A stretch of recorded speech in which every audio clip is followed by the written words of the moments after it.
Okay, good morning, everyone. Hello, Lou, Cold Facts. Hello, Tater Bug. Thank you for moderating. Hello, Iowa Travel Nurse. Hello, Ash. We're all here for day 9. Is that really where we're at of the Lindsay Clancy trial?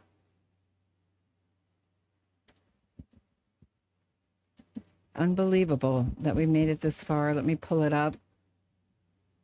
I don't want to watch it on the AP. Hold on one hot minute. I'm just looking for law and crime because I don't know. It seems to be the least offensive so far. Has the best sound.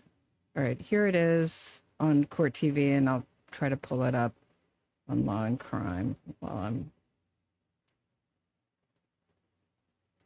Look at what it says. Accused killer mom trial. She's just accused of it. It's not that she admitted it. What? So I got some interesting comments. Apparently, I'm alone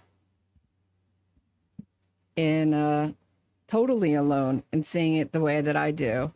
That this was a planned, that basically all these moves from place to place and provider to provider and drug to drug was to create an alibi for herself. To me, that seems like the more rational, reasonable way to look at it, but I don't know. People keep saying I'm crazy. There's no evidence that she slid down.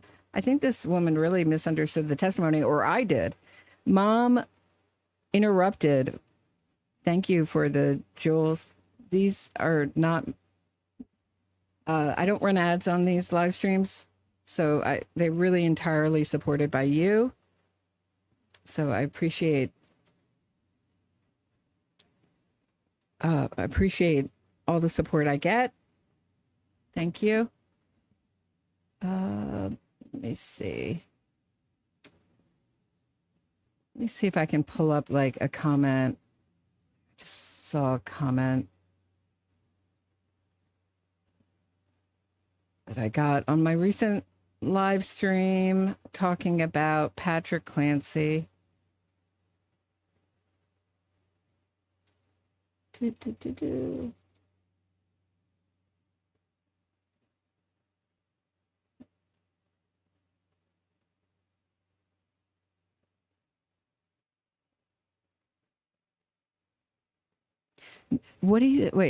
What's so amusing about describing her symptoms? Think no one took her seriously? Yeah, heard it somewhere that he might have been seeing on the side.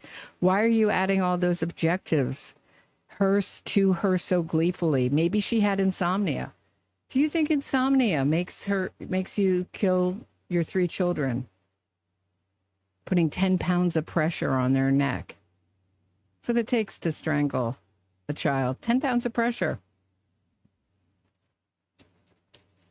Anywhere from, I said 5 to 7 minutes, but I've also heard 4 minutes.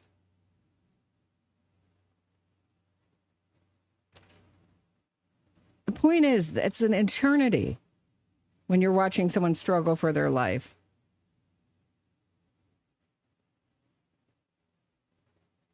Why would Patrick support Lindsay? Because he witnessed her mental decline, did he? You know, I saw True Crimes pointed out that Dawson is described in the GoFundMe message by Patrick Clancy as being very generous. And then we heard testimony in this trial that he slapped a kid for taking his Play-Doh. I think it was Callan, right? That was from the nanny's testimony.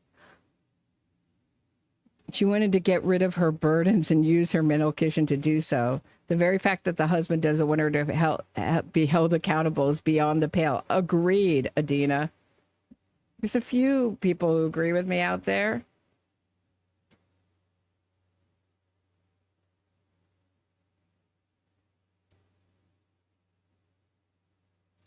Can someone tell me what the woman at the front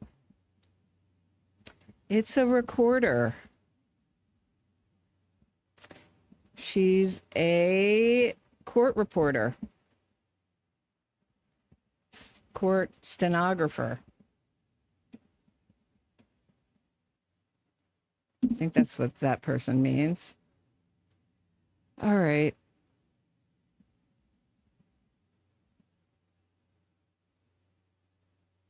Yeah, like I got like the most crazy. I wish I could find the comment that I got this morning. And I hate that YouTube, when you get these notification. Okay.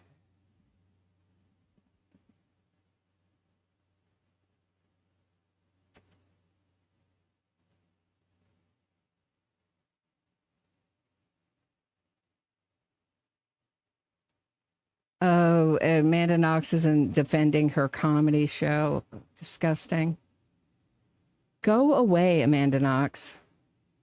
You got away with murder. Isn't that enough?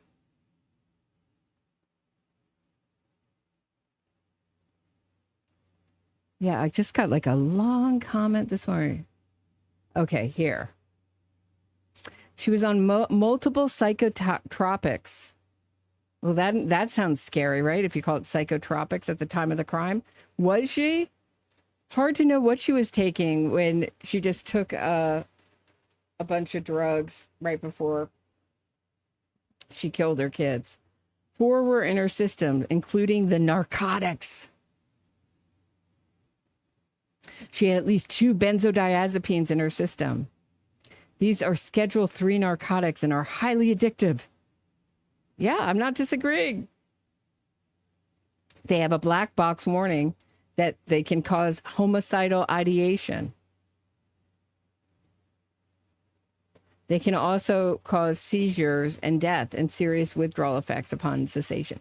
I'm just saying, a loving mother would not be sitting collected, calm, cool, and collected in court while listening to the horror testimony that we've heard in this trial.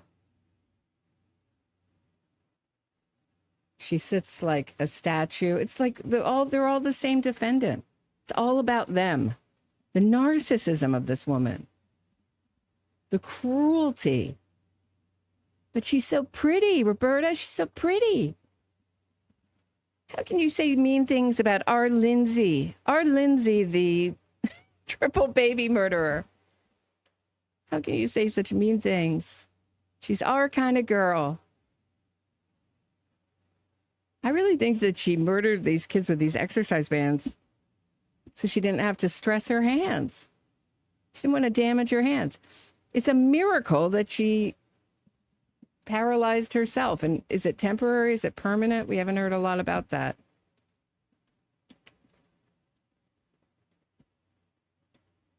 She's totally a demon. That's how I see her. She scares the living heck out of me. Makes my blood run cold. Hair on the back of my neck stand up. It's like they pan the courtroom, and then you get to Lindsay, who's like this. She's hearing testimony about the 3 children that she carried in her womb for 9 months in birth.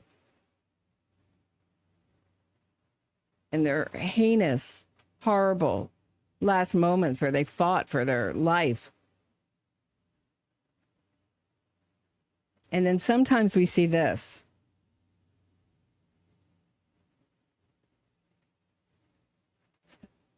So go out and tell everybody that Roberta Glass was hysterically crying on her live stream this morning. If this is hysterically crying, then I was hysterically crying this morning.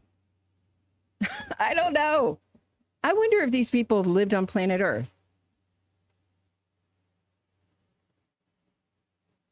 And the prosecutors, I'm going to do a poll this morning because I would like to know if I'm the only one who thinks the prosecution's theory is not only not true, but idiotic. I'll say it. And I know that people don't like that. People want to, I don't know. Some people do. I think my audience is much cooler and smarter than most people. But I know people want to be like, oh, we're team prosecution. It's really hard with this prosecution team. I think their theory is crazy, idiotic, untrue.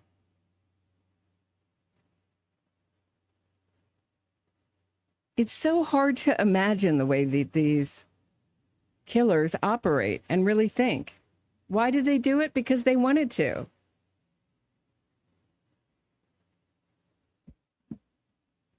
Was it Richard Pryor who had that joke where he's like interviewing people in Illinois federal prison? I think that's where he went before stir crazy.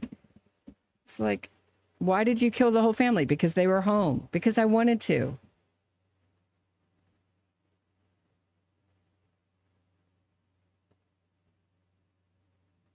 Gives them a feeling of power. Things were looking up for her after she murdered her kids. If I woke up paralyzed and I murdered my cats, I'd be so devastated. I wouldn't do it, but wouldn't even think of doing it. But never mind. Making a point. It's hypothetical. Just saying my cats. There are 3 babies. 8-month-old baby. She went up to her 8-month-old baby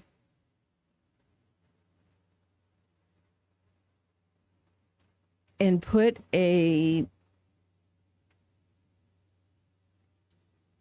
exercise band and tied it around his neck tight. And this is this helpless baby who counts on her for everything. And watched him go blue and pass out and then die. Freaking demon. So people who are capable of that. So I don't believe that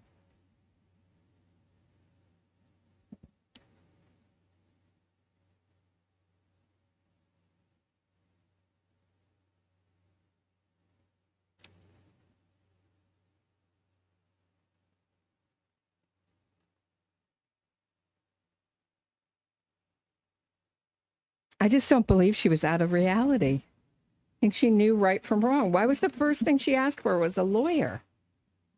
Do I need a lawyer? She knew she had done something wrong. You don't commit suicide from a 2-story window or cut your wrists horizontally if you're a nurse.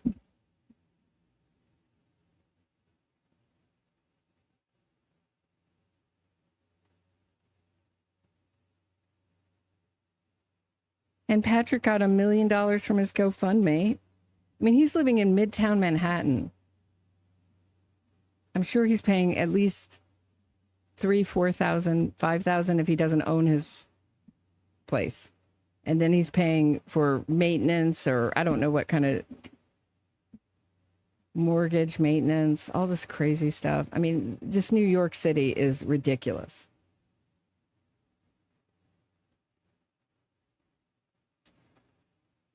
Right. Let me see if I can read a little bit about his GoFundMe. Here's NBC Boston's reporting on it.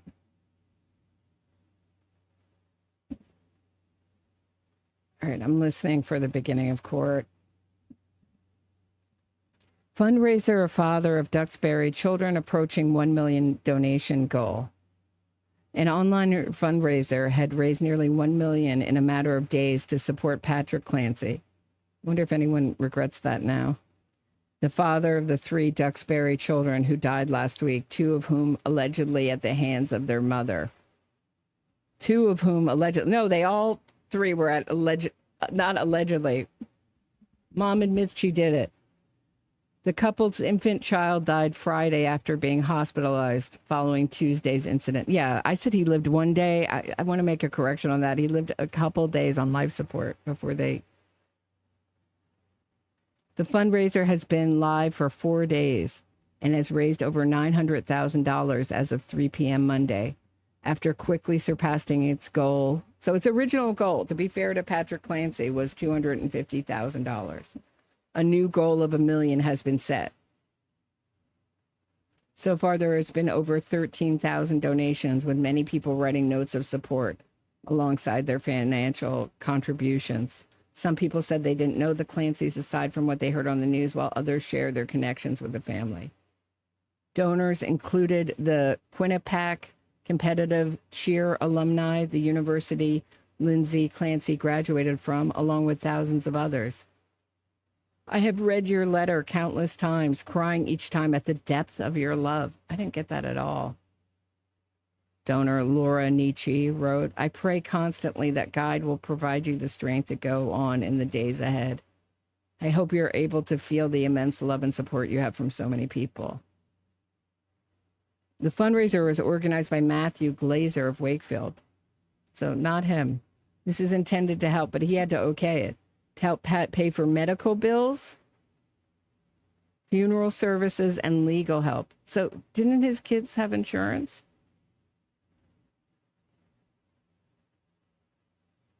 But I guess even with insurance, your medical bills can be a lot. But I mean, who's going to go after? I guess, I don't know.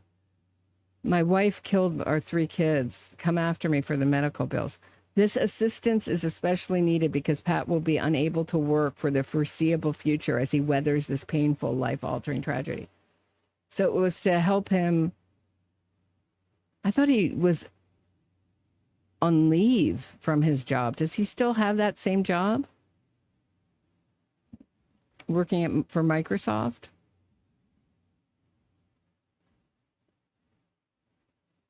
Oh, we're back in court. Hold on. This court is now in session. Please be seated. Good morning, Your Honor. May I proceed? Yes, please. Your Honor, before the court today, we have the matter of Commonwealth versus Lindsay Clancy. Ms. Clancy is present. She is represented by Attorney Kevin Reddington. The Commonwealth is represented by Assistant District Attorney Jennifer Sprague and Assistant District Attorney Shannon Buckingham. All right. Well, good morning, counsel. Morning. Hi, good morning, Ms. Clancy. All right. Counsel, can I see your sidebar?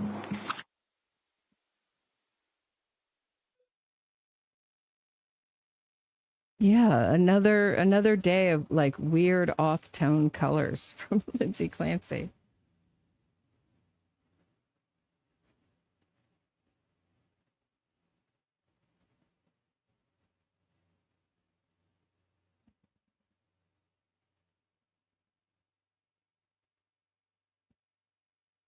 Sidebar.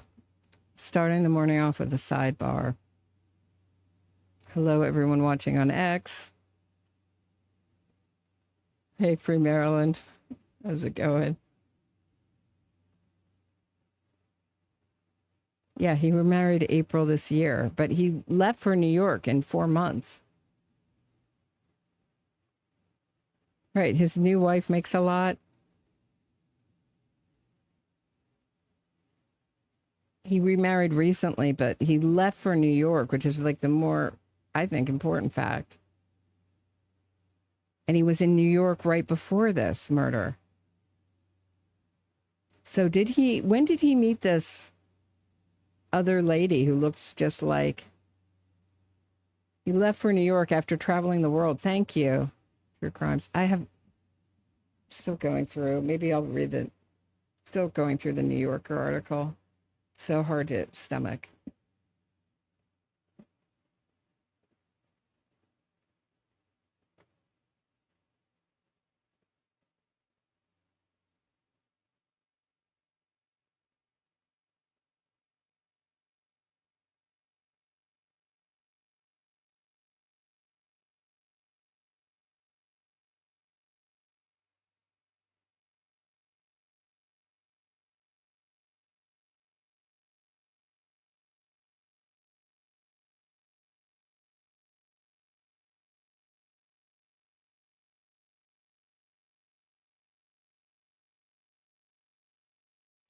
Yeah, I'm just really taken in thinking about that piece of testimony when he said, oh, we're back. I'll talk about it next break. Remind me to bring it up.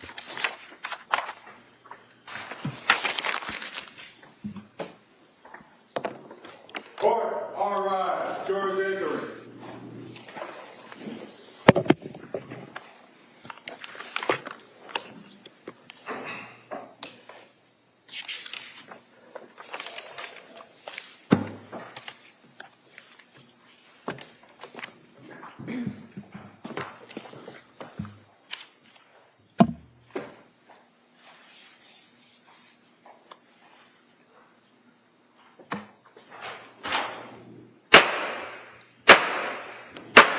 Hear ye, all persons having anything to do before the Honorable William Sullivan, Justice, the Superior Court now sitting in Plymouth, within and for the Commonwealth. Draw near and give your attendance, and you shall be heard. God save the Commonwealth of Massachusetts. This court is now in session. Please be seated.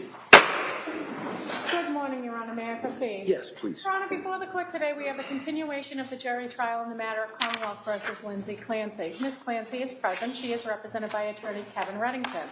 The Commonwealth is represented by Assistant District Attorney Jennifer Sprague and Assistant District Attorney Shannon Buckingham. All right, thank you, Madam Clerk. Good morning, everyone. So what I'm going to do is, you probably expect, I'm going to ask you those questions to make sure everybody's able to follow my instructions. I'll go a little bit into our schedule, and then we'll return to the evidence on this case. So, first question, has any member of the jury read, seen, heard, or overheard anything from any source that would affect your ability to be a fair and impartial juror in this case? Last question is there any other serious matter or concern bearing on your service as a juror in this case that anybody needs to bring to my attention at this time? Again, thank you so much for following those instructions. Again, as I always say, I hesitate to give you the schedule because I'm, probably 50% right, 50% wrong. But the intention today, the thought is we'll probably go most of today. All right? And then at the end of the day, before I send you home, I'm going to talk to the lawyers, kind of see what the schedule is for next week so you can plan as best you can. And also kind of see where we are in regards to the timeline and the estimate of the case. So I'll try and give you as much of that information today before I send you home. All right? So with that, we'll return to the case on trial. Commonwealth, call your next witness, please. Commonwealth would call Kimberly Hardy as witness today.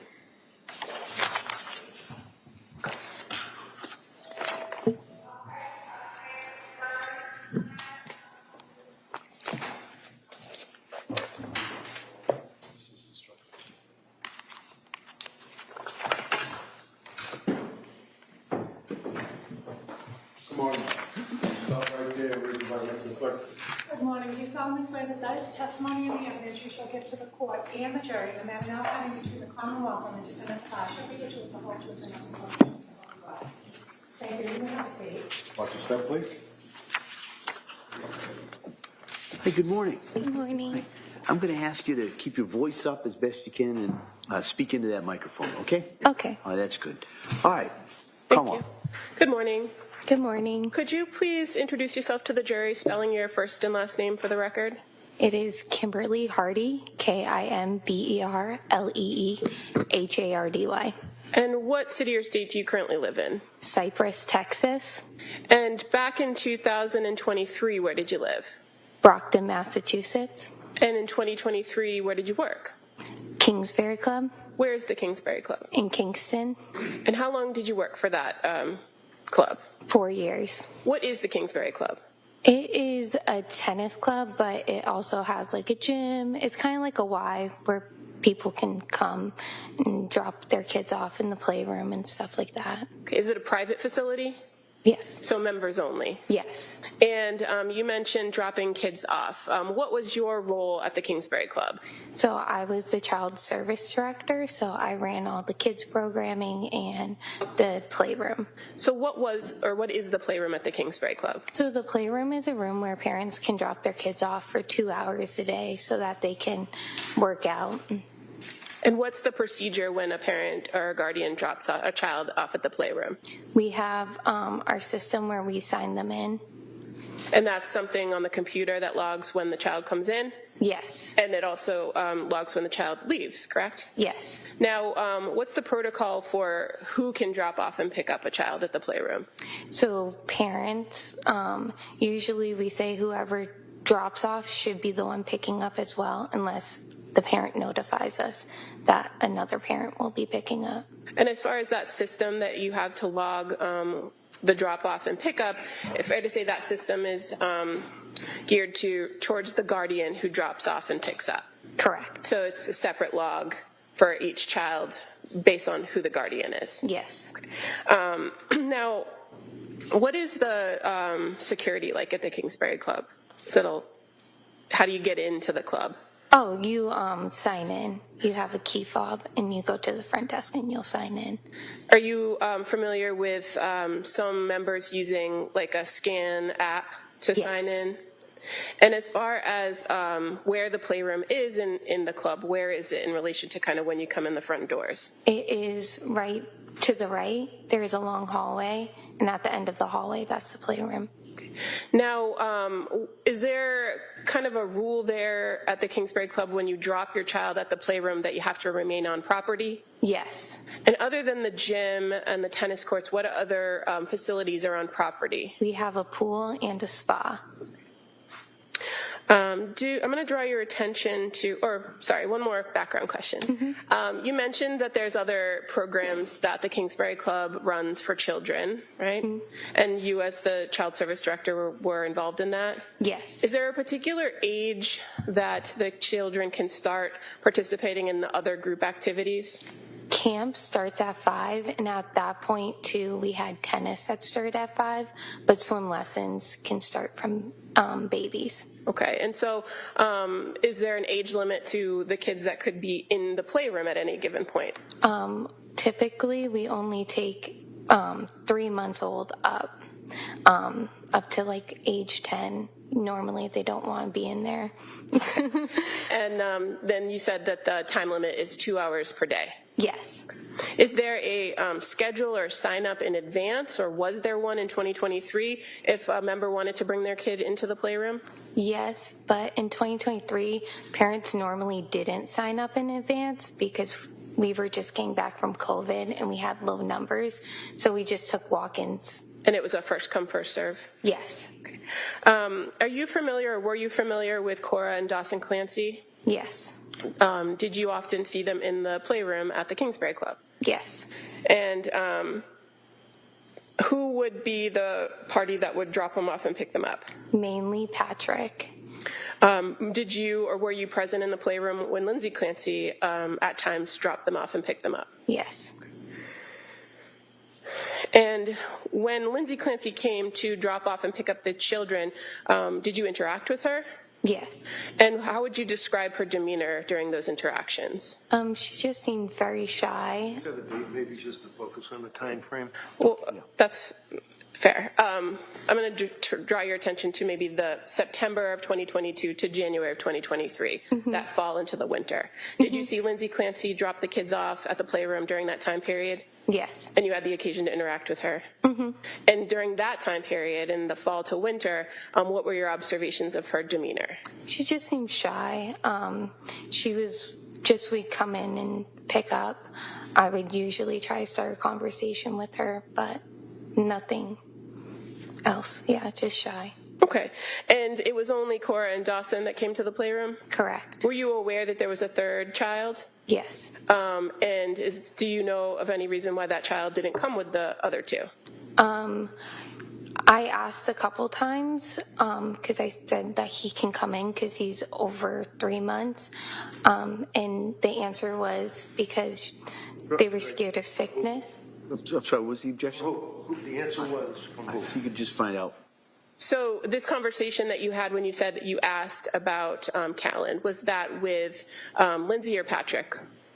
Lindsay. Okay, and so what did she tell you about Callan? She was nervous about colds because it was cold and flu season. Okay, and so obviously when Cora and Dawson came, there would be other children in the playroom as well, right? Yes. When Lindsay would drop the kids off during this time period between September of 2022 and January of 2023, did she ever tell you what her plans were at the club? No. Did you see or make observations of how she was dressed when she dropped them off? Yeah, she had workout outfits on.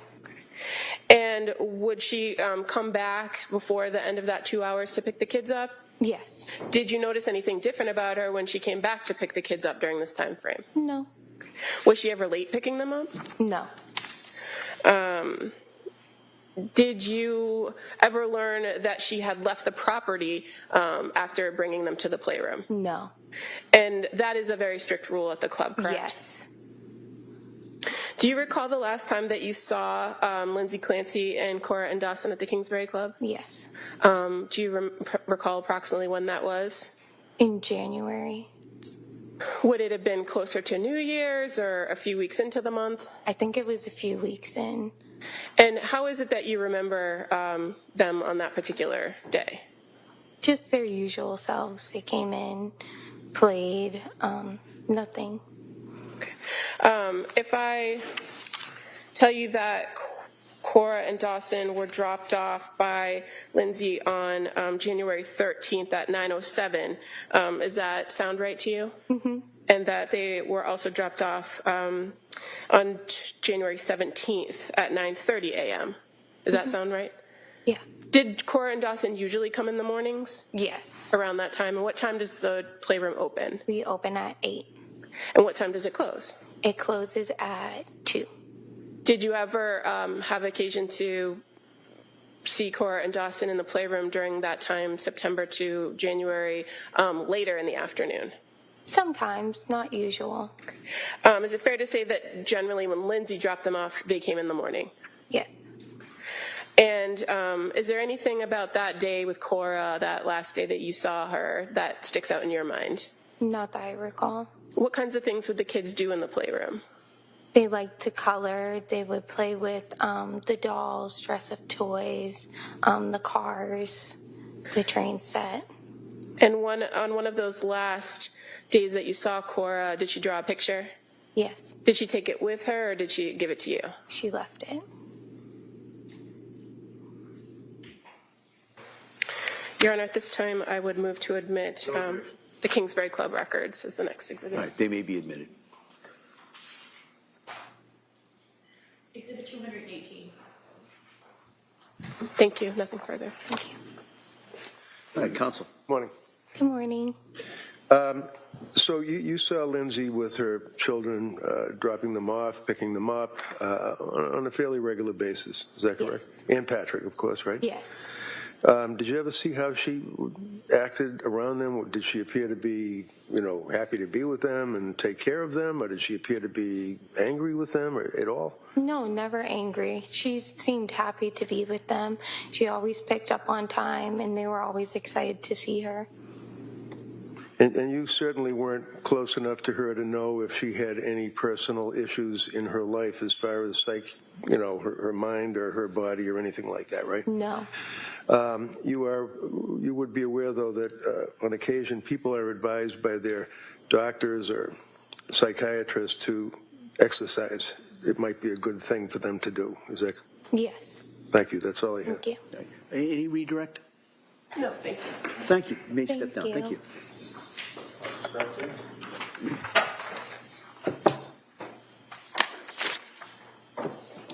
All right, Commonwealth. The Commonwealth would call Sarah Carney, please.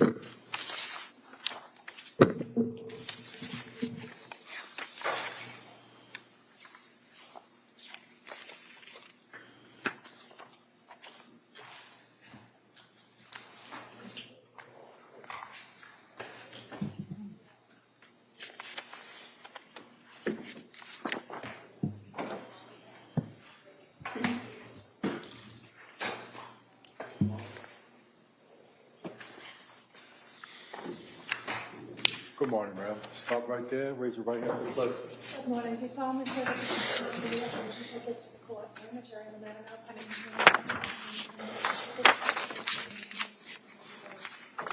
you may have a seat, ma'am.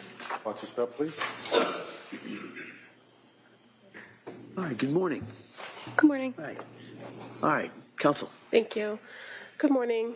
Could you please tell the jurors your first and last name? Sure, Sarah Carney, And how do you spell your first name? Sarah, And the last name? Carney. And what city or town do you live in? Duxbury, Massachusetts. And are you married? Yes. And who's your husband? Kyle Carney. And do you have children? Yes. How old are your children? 5 and 2. Do you know the Clancy family? Yes. And how do you know them? Went to school with Pat and then met Lindsay later. And so when you say you went to school with Pat, fair to say you went to Salve? Yes. And did you know Pat before school? No. And did you become friends with him in school? Yes. When you graduated from college, did you remain friends with Patrick? Yes. And is your husband also a friend of Patrick's? Yes. Did they meet at college or just someplace else? In college.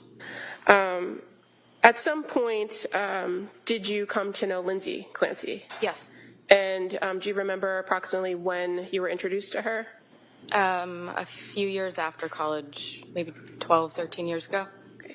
And where were you living then when you first met her? Boston? Okay, how about Pat? Was he living in Boston as well? I believe so. And what was your relationship like with Patrick after college? Were you close? Yes, friends. Close. And as he began a relationship with Lindsay, did you become friendly with her? Yeah. Did you have that same relationship with Lindsay that you had with Pat? No. As time passed on, did your families remain friendly? Yes. And eventually, both your families ended up living in the same town in Duxbury, correct? Yes. What was the relationship like between your families starting in 2019? Close, friendly, went to the beach together, had them over at our house, went to their house, that kind of thing. And as the Clancys start having children and you started having children, did that remain throughout? Yeah, probably fewer times, just because we're all busy, but yeah. And were you around after each of the Clancy children were born? Meaning after Cora was born, you were still part of Patrick's life? Yeah. Did you notice any changes in Lindsay after Cora was born? No. And how about Dawson? When Dawson came along, did you notice any changes in Lindsay after Dawson was born? No. And then Callan, who was born in May of 2022, were you still friendly with them and still doing those trips and going to each other's houses, Yep. beach trips? Yep. So did you notice anything different about Lindsay after Callan was born? No. Do you recall observing Lindsay or seeing Lindsay when she was pregnant with Callan? Yes. Fair to say she was a pretty active person? Yes. And even in pregnancy, being very pregnant, she was physically active? Yes. Do you recall what kind of exercise she did or seeing her exercise? Or I remember her posting videos of her exercising and the kids were in the background. And where would the exercising happen? Could you tell where it was in their house? I'm not sure.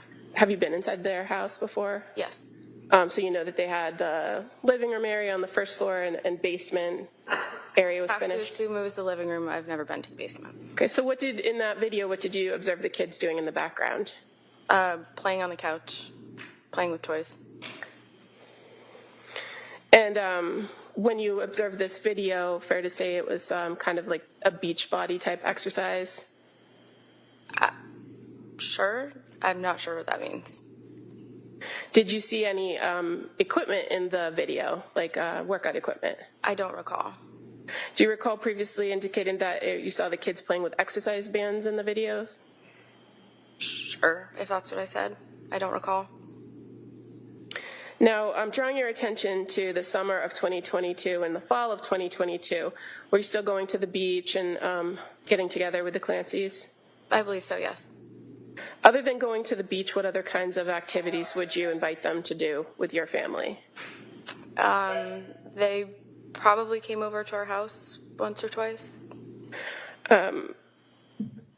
Throughout the course of the fall of 2022, did you notice any changes in Lindsay's physical health? I think I saw her one time at drop-off, and she just seemed thinner, more frail. I'm sorry. Thinner. Okay. Did you ever have a conversation with her at drop-off about your observations? No. How about just observing her overall demeanor? Did you notice anything change about her in the fall into the winter of 2022? No. Did you ever have any conversations with her about postpartum depression or sleep issues? No.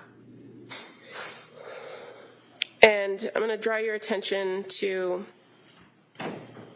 January 22nd, 2023. That was a weekend. Do you recall that weekend? Yes.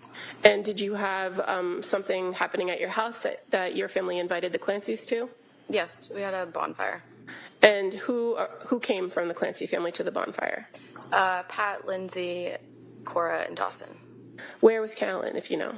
At home with Lindsay's parents. Did you have the occasion to speak with Lindsay on that day? Yes. And fair to say, prior to that day, you hadn't really seen her much that winter? Correct. Were you happy to see her that day? Yeah. And what were your observations of her that day, her demeanor? Did she seem normal or off, or? Just quiet, but fairly normal. Did you have the occasion to speak with her, just you and her? Yes. And was that outside at the bonfire or somewhere else in your house? In the kitchen. And did you ask her anything? I was talking to her about my daughter's allergies, and then the conversation lulled, and I asked her how she was doing. And what did she tell you?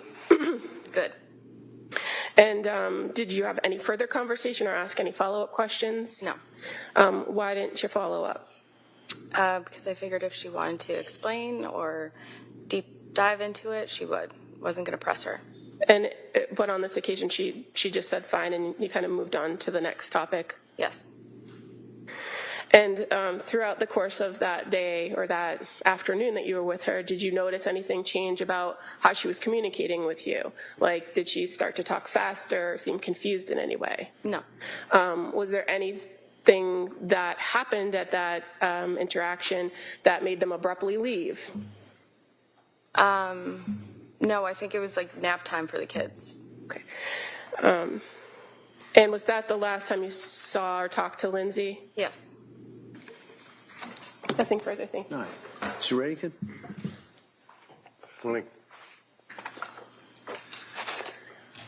So, what was the time frame that you knew Lindsay, not Patrick? I know you were very friendly with Patrick. Yep.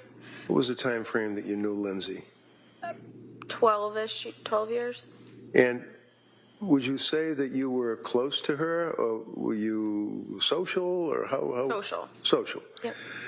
And on occasion, you had the opportunity to be in their house, the upstairs portion of it that you indicated, never in the basement or the office area, right? Right, just the kitchen level. Okay. Can you tell us, like, in the fall of 22, approximately how many times you and your husband, Kyle, saw Lindsay and her husband, Pat, together? Not Kyle with Pat or you with Pat. I think it was just the one time at drop-off. One time at drop-off. Okay. You had occasion to ask her advice about the babies and things of that nature on occasion, did Yep. you not? Yep. She was always helpful to you or forthcoming? Yes. And this, the last time you saw her on January 22nd, this was a bonfire, is that what it was? Yep. And that was where, in your backyard? In our backyard. Was it in the daytime or the nighttime? Around lunchtime.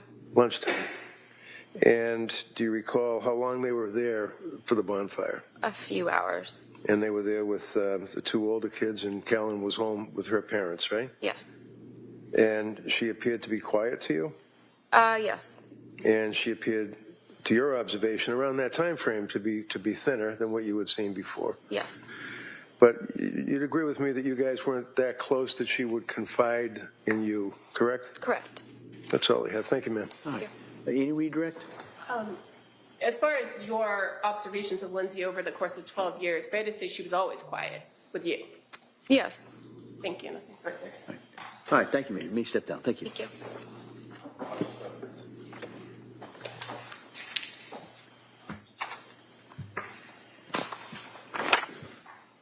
Commonwealth. The Commonwealth would call Aaliyah Goodhart.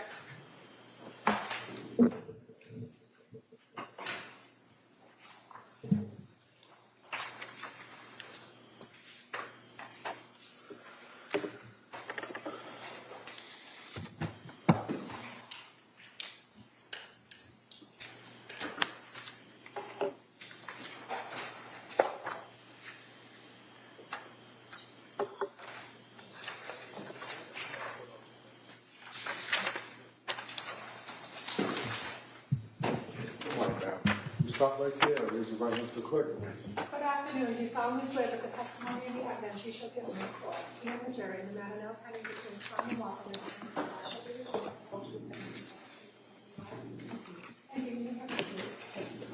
Watch yourself, please. All right, good morning, Doctor. Good morning. All right, I'm going to ask you, when you sit down, if you speak loudly so the jury can hear you and speak into that microphone. Okay? Thank you. All right, thank you.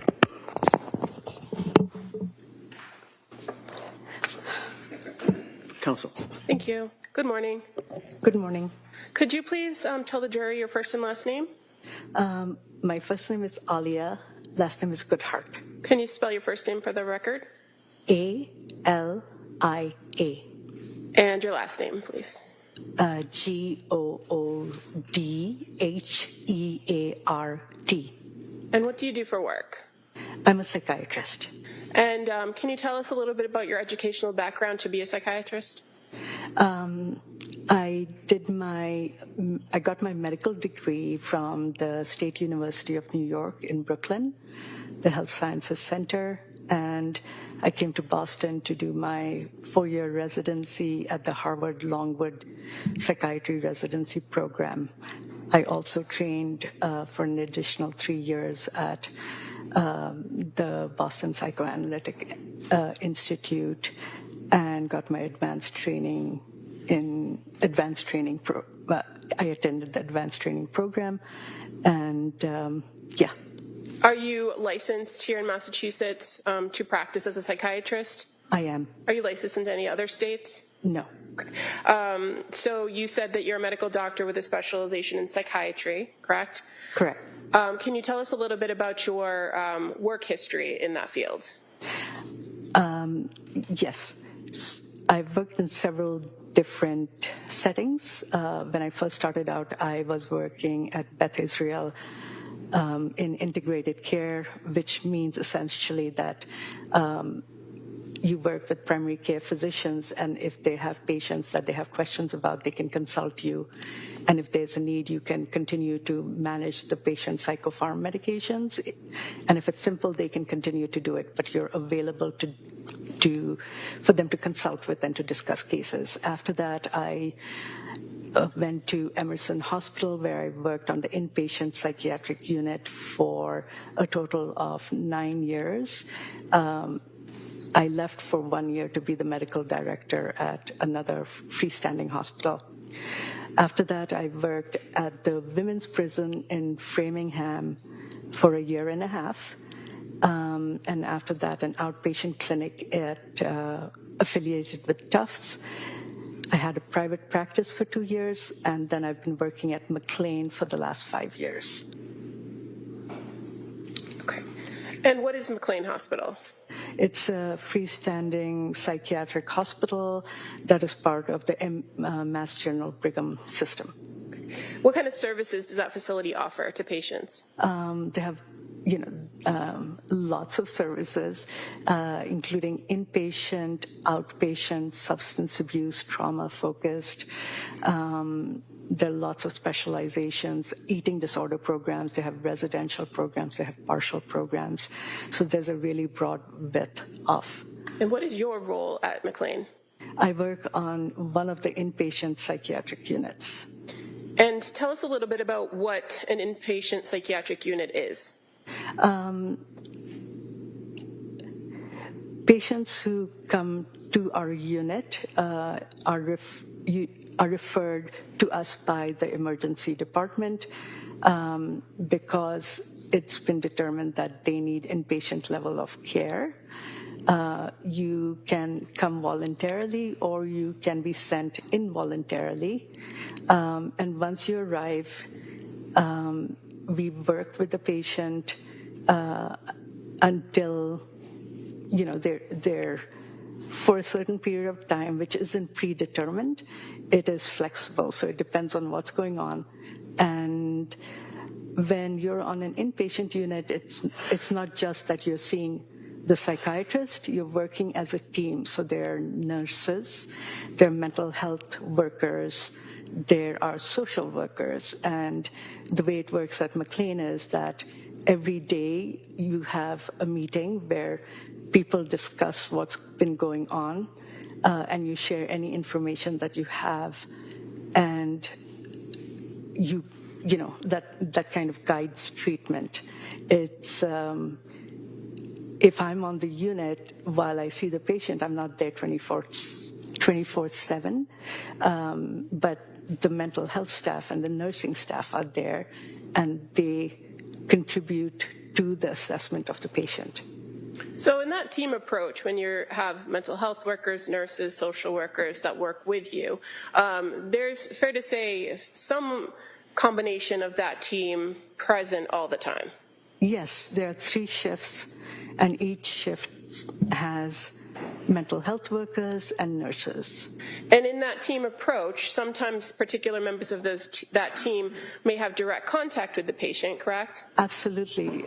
Each shift, each patient is assigned a mental health worker and a nurse. They're offered a check-in, which is basically time to sit and talk about how they're doing and what's going on, and if they're upset or distressed. And so, you know, there is documentation of that, and that happens on a regular basis. And even when members of the particular treatment team don't have direct contact with the patient, they're still there and observing what's going on, right? Correct. And are they trained to do that? Absolutely. And so even if they don't have a conversation with somebody that's documented, they're still observing to be able to report back if there's any concerns that they observe during any given shift. Is that fair to say? Yes. Okay. Now, you mentioned that the inpatient unit at McLean, that they come from the ER departments of the surrounding hospitals? Yes. So you can't just walk in? Not at McLean. For the inpatient, in any... Right, correct. Okay. And so oftentimes when a patient comes from the emergency department or is referred over there, how do they get there? They have to be sent on a Section 12 most of the time. Well, then it doesn't make sense. So they're usually sent on a Section 12, especially if they're going to be sent in an ambulance. And then when they arrive at McLean, they are seen at the CEC, which is the Clinical Evaluation Center. If I could just stop for you for one second. Can you tell us what a Section 12 is?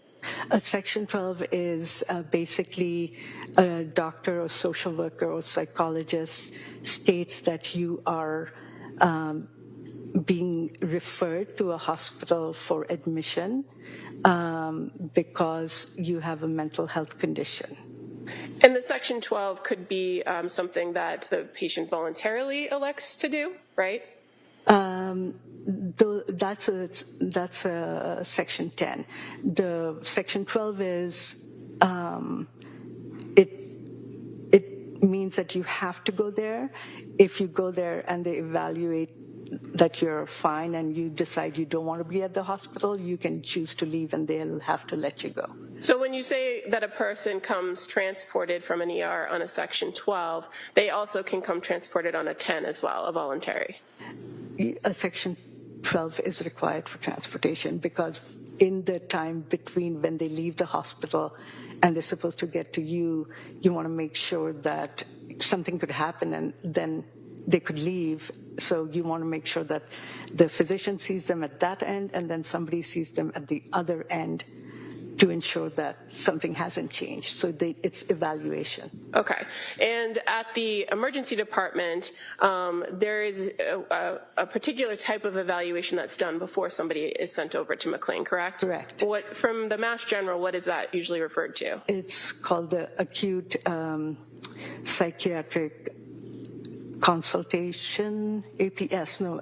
So the service is acute psychiatric services, and it's an evaluation. So it's a complete evaluation by either a nurse practitioner or a psychiatrist.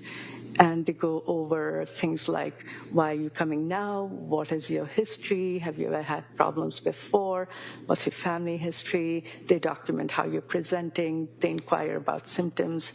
And that's how they find out what medications you're on, and then based on that, they decide whether you need, there could be several options. They can recommend inpatient treatment, they can recommend partial hospital program, but the patient doesn't have to do either. If they're not, unsafe, they can choose to leave. But most of the time, people take the recommendation and they've presented because they are seeking help. And unless the patient is deemed unsafe in that involuntary realm, it's their choice. Correct. Now, you mentioned that when they come to McLean, that they first come through and have a CEC. What is that? It's a clinical evaluation center. What happens at that stage at McLean? They're seen by a psychiatrist, and there's a nurse as well. They review the history that was obtained at the emergency department, and they inquire about they actually do another evaluation, just like at the APS, basically reviewing all the history, but also asking their own questions. And if they have any concerns, they document them there. And you said this evaluation is done by a psychiatrist? Correct.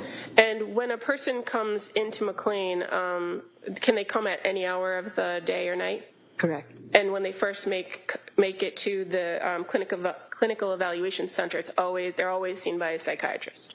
Yes. Now, once they do this evaluation, gather all the information, do they also do kind of a physical exam to make sure that there's no medical issues to address? Yes.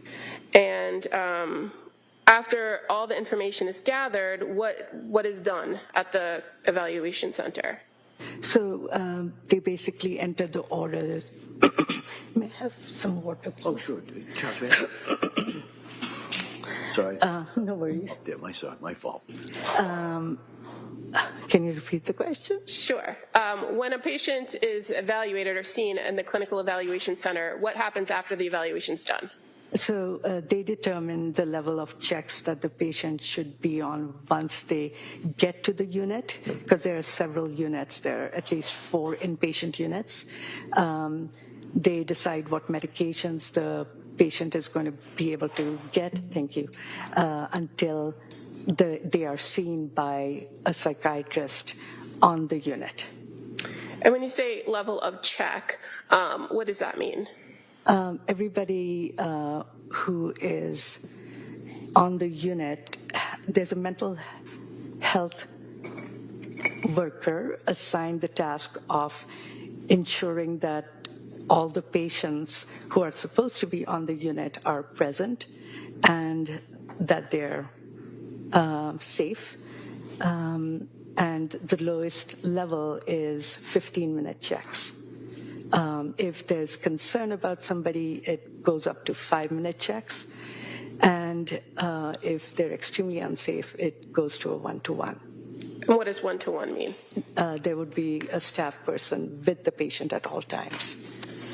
And again, this determination of which unit to be on and what level of security or what level of check is done by the psychiatrist that performs that first evaluation, correct? Correct.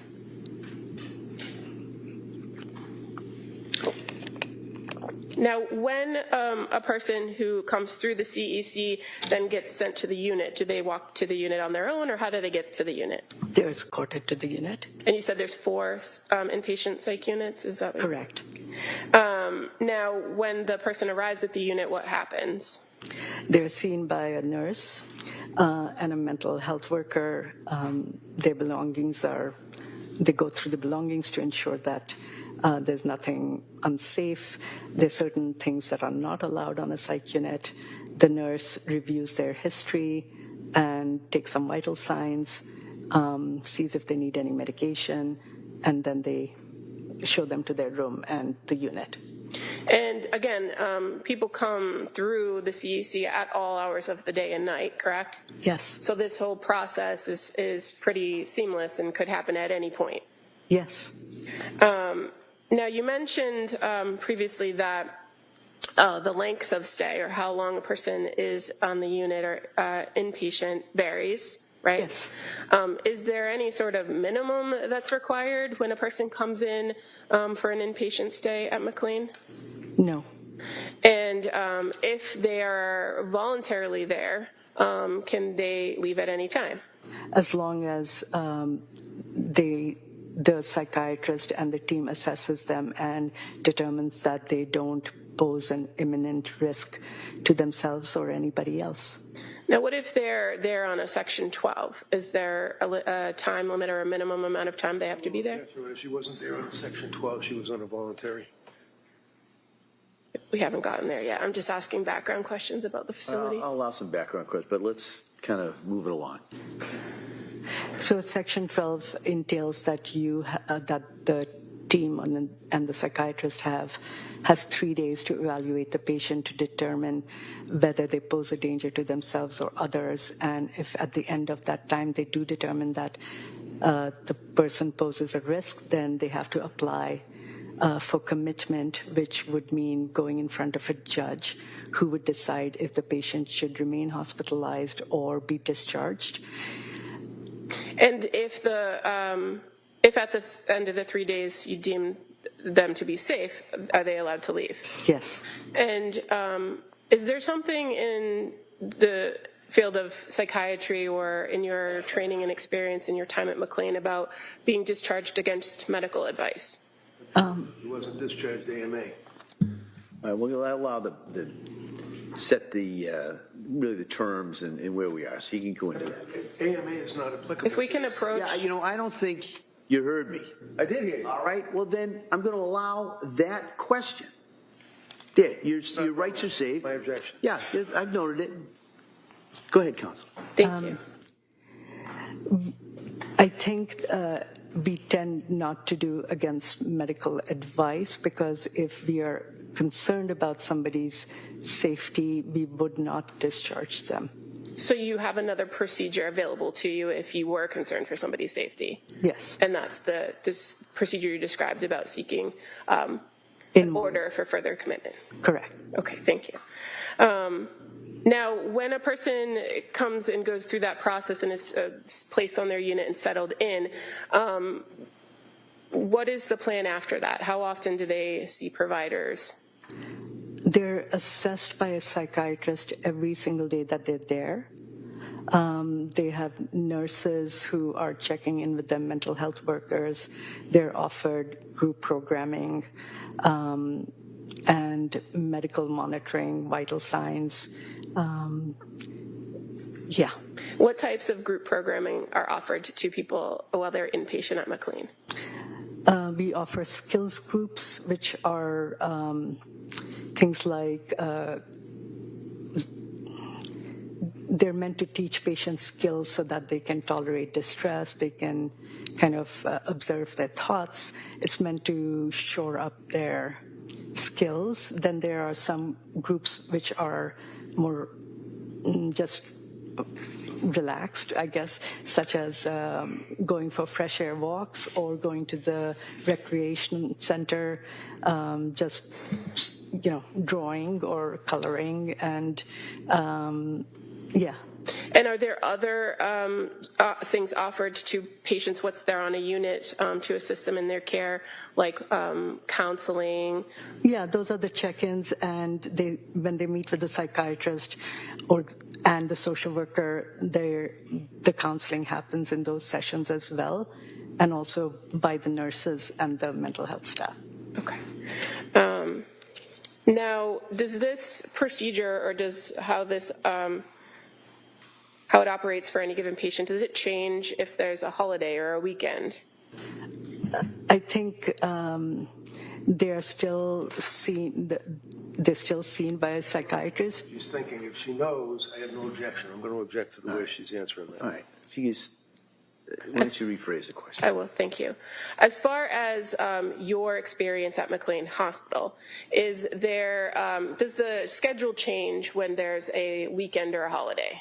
The group schedule might change, but the staffing schedule doesn't change. So the availability and the mental health worker that sees the patient, the social worker that checks in, and the psychiatrist and nurse, the team all stays the same even on a weekend or a holiday? Other than the social worker.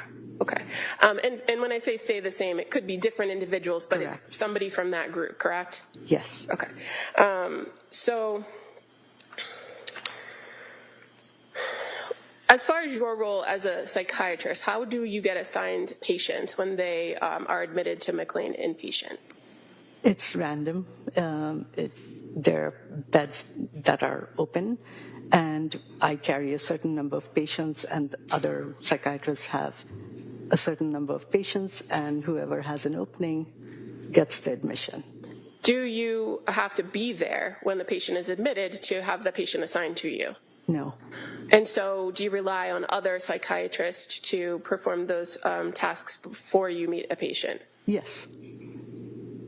I'm going to draw your attention to a particular patient by the name of Lindsay Clancy that arrived at McLean in the early morning hours of January 1st of 2023. Do you recall that patient? Yes. Have you had the ability to review the records related to that patient prior to coming in today? Yes. And do you know where she came from? The emergency department at MGH. Okay. And did she come voluntarily, or did she come on some sort of section? Again, for transportation, it's always a section, but then she signed in voluntarily, which is the section 10. Okay. So to your knowledge, she was brought in the early morning hours via ambulance? Correct. And did she go through that process of the clinical evaluation center in the early morning hours, approximately 4 a.m. on the 1st? Yes. And who saw her there? I think the psychiatrist's name was Dr. Outlaw. Okay, and you're familiar with Dr. Jasmine Outlaw? I've never met her. Okay, but she is a psychiatrist on Correct. staff. I don't know what you mean by on staff. Well, she works at McLean. Correct. And so you were able to review the information she gathered in that first evaluation. Yes. And in reviewing that information, did you identify that the patient was identified as medically stable, right? Meaning she didn't have any acute medical issues that you had to worry about? Correct. And she was screened on the suicide screening? Correct. What was the chief complaint of the patient when she arrived at McLean? She was unhappy. She was finding it hard to sleep if she didn't take medications. Okay. And do you recall reviewing in the records that it was noted that she reported that she felt numb? Yes. And that she was having some issues managing medication? I don't know what you mean by that. Well, that she had some complaints about side effects or symptoms of medication? Yes. Now, when the psychiatrist and the clinical evaluation center gathered the information, fair to say that it's primarily based on what's reported to the doctor by the patient? Yes. At McLean, do you have access to a patient's full psychiatric history or all of their records from other places? It depends where the patient is coming from. I think that Dr. Outlaw did take an excerpt of the APS evaluation that was done at MGH, so I assume that she had access to that. I'm sorry. Assumptions? I mean, I she can would ask have it a had. different way. She doesn't know, she doesn't know. Yeah. All right? As far as the full record of this particular patient that you were assigned to and responsible for, you reviewed all of the notes and information gathered by Dr. Outlaw on that first interaction with the patient, correct? Yes. And you indicated a little while ago in your testimony that McLean is affiliated with the Brigham Correct. Hospital and Mass General. So is it fair to say that those records from Mass General are available to you at McLean? Yes. And again, you indicated that that APS evaluation is something that's done at the emergency room, right?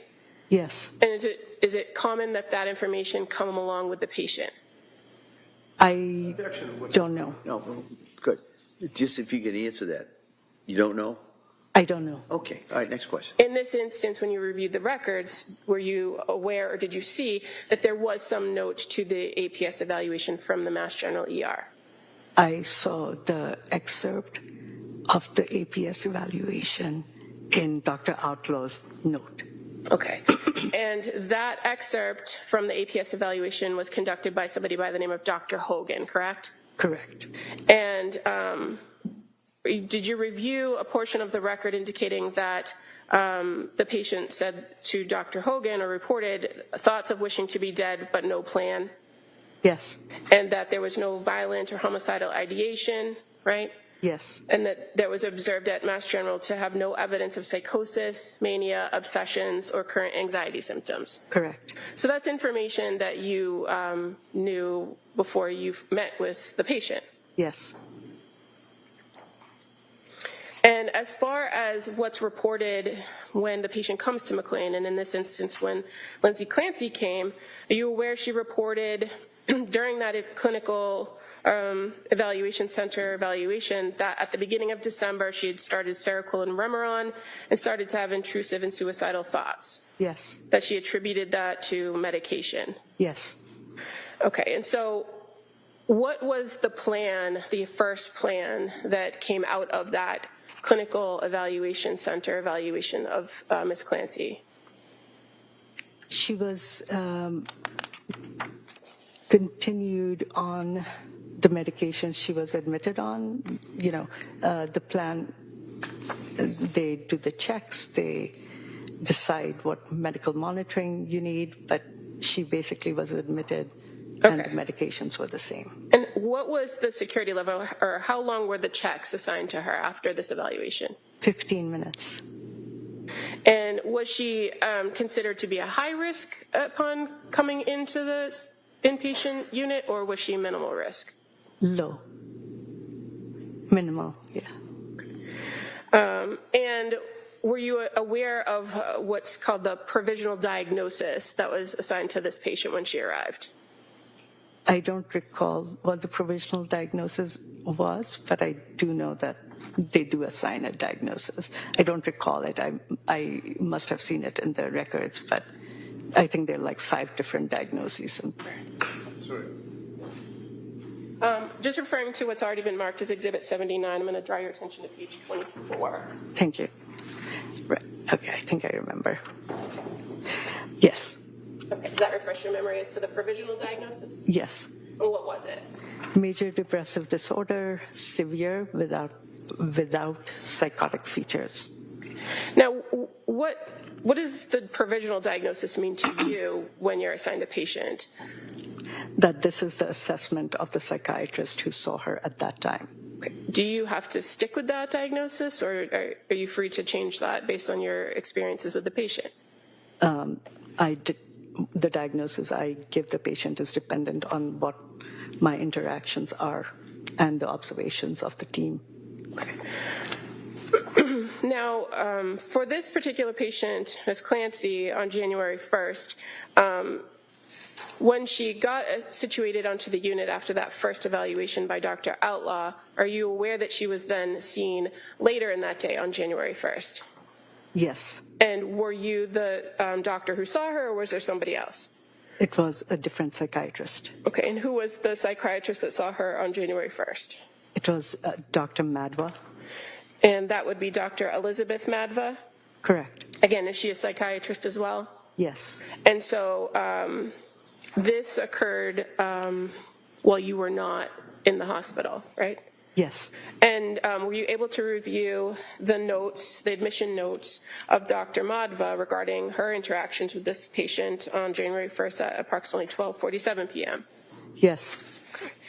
And again, as far as these interactions go with the patient and the psychiatrist, it's more of a conversation, right? I'm sorry, could you repeat the question? Yeah, it's a conversation when you meet with a patient. Yes. You ask them how they're feeling, get information that you think is necessary. Is that fair to say? It's a conversation, and also you gather information. Okay. And so do you rely on things that were reported before? Yes. Okay. But you also ask follow-up questions, right? Correct. And as far as your review of Dr. Madva's interaction with Ms. Clancy on January 1st, is it clear to you that she did that? Yes. You reviewed her history with her and spoke with her about how she was feeling? Yes. At the time she spoke with Dr. Madva, you were aware she said that she denied feeling depressed and denied any passive death wishes or suicidal thoughts, but reports feeling numb. Yes. She reports she can't feel any emotion other than mild anxiety at now being in a hospital setting. Yes. Okay. After Ms. Clancy was seen by Dr. Madva, were you aware of what the plan was regarding her medication? Yes. And what was the plan? Ms. Clancy complained, there were several symptoms. One of the things that she did complain about was the numbness, and Dr. Madva did, hear that and hear her concern, and that she had been sensitive to many different medications, so she Well, let me ask, if I can ask a question. You finished with your answer? So she determined that it was possible that the numbness the patient was complaining of was a side effect of the medication she was on, and the plan was to taper that medication and observe the patient to see whether the numbness went away and also if any other symptoms became evident.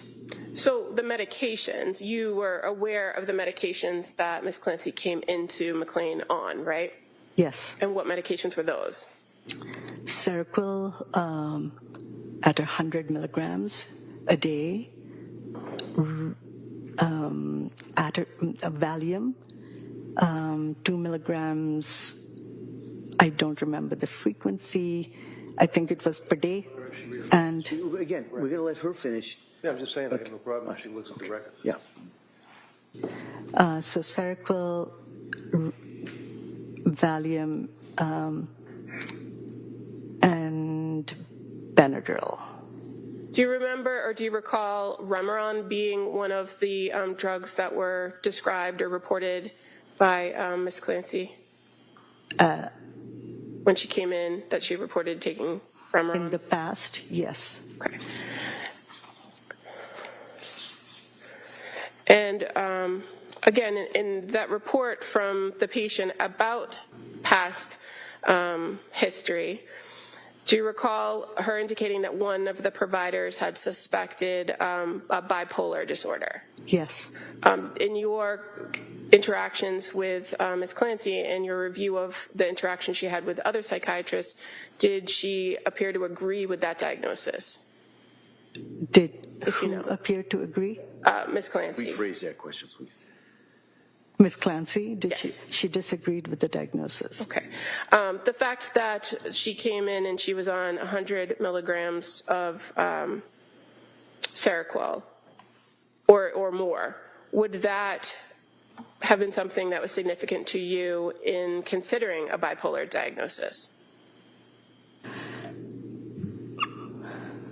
Seroquel is used for several purposes. It is not just used for bipolar illness. Okay. And Ms. Clancy also reported coming to McLean issues with insomnia, correct? Yes. Is Seroquel sometimes used in low doses to address insomnia? Yes. Now, as far as the plan from January 1st, you indicated that Dr. Madva recommended reducing the Seroquel and then monitoring symptoms, correct? Yes. Okay.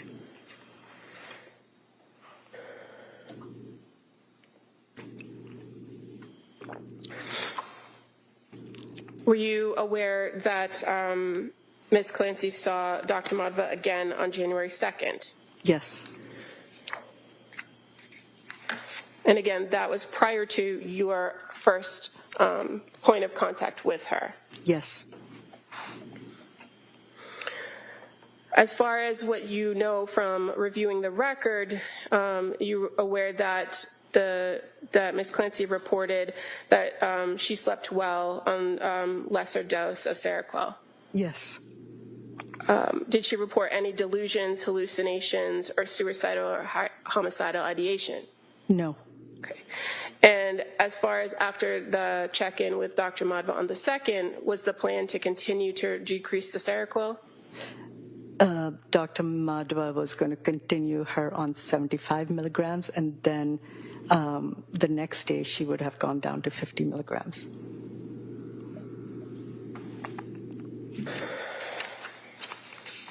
And on these first few days that Lindsay Clancy was at McLean Hospital from January 1st until you actually saw her on January 3rd, you're aware that in addition to seeing Dr. Outlaw at the intake and Dr. Madhva on 2 occasions, on the 1st and the 2nd, that there were also notes in the record for you to review from nurses who interacted with her on January 1st at 5:20 a.m., right? Yes. From nurse January 1st at 6:28 a.m. Yes. A nurse interacting with her on January 1st at 10:34 a.m. Yes. And that she actually participated in a group activity with a social worker at 12:03 p.m. on the 1st. Yes. And that a nurse interacted with her and made notes at 2:07 p.m. on the 1st. Yes. And that she saw a mental health worker at 9:33 p.m. on the 1st. Yes. And in relation to January 2nd, a nurse made note of interaction with her on 9:46 on the 2nd, right? I remember there were interactions. I don't remember the exact time. But fair to say on the 2nd, she interacted with nurses and Dr. Madhva. Yes. Based on your review. Now, going to January 3rd, that was the first face-to-face contact you had with the patient, correct? Yes. Prior to meeting with her, had you reviewed all of these notes and all of the information up to that date? Yes. And did you go through, again, a report of history with her? Yes. Were you able to make an assessment of her mental status during that interaction with her? Yes. And what were your observations of her mental status? I can remember certain elements, but I don't remember. She was dressed in, she was appropriately dressed. Her speech was of normal rate and volume. Behaviorally, she was polite and cooperative. Her mood, I don't remember exactly. It's a quote, so I don't remember exactly what she quoted her mood as being. It would be in the medical record. Yeah, one moment.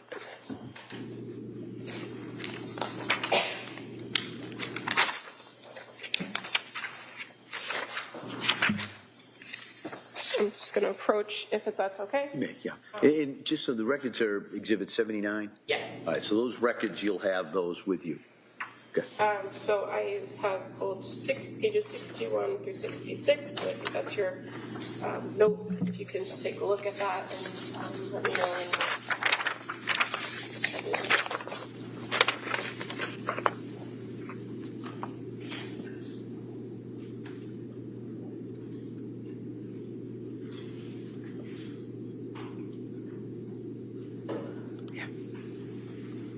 Does that refresh your memory as to what your observations were of her mood? Yes. What was her mood? Anxious. Okay.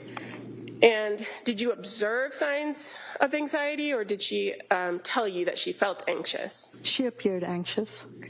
And her affect, did you observe it to be congruent to her mood? Yes. And you examined her and found her to have linear thinking and appear goal-directed, right? Yes. Okay.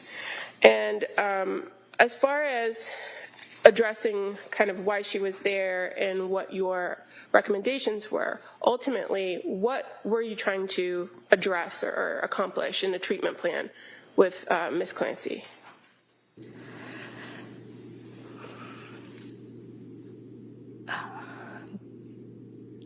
That's a very broad question. Okay, I could break it down if that's okay. Yes. So as far as once you had a chance to sit and talk with her, what did she identify to you to be her main concerns that she wanted to address during her stay at McLean? She did not want to be dependent on an antipsychotic medication, which is what Seroquel's class is, even though it's used for insomnia and other indications, depression. She didn't want to be dependent on Seroquel to be able to fall asleep. Okay, and so fair to say she was very concerned about wanting to sleep at night. Yes. And she was very concerned about her symptomology, or what she was experiencing by way of symptoms from various medications, right? Yes. And that concept, or the phrase numbness, did she use that a few times? Yes. And again, you mentioned Dr. Madva was concerned about the numbness with the medication. In your experience with Seroquel, is that also a common side effect for people to feel numb? It can be one of the side effects that people can have. Okay.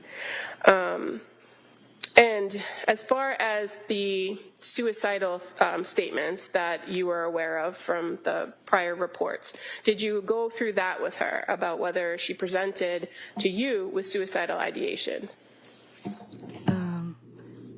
Can you ask me that again? Sure. Did you talk to her about her thoughts of suicide? Yes. And did you talk to her about whether she had any specific plan? Yes. Did she have any plan? No. Had she reported that she had ever had a plan for suicide? No. And did she tell you there were reasons why she thought she wouldn't commit suicide? Yes. And what were those reasons? Her children and her family, her mother. So after this face-to-face interaction with her and kind of going through her history and having reviewed what you had, the information you had about her, what did you develop as a plan for her while she was at McLean? I continued with the plan to taper her off Seroquel and to monitor whether her symptoms improved, but also to see if she could sleep while she was off of Seroquel.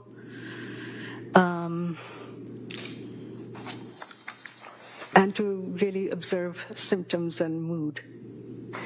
During this first interaction with her, was there any conversation about how long she would stay or what her plan might be after she left McLean? When we met the first time, Lindsay said that she had her daughter's birthday coming up on the weekend, and that it had been planned months ahead of that date, and she was hoping that she could be there that weekend so she could be with the kids and family who was going to come for the birthday party. Now, the concept of kind of tapering her off the Seroquel and monitoring her symptoms, did that seem like a realistic goal to you? Yes. And now, after having spoken to her and developing this plan, were you also cognizant or thinking about the potential for a bipolar disorder diagnosis? And so how did that affect how you approached this plan to taper? Again, we were observing for any symptoms that would indicate that she might have bipolar disorder. And where she had reported that she had issues with sleep, was that also something of concern to you if there was the potential for a bipolar disorder? Yes. And reduction of medication, what was the concern for the sleep? I think people's mental health is negatively affected if they cannot sleep, whether it's bipolar disorder or depression, and so sleep is important. Okay, and so a person that might you might be considering for a bipolar diagnosis, would lack of sleep make you watch for symptoms of hypomania? Yes, sleep deprivation can lead to a bipolar episode, a manic episode. So you wanted to monitor her patterns in her sleep and her mood to see if there was any evidence of that, correct? Yes.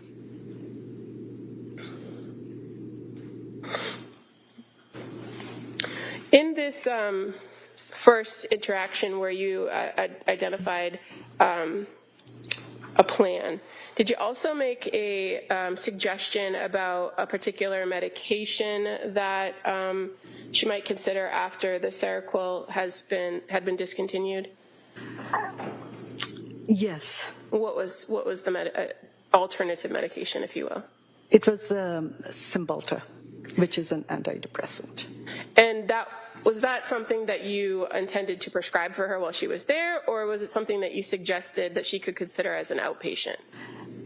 It was just a consideration. It would depend on how she was doing after she was off of the Seroquel. Okay. Now, what about the Valium? Was there a plan to address tapering or weaning her off Valium or an alternative to Valium? Yes, I switched her from Valium to Ativan. Okay. Because it has a shorter half-life. And, in my experience, it manages anxiety well. And were you aware that she had taken Ativan before? Yes. And did she report any concerns about Ativan or benzodiazepines in general? Yes. And what was the concern she reported to you? She stated that her husband had concerns about her being on a benzodiazepine. During this interaction with her on the January 3rd, did you observe any signs of psychosis? No. And in the notes and the interactions with the providers prior to your meeting between January 1st and January 3rd, did anyone ever note any symptoms or concerns for psychosis? No. And you're aware that Ms. Clancy was also still in that, what was considered the postpartum period, right? She had had a child in May of 2022? That's a tricky question to answer because different organizations or agencies assign postpartum a different length of time. Okay, and so in your training experience, in your experience as a person who diagnoses, yes. Did you consider postpartum as part of what you had to figure out here with this patient? Or was Yes. it really not a consideration? It was. Okay, and why was it for you? I mean, she had a child, and the risk of postpartum depression, postpartum psychosis is a serious consideration. Okay. Now, after this first meeting with Ms. Clancy on the 3rd, were you able to give her, in your own opinion, a diagnosis? Yes. And what was that? You said after the 3rd? Right. Okay, so that would mean one meeting. Yes. I gave her a diagnosis of insomnia with a mental health condition because one day of observation wasn't sufficient for me to figure out if she truly, to give a solid diagnosis because it sticks with the patient. Right. Fair to say you just didn't have enough information at that point. Correct. Okay.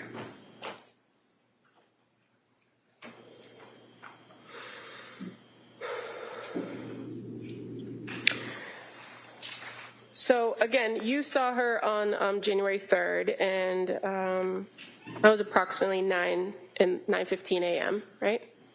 If Do you that's what recall? it says. Yeah. Well, at the top of your inpatient progress note on page 61 of the exhibit, if I say the date of service reads 1/3/23 at 9:15, would that be where you would note the time you were scheduled to speak with the patient? Yes. Okay. And you're aware that on that same day, on January 3rd, that in addition to meeting with you, that she met with a social worker at 10:07 a.m., right? Yes, the social worker and I would have met with her together. Okay, but then the social worker would have their own note if there was any interaction that they were noting, and also a nurse as well. Yes. Right? And that on the 3rd, that Ms. Clancy participated in a group at 12:02 p.m., correct? Yes. And engaged with a mental health worker at 12:22 p.m., right? I do know that she engaged with the mental health worker. The times are Okay. not something I recall.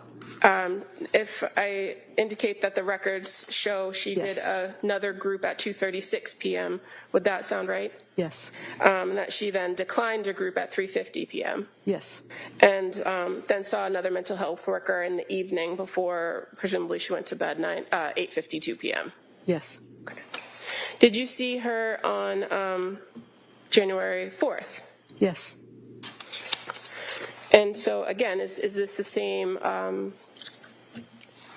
protocol? You meet, you talk, you discuss. Did you talk to her about how the previous night's sleep went? Yes. And how was that night's sleep? She reported sleeping well. Well? I don't remember the exact words, but she said she slept. And, Okay. Yeah. And do you remember having a conversation with her again on that day, January 4th, about going home? Yes. And what did she say about that? Originally, I think we were thinking, we had talked about discharge on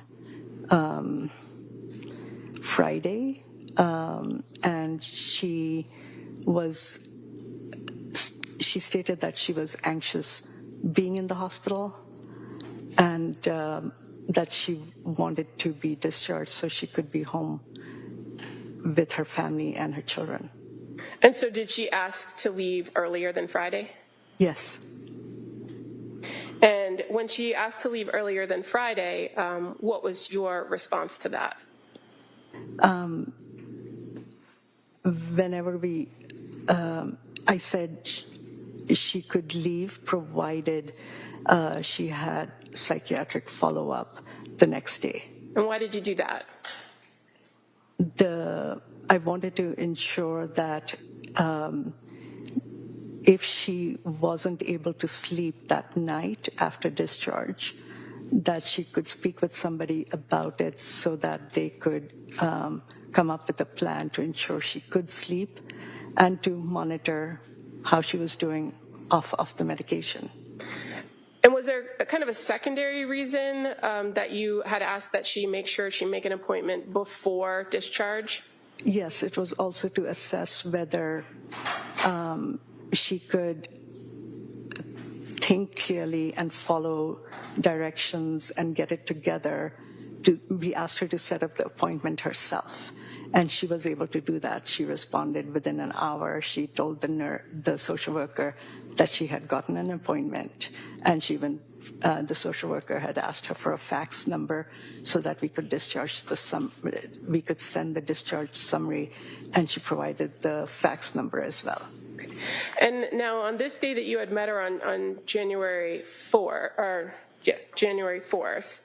she reported that she slept well. Do you recall what dose of Seroquel she was down to at that point? Had she reached 0? On which day? On the 4th, when you saw her. I'd have to walk myself through this. So I know she was on 75 milligrams the night of the 1st, 75 milligrams the night of the 2nd. On the night of the 3rd, we decreased it to 50 milligrams. On the night of the 4th, she would have been on 25 milligrams. Okay.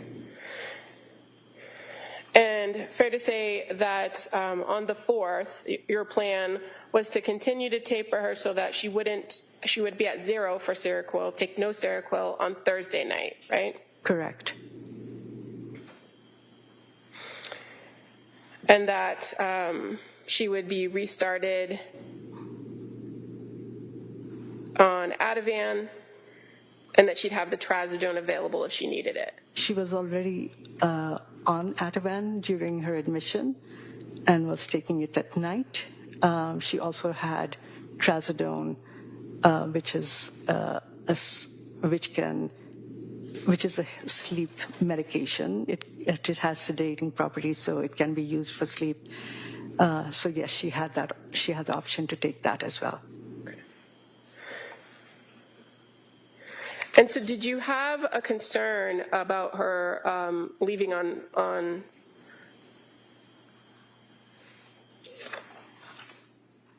Thursday, the 5th, without having monitored her at no Seroquel? I did not have any concerns about her safety or a risk for anybody else. Okay, but as far as from a diagnostic perspective, would you have preferred to have more information about her sleep patterns and her mood? Yes. Okay. Now, you said that you didn't have a concern for her safety. So what, in your time that you were with her, that you met with her, and all the information that you reviewed, what were identified as maybe protective factors that made you feel comfortable that she was safe? She was, there's several things. She was future-oriented. She was clearly invested in her children. She was a caring mother, just like a caring mother. She had her parents around to help her. She had family and supports. We ensured that she would have outpatient psychiatric care for follow-up. She didn't have a history of suicide. She had no history of psychosis, postpartum psychosis. She had a stable place to live. So the statement that she made to you that she wouldn't have completed the act of suicide because of her kids or her mom, was that something that you considered? Absolutely. And the fact that during the time from admission on January 1st to the time she was discharged on January 5th, that she didn't make statements supporting suicidal ideation, was that a factor that you considered? Yes. And at no time during the time she was at McLean did she ever indicate that she had ever reported or had thoughts of harming anyone else, did she? She had never stated that she had any thoughts of harming anybody else. And ultimately, at the end of that conversation with her, or the hour later, she was able to secure that appointment that you asked her to on her own. Correct. And so knowing that now the discharge has moved up a day, what was your plan for medication for her upon discharge? She would have continued on the Ativan to help her sleep at night. That was a short-term plan. Once she was feeling better or was able to sleep or her mood came back to baseline, she could taper off of it. She had trazodone to use as needed, and melatonin. And as far as your recommendations for medication, it would be no more Seroquel. I guess, let me ask that question a different way. Yes. You didn't give her a new prescription for a different dosage of Seroquel, did you? No. And did you advise her to take Seroquel when she was home if she felt that she needed it? I would assume she would take what I had prescribed.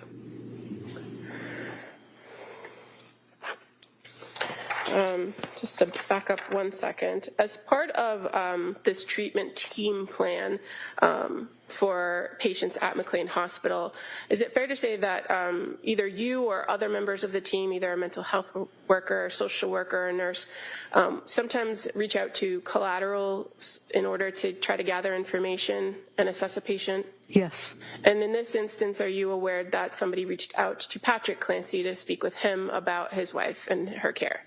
Yes. And were you aware that he reported that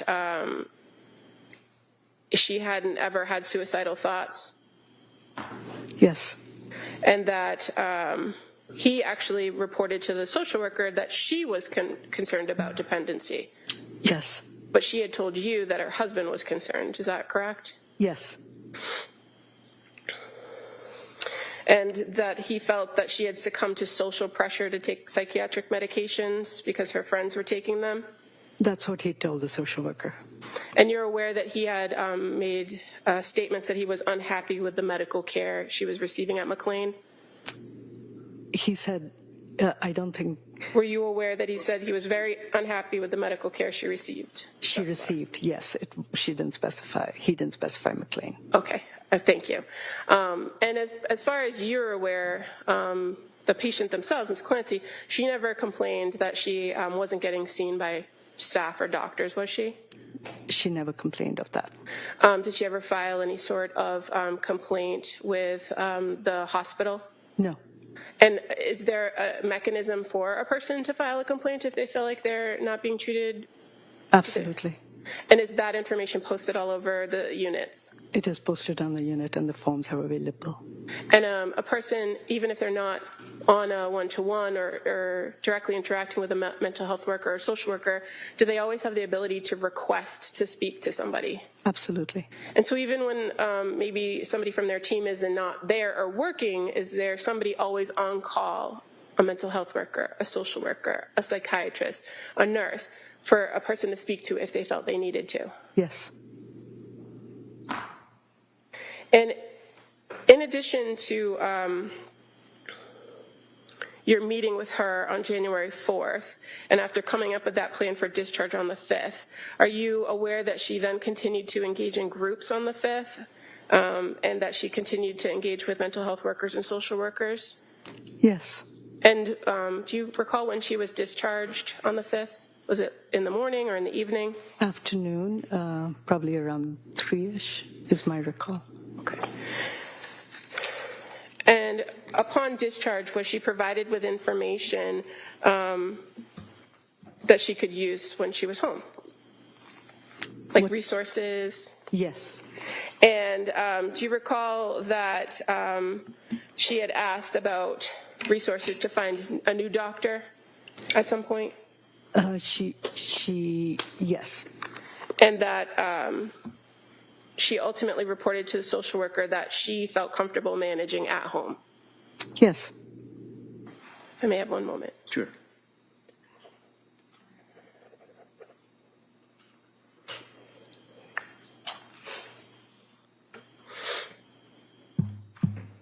So upon discharge, what did you actually prescribe her?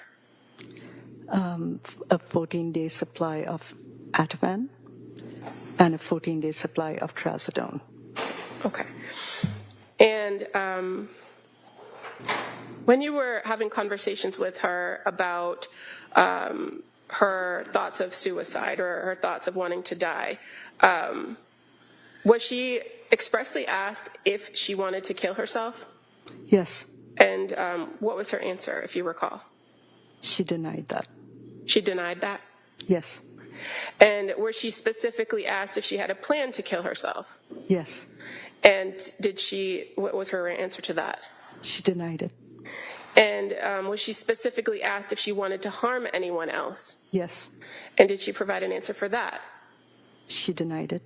And those are standard questions you would ask at every interaction with her, correct? Yes. And prior to discharge, she would also be asked those questions again, correct? Yes. Because if her answers changed at any point, it would have changed your plan, right? Yes. Thank you.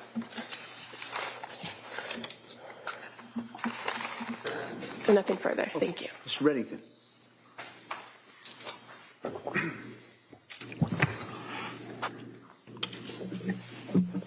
I'd like to start off just by asking, District Attorney asked you about resources that were provided to her. What were the resources? We had discussed going on Psychology Today, where I'm sorry? she was aware of the website Psychology Today, Website. Yes, she was given the name of a case manager through her insurance who she could contact for assistance in finding new providers. So other than telling her about the website for Psychology Today and talking about her insurance company and what they would allow for her to reach out for what, other providers? Is that what it was? Can you restate that? Sure, of course. You referenced her insurance company. Yes. I mean, that's a major consideration in medical treatment, is it not? What a person has for insurance? No. No? I don't understand what you mean by that. You know what insurance is? I mean, as far as like a person paying their bills for medical treatment or psychiatric treatment. The insurance is important because who you can see is limited by what insurance you have. So that's what I was asking as far as the insurance. You referenced that on the resources, when the DA asked you about resources, and I asked you what were the resources, and you said going on the website for Psychology Today, right? Yes. And that you spoke to her about her insurance, right? We gave her the name of a case manager who she could contact and her telephone number in case she wanted to find other providers. They would be able to look at their database and figure out what providers would be within the distance she was comfortable with, whether they were male or female, if she had a preference, and if she had any preference about any specialization. Okay. And in reference to the insurance, what is the insurance? You answered the question about insurance. I'm just asking, what is the involvement of insurance in that offer of resources? I don't understand your question. All right, maybe I didn't understand your answer. That's why I apologize. You had indicated that in addition to telling her to go on the website for Psychology Today, that you spoke about her insurance and other providers that would be permitted, I guess, under her insurance. Not every patient, the fact that she had a case manager at Blue Cross Blue Shield was an added benefit because they could assist her in finding providers. Okay. That's what I meant. All right.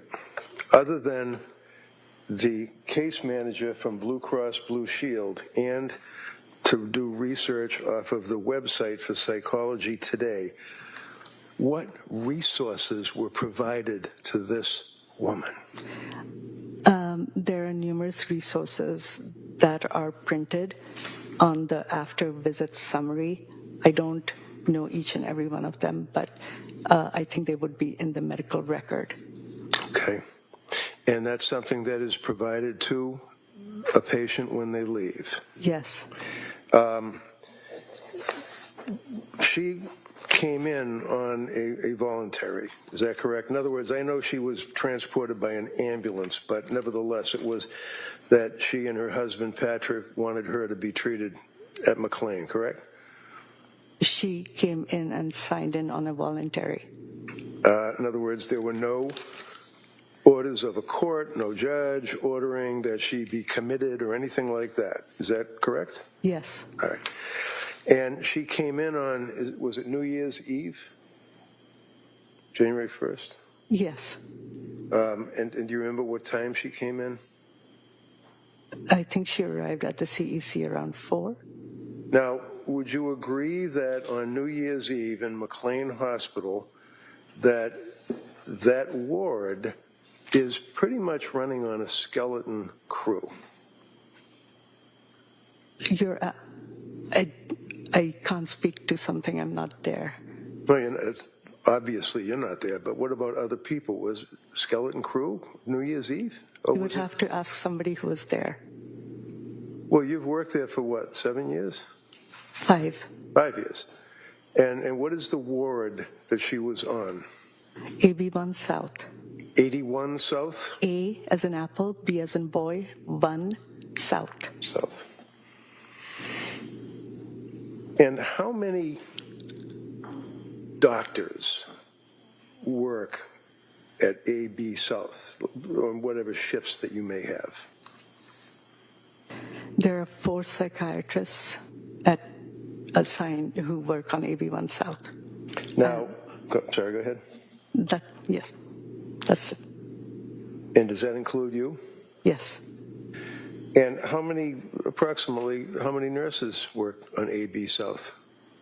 I wouldn't know, but I know that there is a nurse assigned to each team and that there are 4 teams. Sometimes, yeah, in general. 4 teams on AB South, right? Yes. Okay. And when you say a team, that consists of what? A psychiatrist, a nurse, perhaps, or what? A psychiatrist, a nurse, a social worker, and an assigned mental health worker. And what are the shifts that this team would work? There are 3 shifts. Okay. And would that be like, 7 to 11, or 11 to 4, that type of thing? I think there's 7-hour shifts or 8-hour shifts. I don't know the exact times. All right. And are you assigned a shift, or do you just go whenever you want? We are not assigned shifts. And when she was presented to the hospital, she went through that initial evaluation that you told us about, the CEC. Is that correct? I'm sorry. CEC, maybe you were talking about the CEC. Yeah, can you repeat the question? Sure. When she admitted herself and was escorted onto AB South, that's where she was evaluated? She was evaluated in the CEC by the psychiatrist. Then she came to the unit and was seen by Dr. Madhwa later the same day. So she met 2 psychiatrists on January 1st. Okay. So you have a woman that has admitted herself to McLean on New Year's for help, right? Yes. And she was evaluated at the CEC. Is that on that ward, or is that a different part of the hospital? It's a different part. Okay. And how long does that evaluation typically take? I can't speak to that. I don't work in the CEC.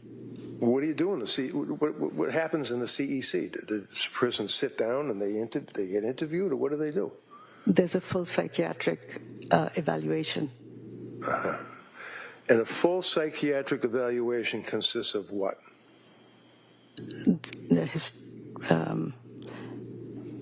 A chief complaint, a history of, so basically a history of present illness, which would be what brings the person into the hospital. Okay. They review past psychiatric history, substance use history, social history, family history. They do a mental status exam, and then they make an assessment.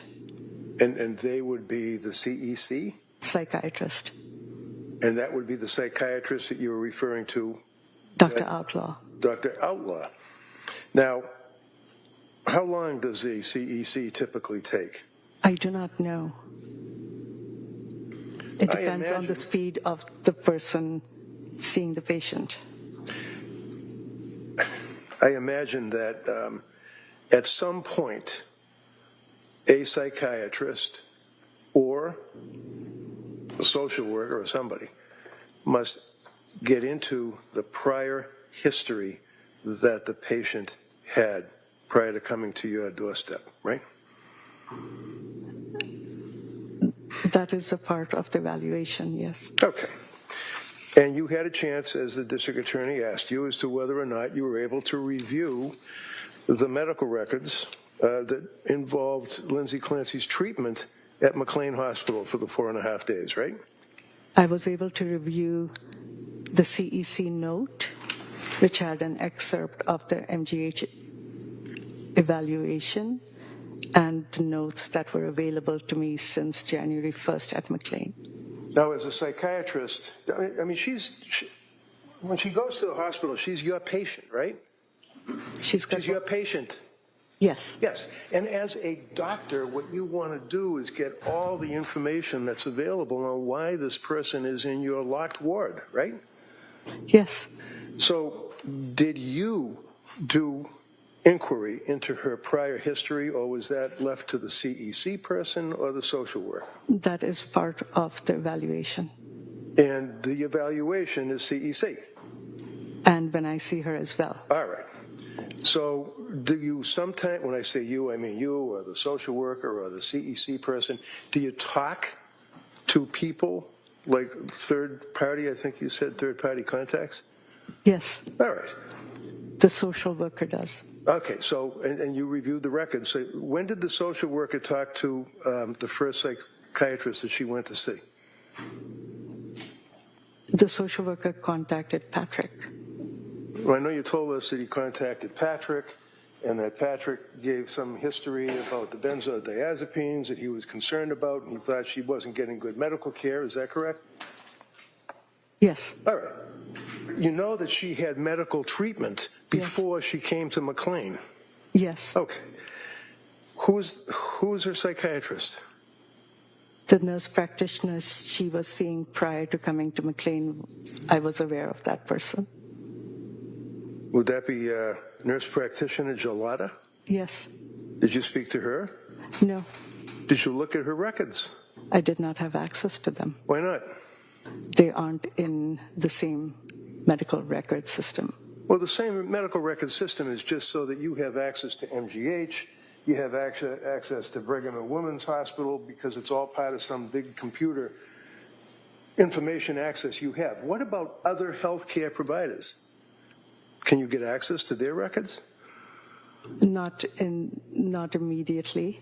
Well, how about if you have a release signed by a patient under the HIPAA law? You know what the HIPAA law is, obviously, right? Yes. And just tell me, what does that actually mean, that a patient allows someone to look at their medical records? Yes. And Lindsay was very, very cooperative with you guys, wasn't she? Yes.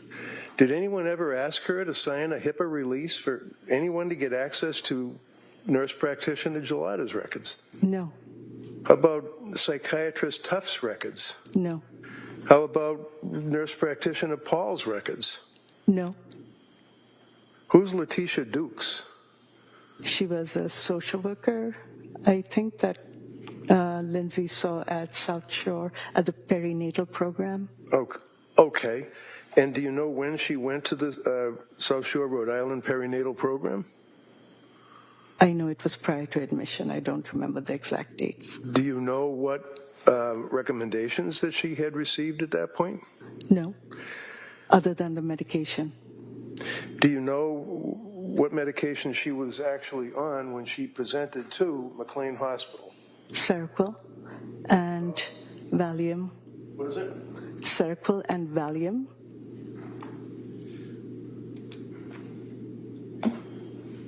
You knew that Dr. Tufts was the first psychiatrist that she actually consulted, correct?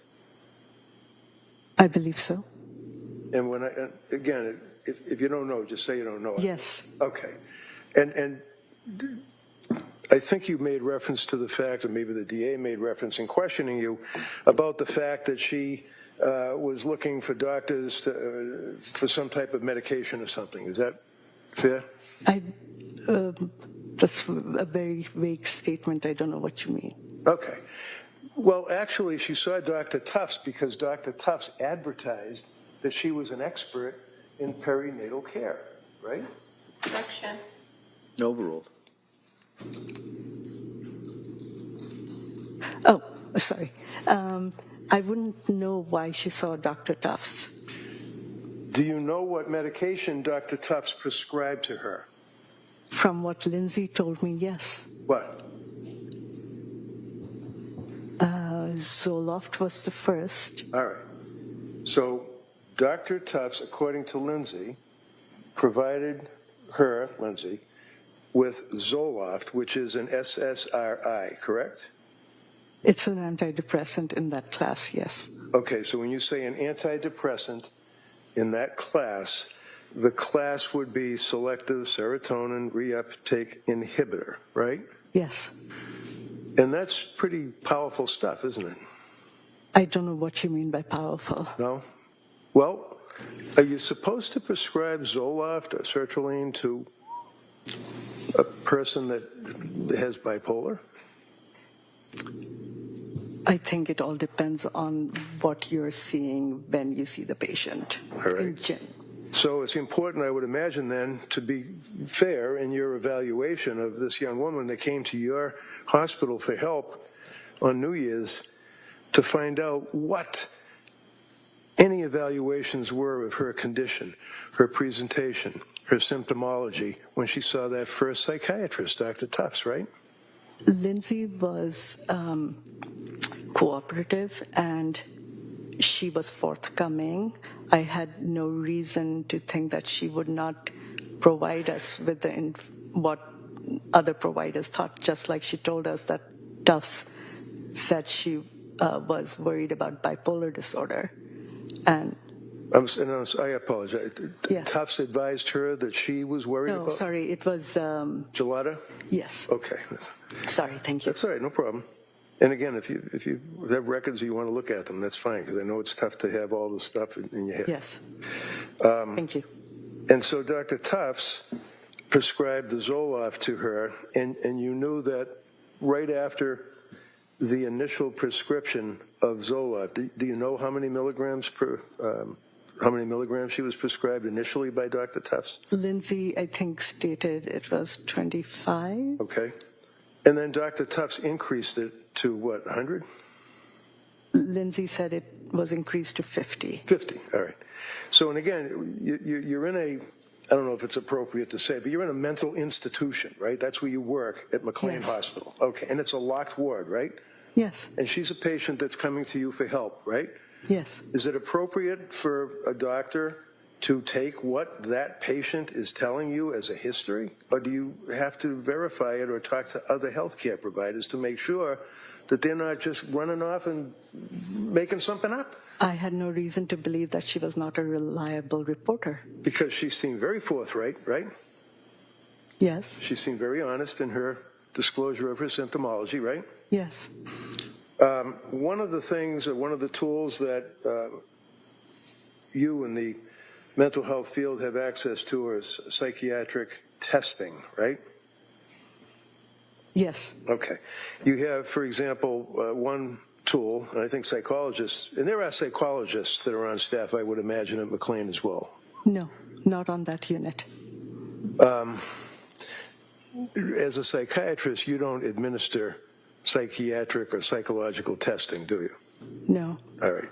But for example, you've got the Beck inventory test, or what's called the MMPI test. You're familiar with those, right? These are forms forms that the patient can fill out. Right. And one of the tests is the MMPI, which is Minnesota Multiphasic Personality Inventory Test, right? I have heard of that. Okay. And you know that one of the things that it determines is, if they call it the K scale, whether or not somebody is lying or minimizing, or not minimizing, but lying about their symptomology, right? I don't know much about the scale. Well, that's a tool that can give someone information as to the person's presentation of their symptomology. That would be important as to their honesty of whether or not they're trying to minimize or whether or not they're trying to falsely project their symptomology, right? I don't know what you're asking me. Okay. Were you aware that there were ever any psychological testing administered to Lindsay? MMPI or Beck or anything? No. Okay. How many times did she call or reach out to help for a suicide hotline? I don't know. Wouldn't that be something important to find out, if the person who you're suggesting was denying suicidality or suicidal ideation upon your evaluation, that she called out to suicide hotlines? She was she told us that she was having suicidal thoughts, right, but had no intent or plan. So I do know that she was struggling with suicidal ideation. Right. Anybody else that you talked to? Or Patrick. Did you talk to anybody else? I know the social worker talked to Patrick. And he... did give the information he gave. Okay. So what I'm asking is, as you're investigating the history of this patient, you're not aware, no idea that she had reached out on not one but two occasions to a suicide hotline. Is that correct? Yes. All right. Did you know that when she was first prescribed the Zoloft by Dr. Tufts at 25 milligrams, then increased to 50 milligrams, that she then reported that she was unable to sleep? She shared that with us. Yeah, Was that? sorry. I'm sorry. I didn't. Go right ahead, no problem. What is it? I'm going to let you finish the question. Okay, thank you.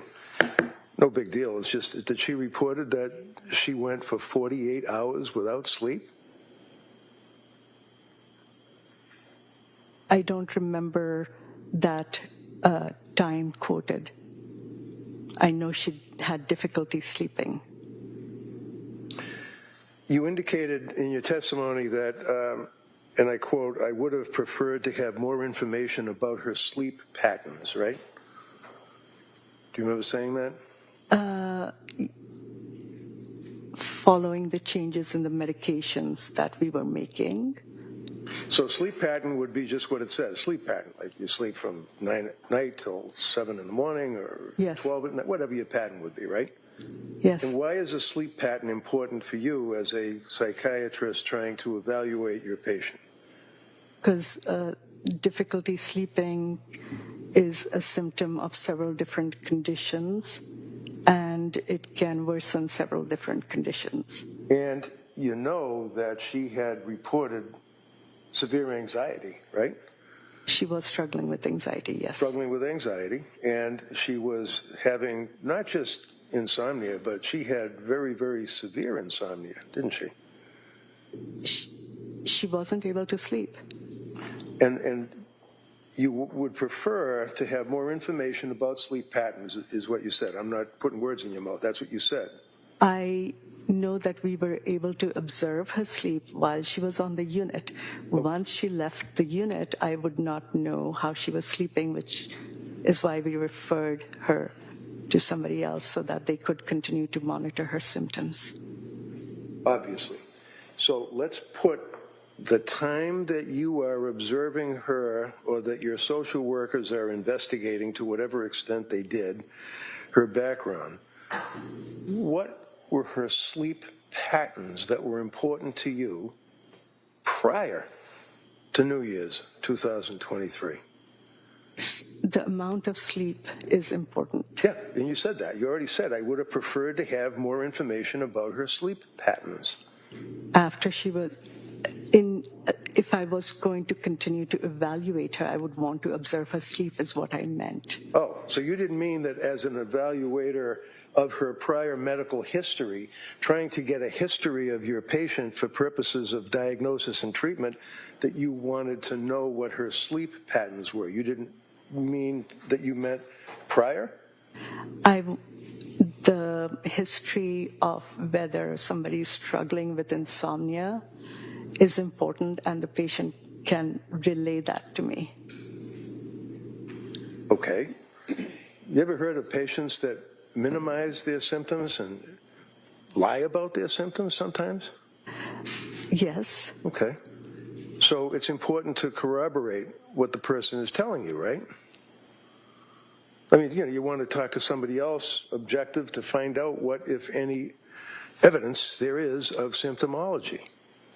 And we did that with I'm sorry? So when a patient presents and they're talking to us, it is not just about what they are saying. It's about their body language, their eye contact.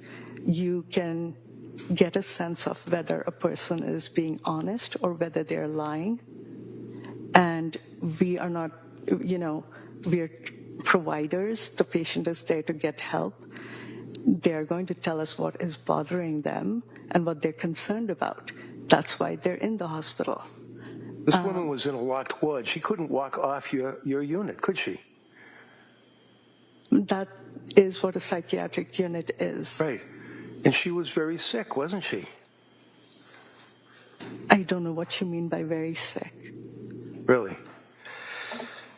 You indicated that you would assume that she would take what I prescribed. Do you do that with all of your patients? Assume that when they have mental disease or a defect that they would do what they're told?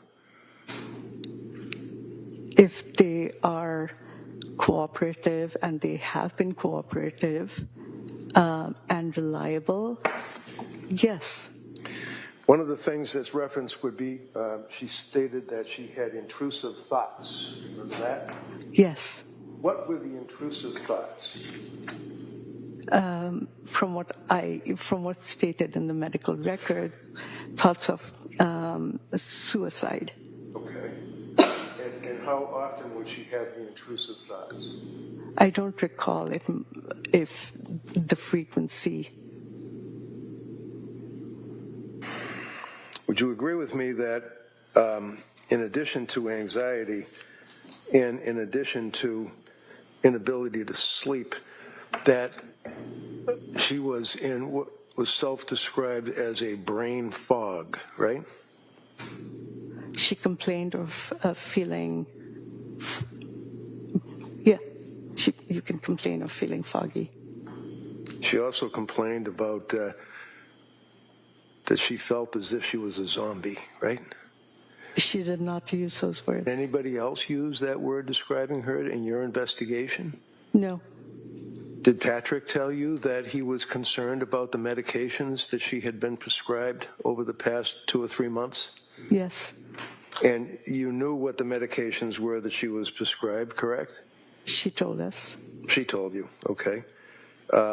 And she told you that she was prescribed, in addition to the SSRI Zoloft that was increased from 25 to 100, that she was then told... I was aware that... 50. Correct. She was then told to stop taking the Zoloft by Dr. Tufts, right? She reported not being able to sleep, and they agreed that she would not take the Zoloft. Okay, so the answer is yes. She was told to stop taking the Zoloft by Dr. Tufts, right? I think you would have to ask Dr. Tufts that Well, I will.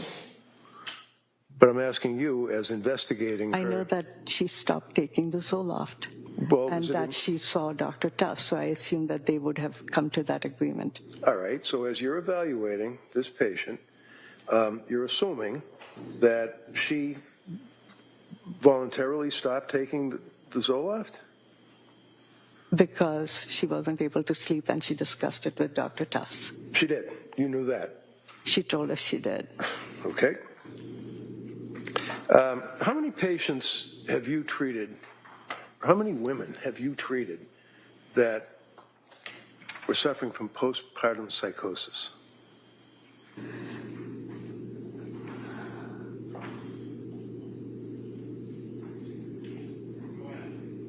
I don't recall. I don't remember, but I think it would stick in my memory, so I don't think that I probably have. You don't think you probably have? I don't think I have. I haven't seen any. How about postpartum depression? Yes. And how many patients have you treated with postpartum depression? Over the last 20 years, I wouldn't. There are lots of patients I have seen. Okay. I don't keep a record of what diagnoses and what people I see. Now, one of the things that you, when I say you collectively, I mean psychiatrists, psychologists, use in your evaluations and diagnoses of patients would be what's referred to as the DSM, correct? Yes.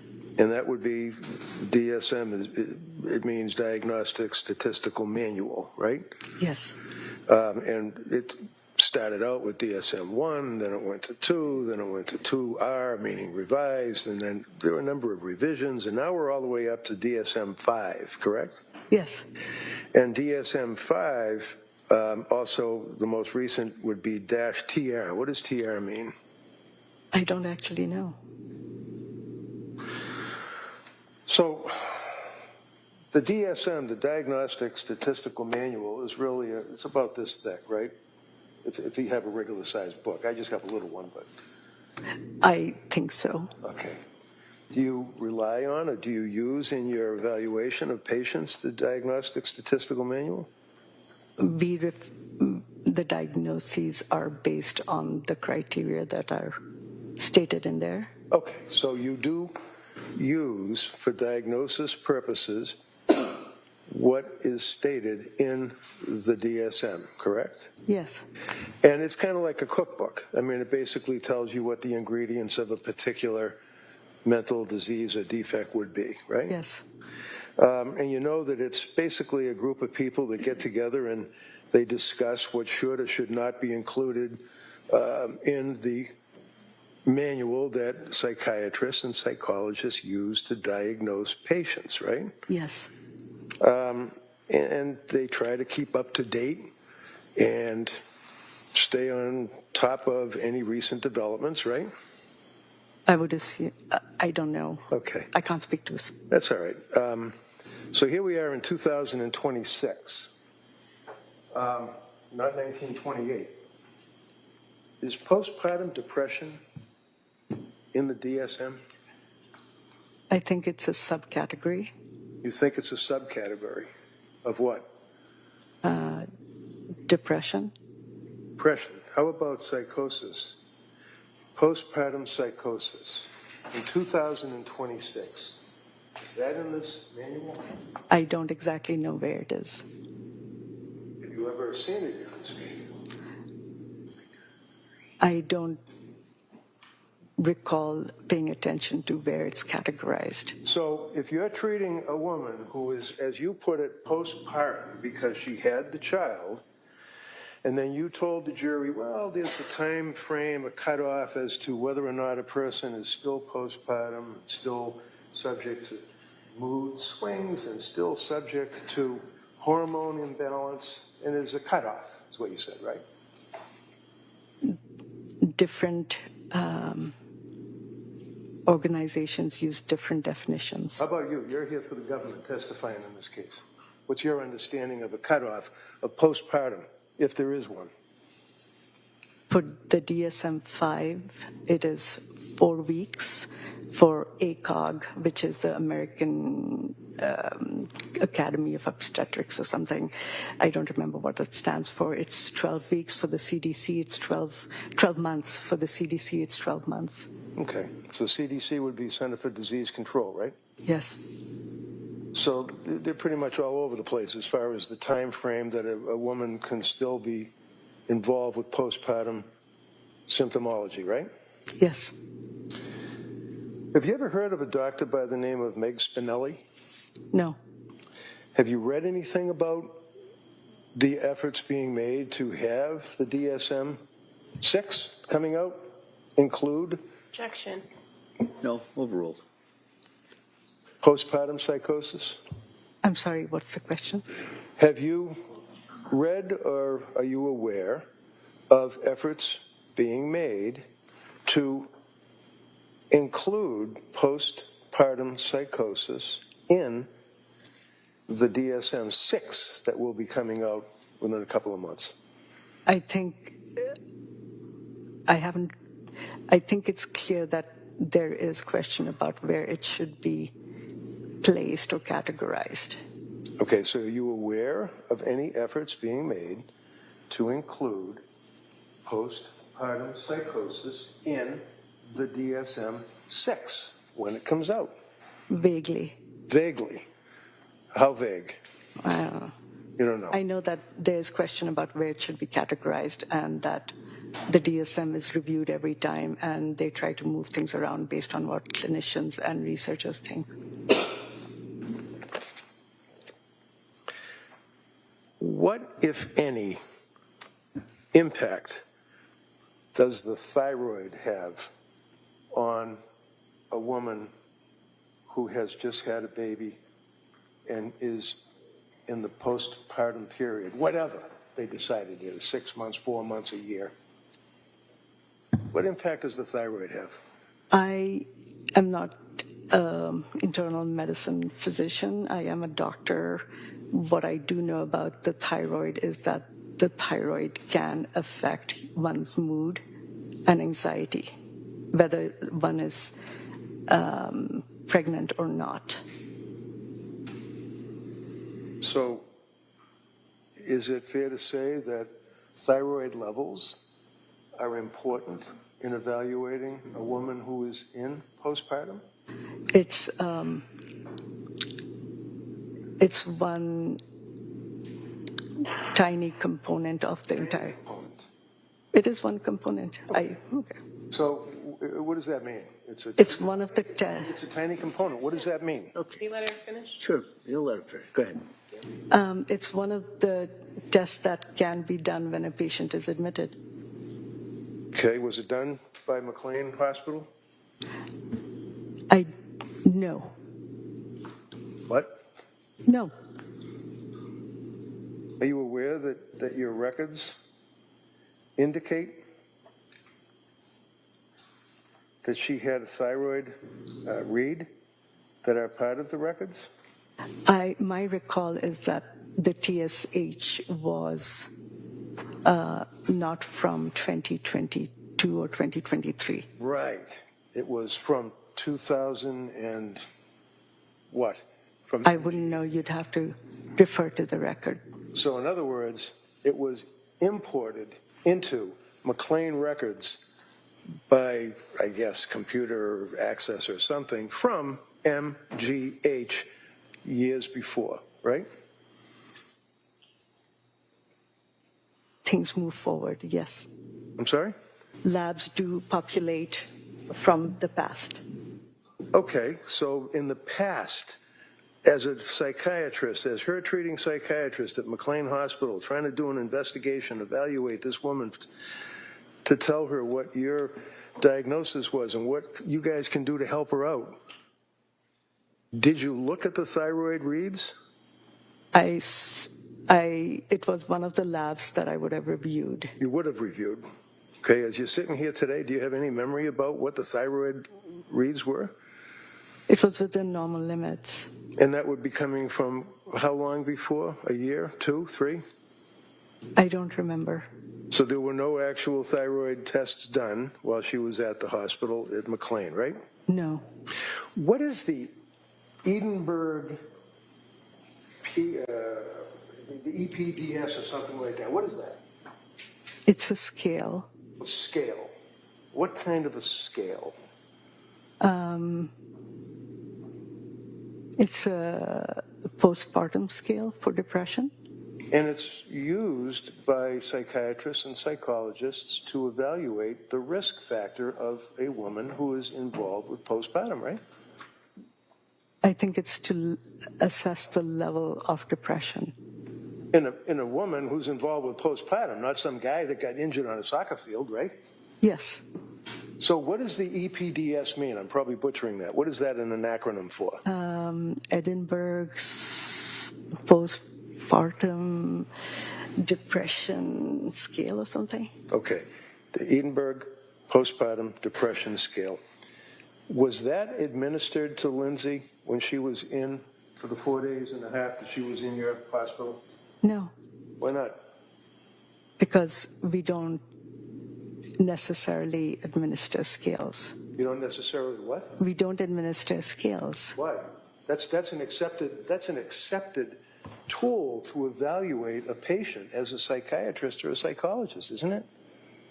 It is a tool, but it doesn't in the end determine the diagnosis. No, of course not, because the doctor who supposedly has access to the person's medical history and all of the other aspects of your evaluation is the one that gives the diagnosis, right? The psychiatrist makes the diagnosis based on the presentation, the history of the patient. Right. So far what we've got is a presentation of the patient who was in the locked wards at McLean Hospital, and the presentation was from her, right? Her presentation is how she presents, how she is observed. It's not what she's telling us. Well, isn't what she's telling you part of what you consider? Yes. Okay. And what Patrick's telling you is part of what you consider? Yes. So other than what Lindsay, who is in the locked ward, tells you, and her husband who tells you, what, if any, investigation did you do? We did not do any additional collateral contact. And you didn't do any tests either, right? You didn't do it. Did you do a blood test? Psychiatry as a field is not dependent on blood tests. If it was that simple, it would be much better for everybody. It's based on the evaluation of the patient who's sitting in front of you. So you're suggesting to this jury that it's not a valid medical step for one to take blood from a person who is on a cocktail of drug medications to find out what their levels are? No, not a regular procedure at all. Okay. Now, McLean did not take any blood. McLean did not do the Edinburgh scale, but that would be something that you would be interested in, right, as to whether or not anyone else gave her the Edinburgh depression scale. Let me clarify one thing. McLean did draw blood. They did do testing. There was no testing for levels of drugs. Just okay. Let me clarify that. That's fine. Okay. So they took a CBC or maybe a blood count evaluation, but it had nothing to do with what was on board, as they say, as far as tricyclics, antipsychotics, SSRIs, anything, right? They check for substances of abuse, but nothing else. Well, there were no substances of abuse in her blood, were there? No.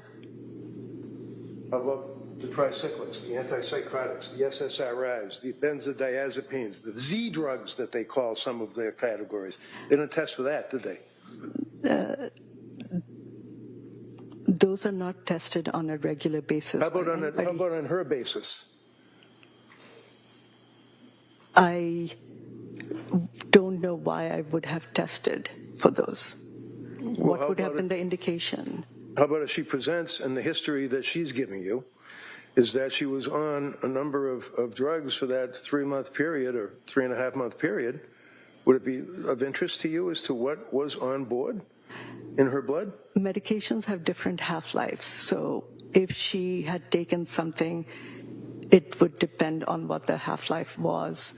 If it was a day, it would be out of her system. We would not be able to catch it at that time. It would depend on what she'd been taking and, what was in her bloodstream at that point. So the admission note that was noted in the medical records would be on page 64 of the medical records that you were presented by the district attorney. I don't remember what page it's on, but that's understandable.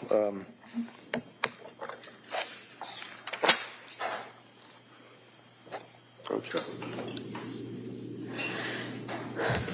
Thank you. Sure, no problem. Can you tell me what I'm looking at?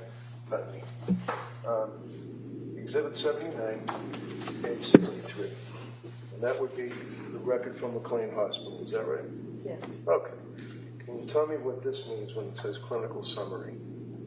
That's the social worker's note. Okay. And is that Can you, Doctor, can you maybe move that microphone just so that Sorry. That's the social worker's note?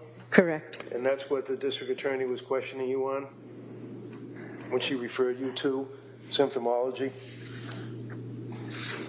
It was this a conversation with Patrick? I'm not sure I don't recall what you're talking about. All right. You can read along with me, all right? Okay. Clinical summary says the case was discussed in rounds, and would that be like on Grey's Anatomy? You have rounds, and they see patients in the rooms and that type of thing. No. What does it mean when it says in rounds? It's when we meet in the morning. The social worker, the psychiatrist, the nurse, and the charge nurse, the utilization reviewer. Okay. So that's why it says on page 63, discussed in rounds, SW and PIC met with Lindsay as part of the intake interview, right? Yes. Okay. Presenting problem, then it says HX, that's history, right? Mm-hmm. And psychosocial HX history was discussed, correct? Yes. At that point, she stated that she was hoping to be home by next weekend for her daughter's birthday, right? Mm-hmm. And that then she relates her history as far as having a third baby on May 26th. That would be Callan, right? Yes. The youngest baby. And she then told you all that 12 weeks after she delivered, the baby wasn't taking the bottle. It was around the time that she was supposed to go back to work. Husband also went back to work, and she was experiencing a lot of, and then someone puts in quotes, situational anxiety. Is that correct? That's what it states. All right.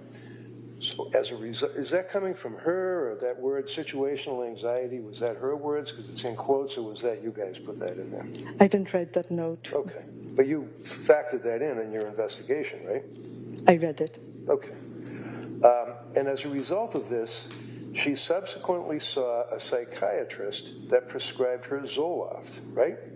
Yes. And that would be Dr. Tufts, right? Yes.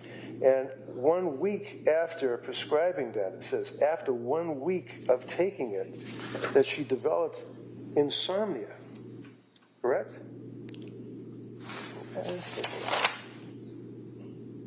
Yes. Okay.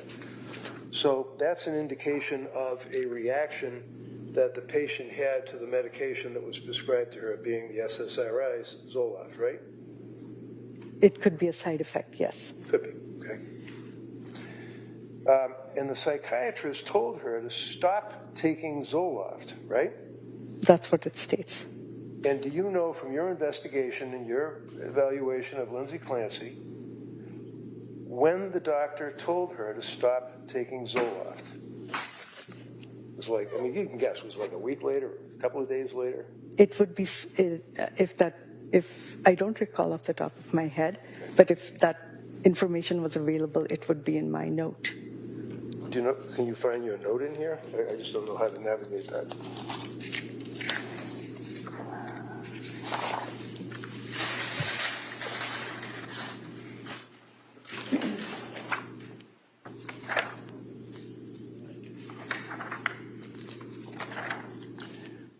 Would it help you if you had a break or a little recess just to look at this? No. No? I can find it right now. Okay.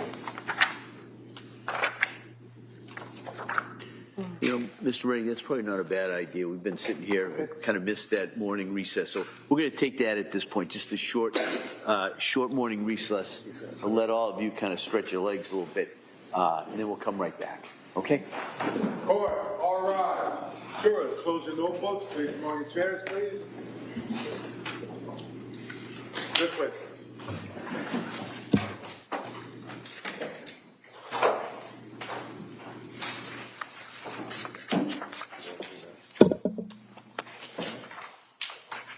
Said I should. Your Honor, can she have permission to take that and look at it, the exhibit, out of the courtroom? I think it's probably best if you want to look at it, keep that in the courtroom. Yeah, okay. Yeah. All right. So you can look at it, but just you'd have to stay in the courtroom. Okay? All right. She wants to take a break, as we all do. Leave it here. All right, so we'll be in a short recess. We'll come back. Great. Thank you. Court, all rise.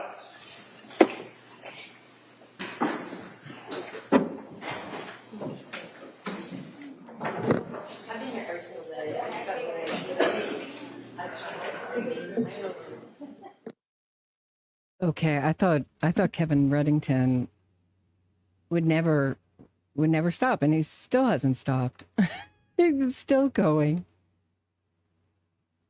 I just want to thank everybody who donated. I'm just going to start from the beginning. So if I've thanked you before, I'll thank you again. Okay? Mom interrupted. Thanks for the 440 Jules. Angelica.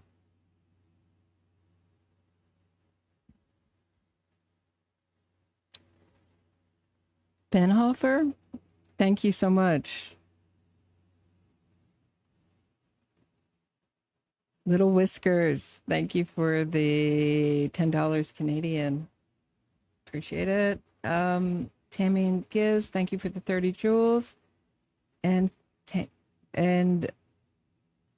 Beth of a salesman. Cute. 10 jewels. Okay. Thank you.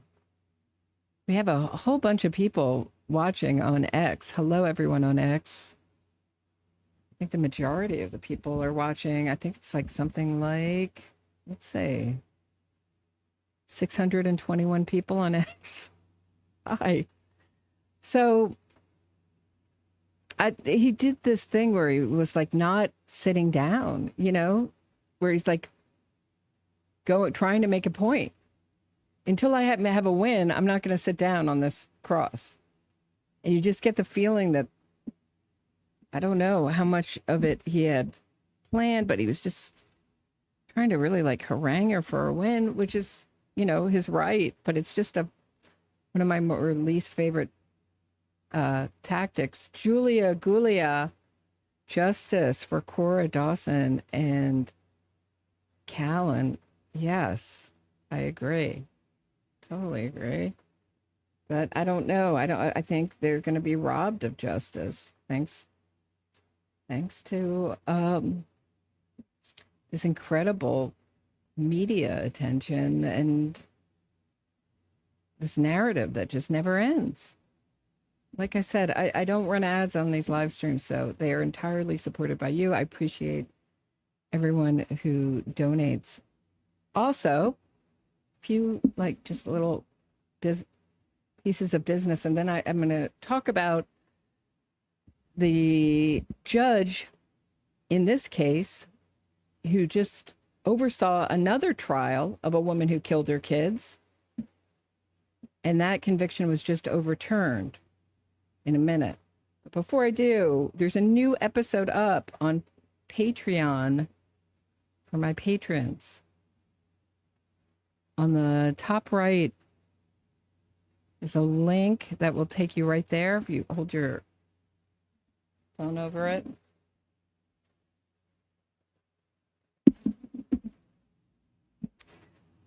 Also, Saturday night, Chet Hardin, who wrote the program, covered the Nexium story really well, did a fantastic job covering the Nexium cult in upstate New York. Just wrote a book on the vampire cult of Nebraska and his trial. It's going to be a fascinating book, fun book to read. I'm enjoying it. It's called The Vampires Cult. Chet Hardin, he's coming on Saturday at 6, live interview. Don't miss it. All right, here we go. So this judge, I hope they're not coming back yet. No, they're not. Okay, good. Whoop.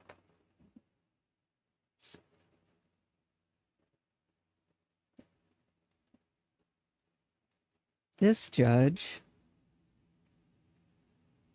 get to my bookmarks.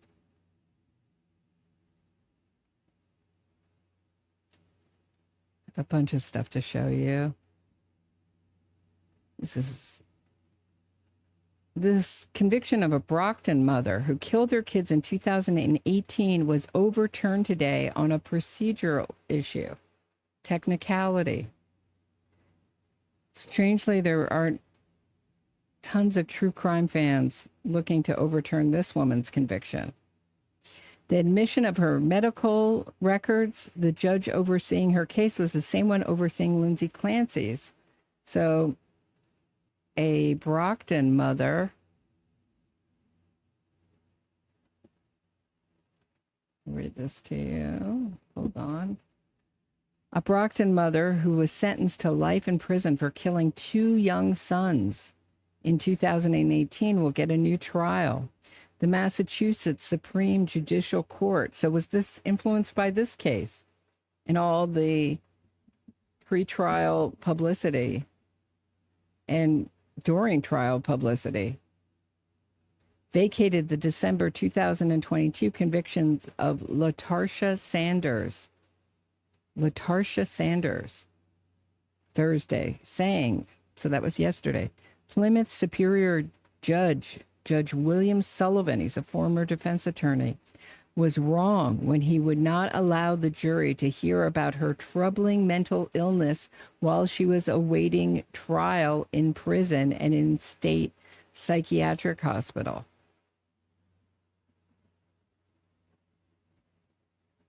Well, that seems fair. It wasn't while she was doing the crime, but who knows who's on this Massachusetts Supreme Judicial Court. Sullivan is currently overseeing the Lindsay Clancy murder trial. This is from CBS News. Who wrote this? Mike Toole and Tammy Matusa. Plymouth County District Attorney Timothy Cruz said her boys, 8-year-old Edson Marlon Brito and 5-year-old Lasan Brito, died in a ritualistic incident and that Sanders practiced voodoo.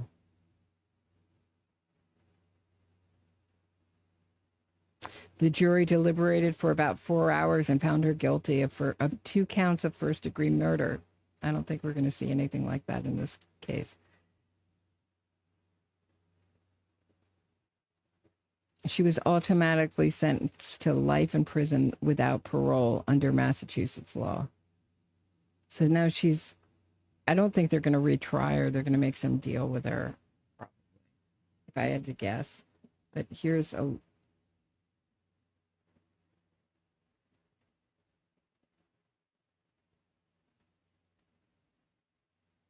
Let me try to go back to the beginning.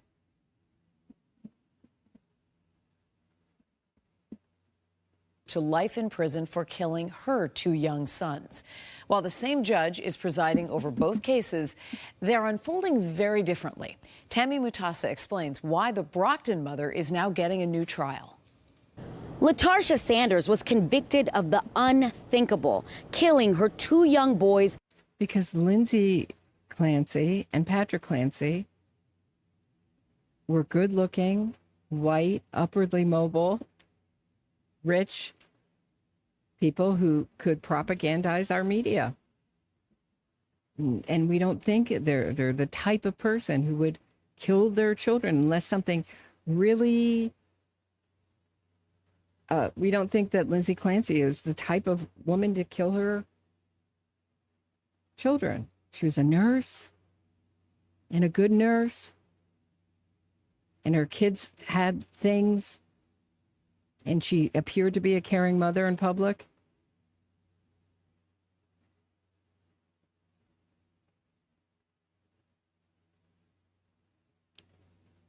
LaTarsha Sanders, I would doubt had any money. In their Brockton home. Now she's getting a new trial after the state's highest court ruled the same judge in the Lindsay Clancy trial didn't let a jury hear key evidence about her troubling mental health. That pain falls on their hearts every day. This was the moment in December 2022 when LaTarsha Sanders was sentenced to 2 life terms for brutally murdering her boys, 8-year-old Edson and 5-year-old Lasan. That's a life sentence for them. Judge William Sullivan presided over Sanders' trial. He's the same judge overseeing the Lindsay Clancy trial, who's accused of strangling her 3 children. It's so hard for us to get our mind around how anybody could take their own children's life. And when it happens in such a... Oh, are we back? Hold on 1 second. Nope, we're not back. Sorry. Okay. Gruesome manner, the way that it did in the Sanders case, the way that it did in Lindsay Clancy's case, I think it makes it even harder for us to understand it. Sanders admitted she stabbed her boys dozens of times in what prosecutors called voodoo ritual killings. But her defense argued she wasn't criminally responsible because she was insane at the time. Now, the state Supreme Judicial Court ruled Sanders will get a new trial because the judge was wrong when he didn't allow the jury to hear about her mental illness while she was awaiting trial in prison and in a state psychiatric hospital. According to the ruling, a jury never saw thousands of pages of medical records compiled after the murders, where doctors found Sanders suffered from hallucinations and paranoid schizophrenia that was undetected and untreated for decades. It really was up to the jury to decide whether it was undetected and untreated for decades until she was facing consequences for murdering your children. I don't know.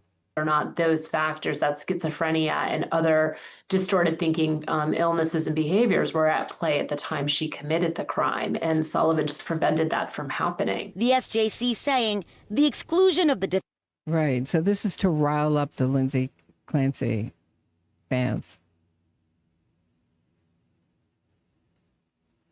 I mean, this judge is bending over backwards for the defense, I think. defendant's relevant medical records relating to the diagnoses or treatment of mental illness constituted prejudicial error, and as a result, the defendant is entitled to a new trial. The ruling raising questions if mental illness should be given more weight in criminal cases. Mental illness and criminal responsibility issues have been around since we've had a criminal justice system. Now we just talk about mental illness more. The Plymouth DA's office says they are reviewing the court. Now, if you just say it was mental illness, then you get a get out of prison free. You can kill your kids. And if you're smart enough to make an alibi for yourself, to make it look like you were absolutely frantically searching to cure your mental health. So they keep talking about this locked ward. So I have a little experience. So I guess I wasn't really prepared for how much I was going to talk about this experience that I usually reserve for like people very close to me. But I think it's really important. Like, so I had to institutionalize someone close to me who was having a psychotic break. It was one of the most traumatic experiences. It was not a subtle psychosis. It wasn't undetectable. It was very obvious to everyone that this person was not in reality. And when I took this person to like an emergency psych ward, and that's like another thing. Good luck finding an emergency psych ward. It's a whole nother thing. But basically what happened was New York said, you're now a ward of the state. You're not leaving. Like, we agree that this person needs help, and they're so not in the right mind that we're taking responsibility, despite the fact that this person had family. The state took precedence over family at that point. So that's not what happened with Lindsay Clancy. So I just bring that up to say it's not what happened. She went in, the wards are locked at McLean because for your safety, but she was clearly walking around campus playing with clay when she wasn't being seen, right? It's a beautiful campus.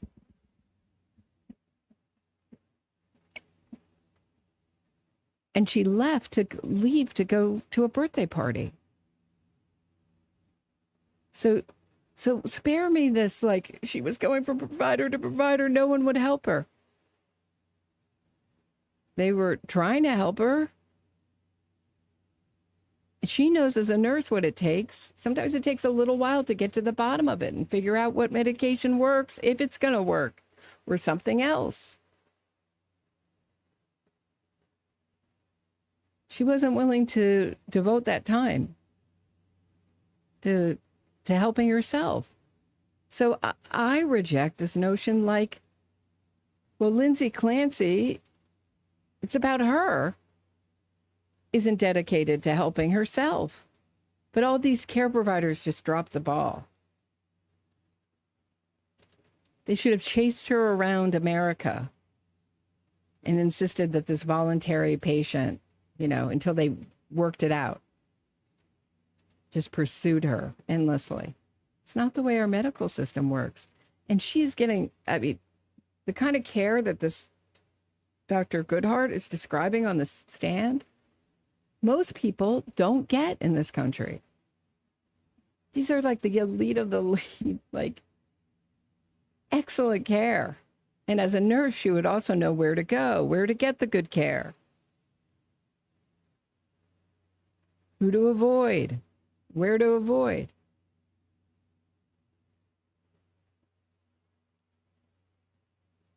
I mean, what's happened in New York City is that so many providers have gone either concierge, meaning that they charge, like, this is what happened to my primary care physician, and I've never gotten a new one. I think it's happened like 3 years ago, and I still haven't gotten a new one. But he went concierge. Like, he was really popular, winning patient awards, whatever. He's a good doctor. But he just couldn't handle the dealing with healthcare forms and the insurance part of it that really limits what you can do. And the really good doctors don't take insurance in New York City. That's what's happening. It's becoming so burdensome. The system has become so burdensome to deal with. The people that doctors are dropping out, the really good doctors are dropping out of it.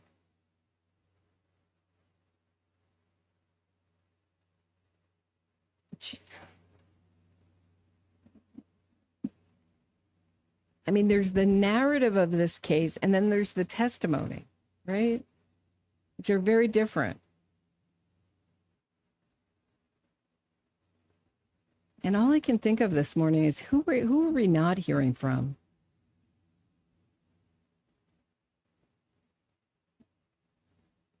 Is there anyone who has really worked with Lindsay Clancy who was scared of her? Is there anyone who's scared of Lindsay Clancy, or is there public persona that good? Oh, I gotta get this. Hold on one second.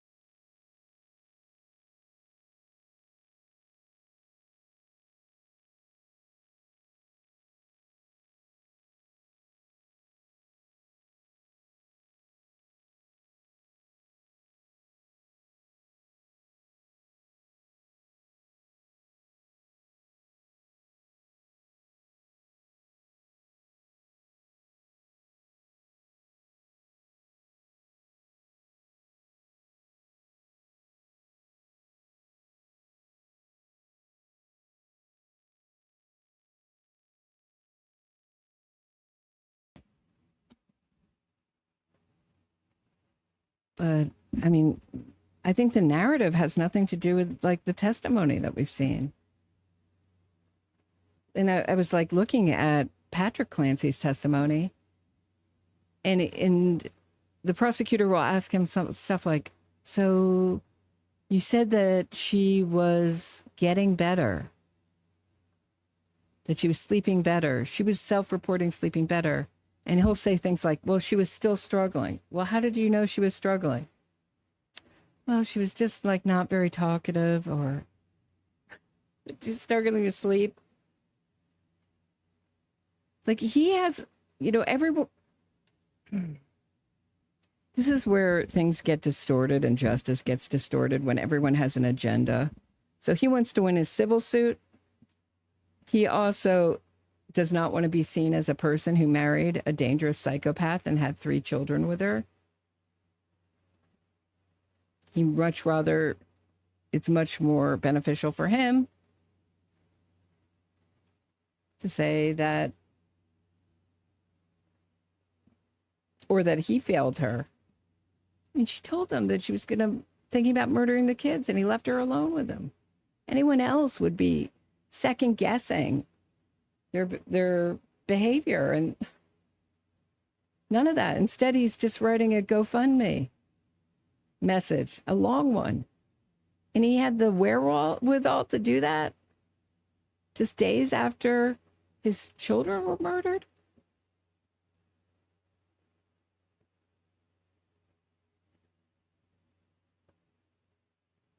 The prosecution they want to win this case, and they're trying to put together a theory. I'm going to put that this is for the few people watching on YouTube. If you're watching on X and want to come to YouTube and participate at Roberta Glass on YouTube.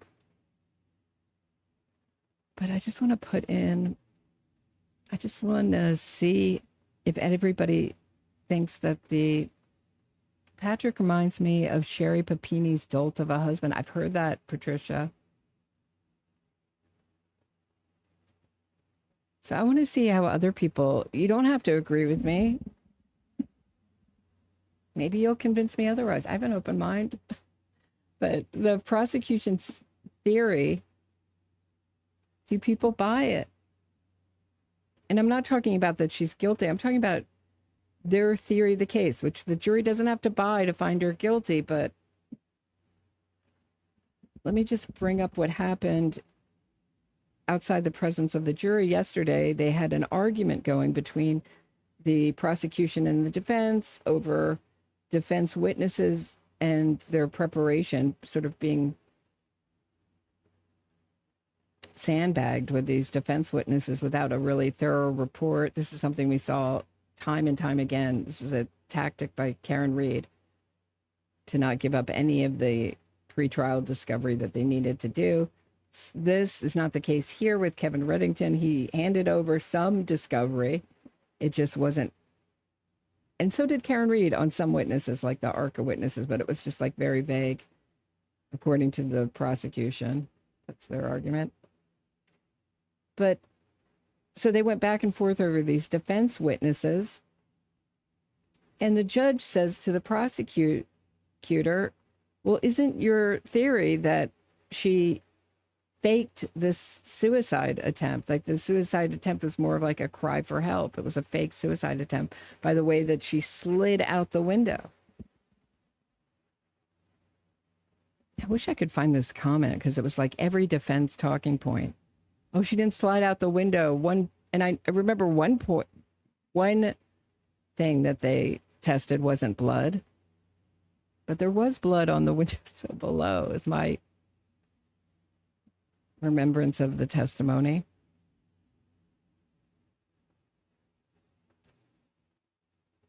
But are you buying the prosecution's theory? Do you think that her motive for murder, prosecution's theory on motive, that she wanted to kill her kids on Clancy's motive? And if you don't know what it is, just don't answer this poll. If you're intimately familiar, what it is that she wanted to kill herself. And I'm stuck on this because I think it's not only untrue, but idiotic. I think it's an idiotic theory of the crime. But they think that like sort of it's like a middle ground thing, like, oh, well, we'll say she really was sick. It wasn't that she was faking all this mental illness. That nobody ever really observed. They heard about it from Patrick Clancy and Lindsay Clancy, but nobody really observed it, unless you're going to say she's quiet. Do you buy the prosecution's theory on Clancy's motive? And just yes, no. I mean, that's, and I'll check in on this in a second. I want to see if I'm alone in this. And maybe a better question would be, is it smart of them to do that? Was it this like a smart theory to go with? Does it give them a better chance of winning? I don't know. I mean, I think they would be better off going with the truth and then just saying, you don't have to buy this. And going over what makes you legally responsible for killing 3 babies.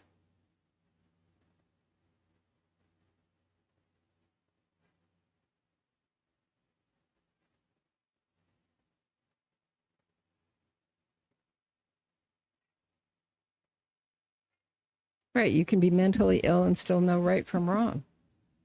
to me, it doesn't look like she really was mentally ill. And whatever happened between her and Patrick Clancy, no one's talking. There's clearly something really wrong with that marriage. I mean, went over his GoFundMe statement. He said every morning we woke up and gave each other a hug, a habitual, passionate hug. What does a passionate hug look like? Is it like you hold on and like a little longer than normal? You squeeze a little tighter? What's a passionate hug? I don't know. I guess a lot of like real tight squeezing and long holding. I don't know. Try to figure it out.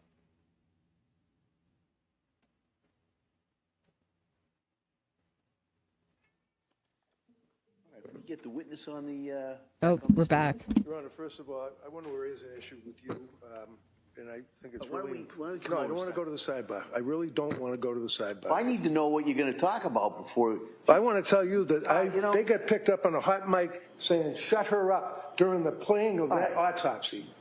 All right. This is not like Handmaid's Tales where you're going to tape them up. Listen, I'm not doing that at all. I just want to find out what the issue is. There's a lot of privileged issues, and then you can tell me that, and then if Oh, I'm so glad that they're talking about this, because this was something that Kevin Reddington must have seen on Twitter, because it's in my bookmarks to talk about. This is Kristen K, Bench Slapped TV, and she seems to be very defense-friendly poster on X. Here's where they claim that the assistant district attorney can be heard saying on a hot mic about Lindsay Clancy, shut her up, when Lindsay Clancy was crying after seeing autopsy photos and hearing testimony. I'm punching air. Okay, ready? Here.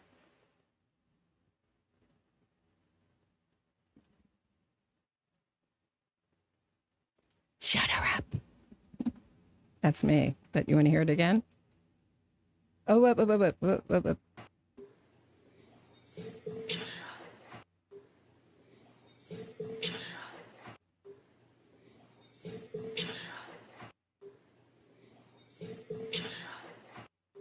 How many times can I play it? I don't know. So this is Kristen K at Bench Slap TV. And it got seen 27,000 times, so I'm sure Kevin Reddington, this is where this is coming from. And he likes to shout things out, I notice.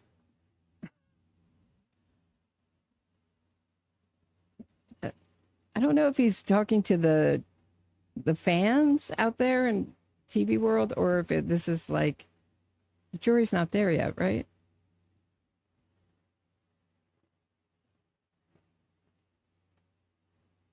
They're claiming that the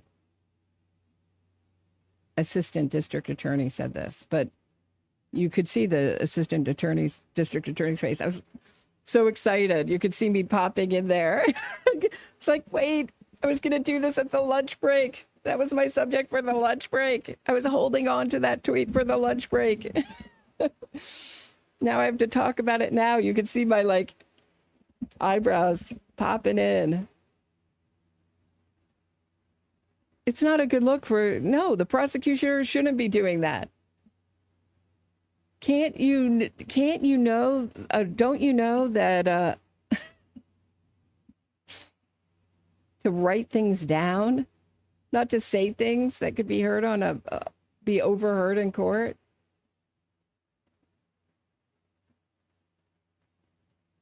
It's disrespectful to the defendant, to the court, to everything. No, if we don't know who said that.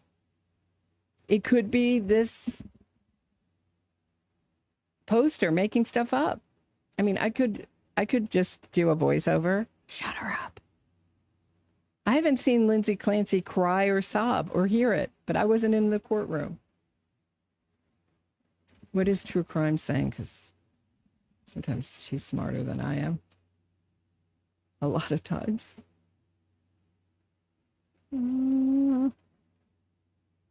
I believe they were saying to shut off the hot mic that had accidentally been left on.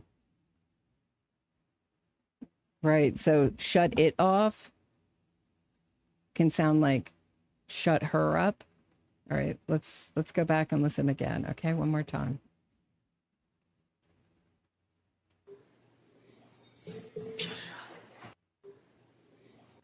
It could be shut it off. Things like that when... Oh, here we're back. Get sidetracked by that. Let me get out of here.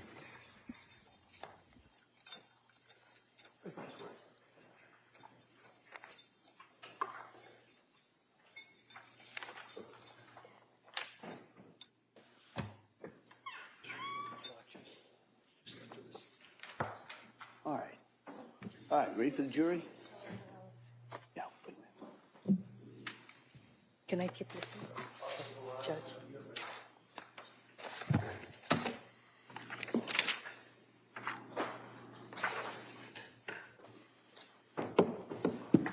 Court, all rise. Jurors enter.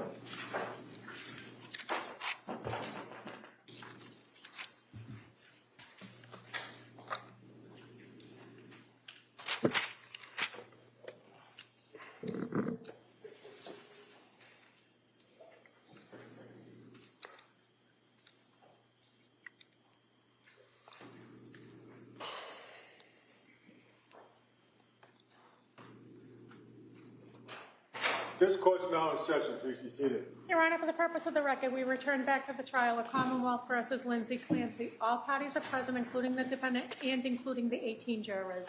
All right, Ms. Reddington. I think it's page 63, I'm pretty sure. My note. Yes, I believe. I look for it.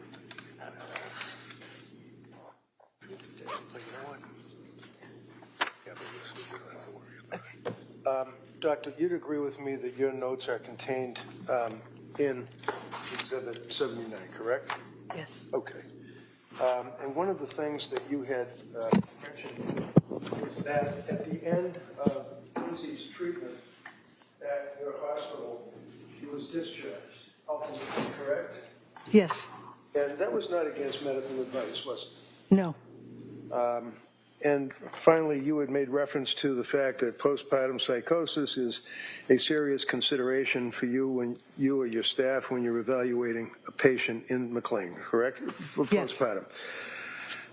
And one of the recommendations that you made was that she should follow up with other healthcare providers. And if I understand correctly, she actually sent a text or an email or something and confirmed that she did within the hour, right? She made an appointment with Dr. Tufts for the next morning. Right, and she told you guys that, right? She told the social worker that. So she was very responsive to your advice about you should reach out to your provider, and she did that, right? Yes. That's all I have. Thank you. All right. Counsel redirect.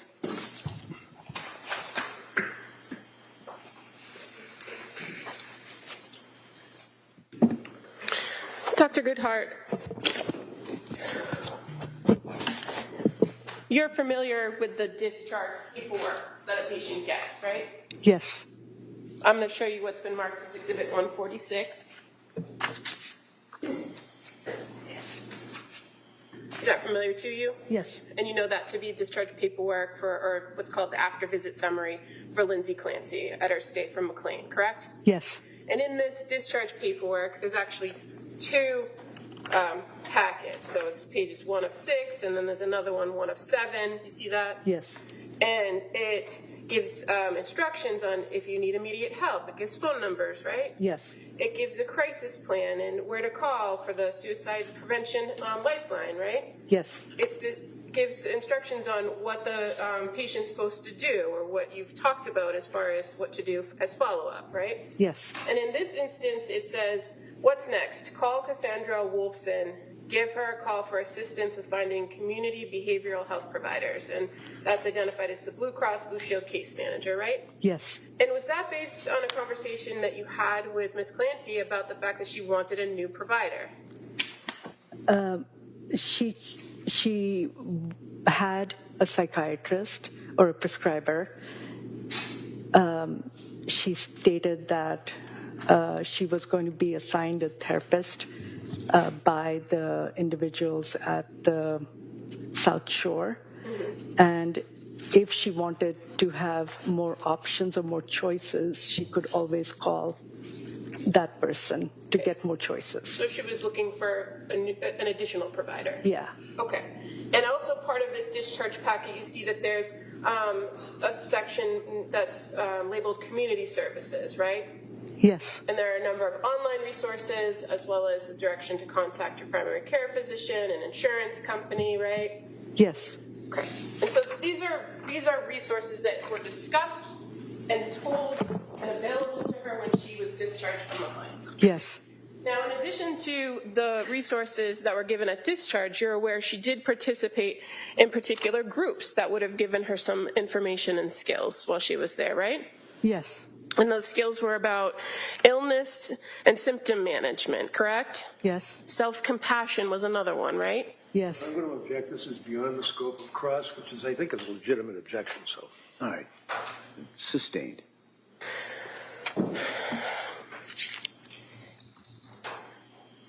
Counsel on cross-examination kept referring to this, the unit at McLean as the locked unit, right?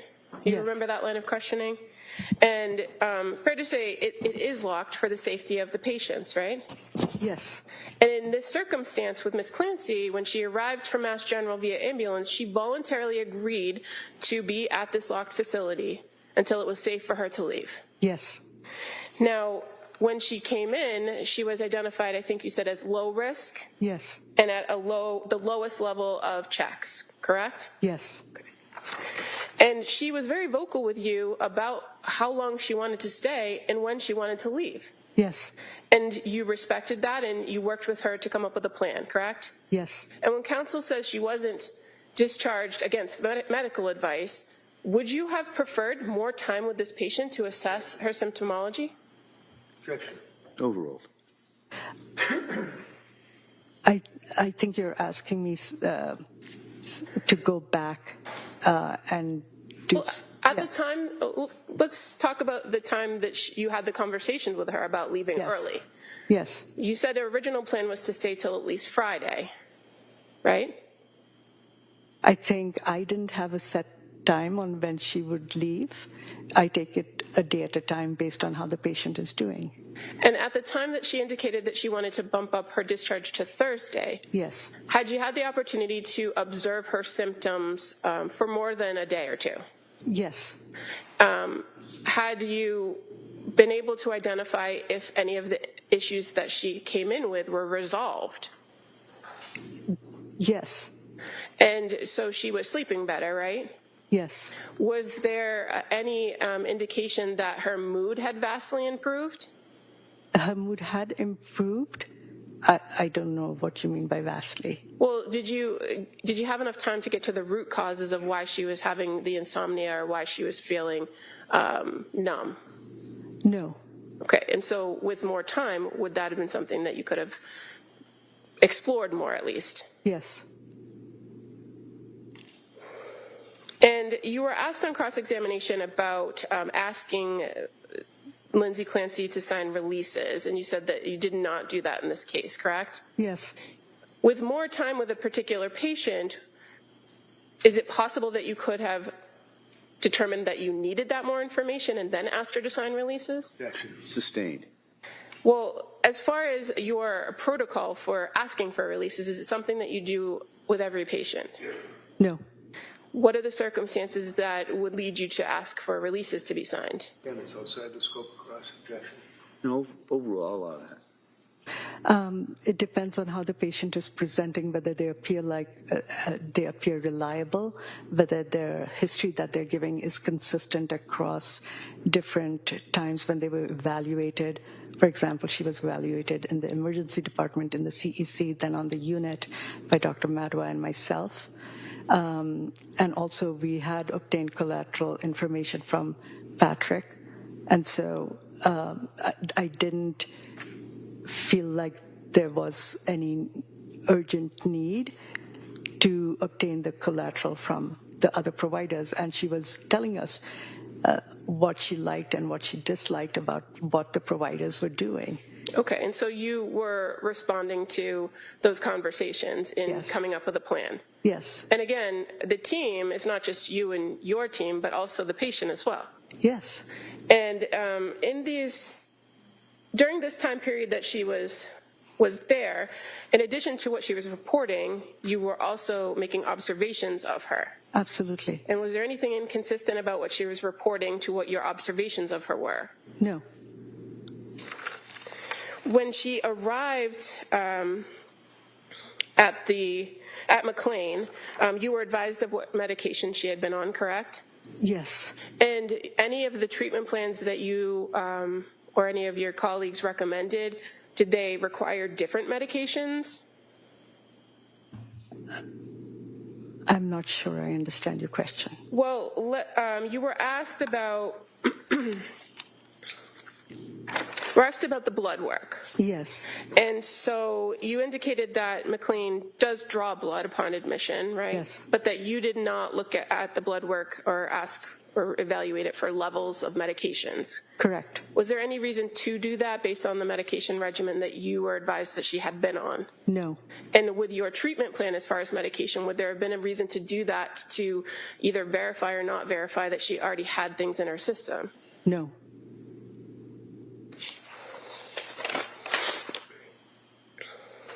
You were asked on cross-examination about the defendant reporting that she complained of brain fog or being foggy. Do you recall that? Yes.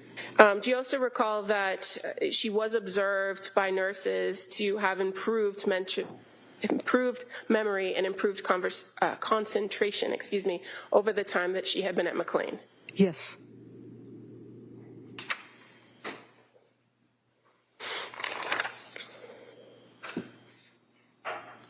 You were asked on cross-examination about suicide hotline. And yes. Are you familiar with suicide hotlines? Yes. And what do they assess for when you call one? Risk, and if somebody's calling and they're feeling suicidal, I think the point is for them to send somebody or to help them through it. So it's a point of intervention, correct? Correct. But in order for a person to receive intervention, they have to identify that they have an intent or a plan. Yes. And to your knowledge, based on your experience and your conversations with this particular patient, did she ever indicate that she ever said she had a plan? No.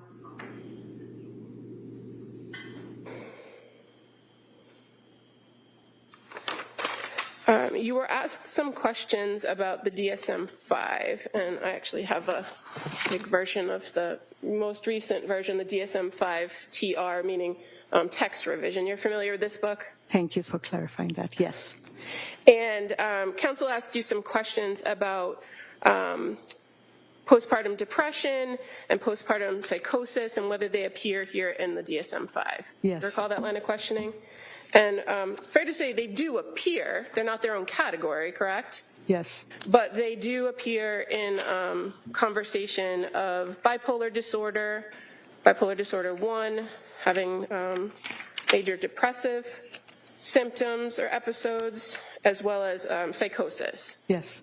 And it's very brief mention, but it's in here. Is that correct? Yes.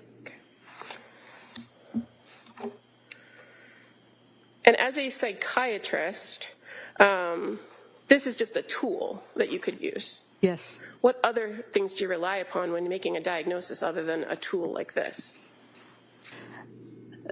Observation of the patient, the history that they're relating, the information from family, and other, that's essentially it, and other records if available. Okay, and you use that information based on your own training and experience to come up with a diagnosis? Yes. And your diagnosis, does that have to agree with anyone else? No.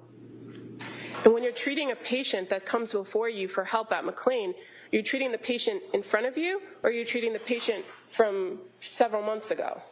You take the history into consideration, but you're treating the patient in front of you because that's the presentation. Thank you. I have no further questions. All right, Mr. Reddington? No, thank you. Thank you, Doctor. All right. Thank you. Thank you.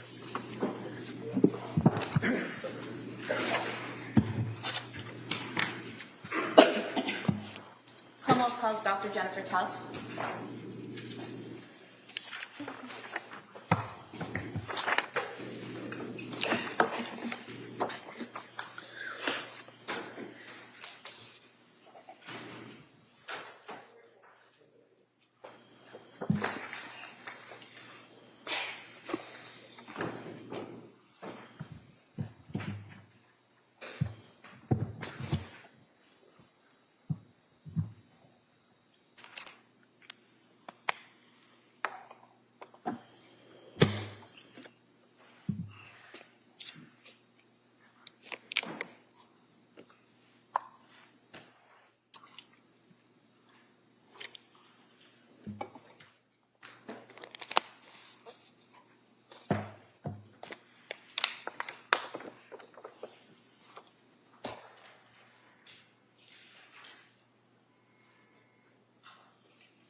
Good afternoon.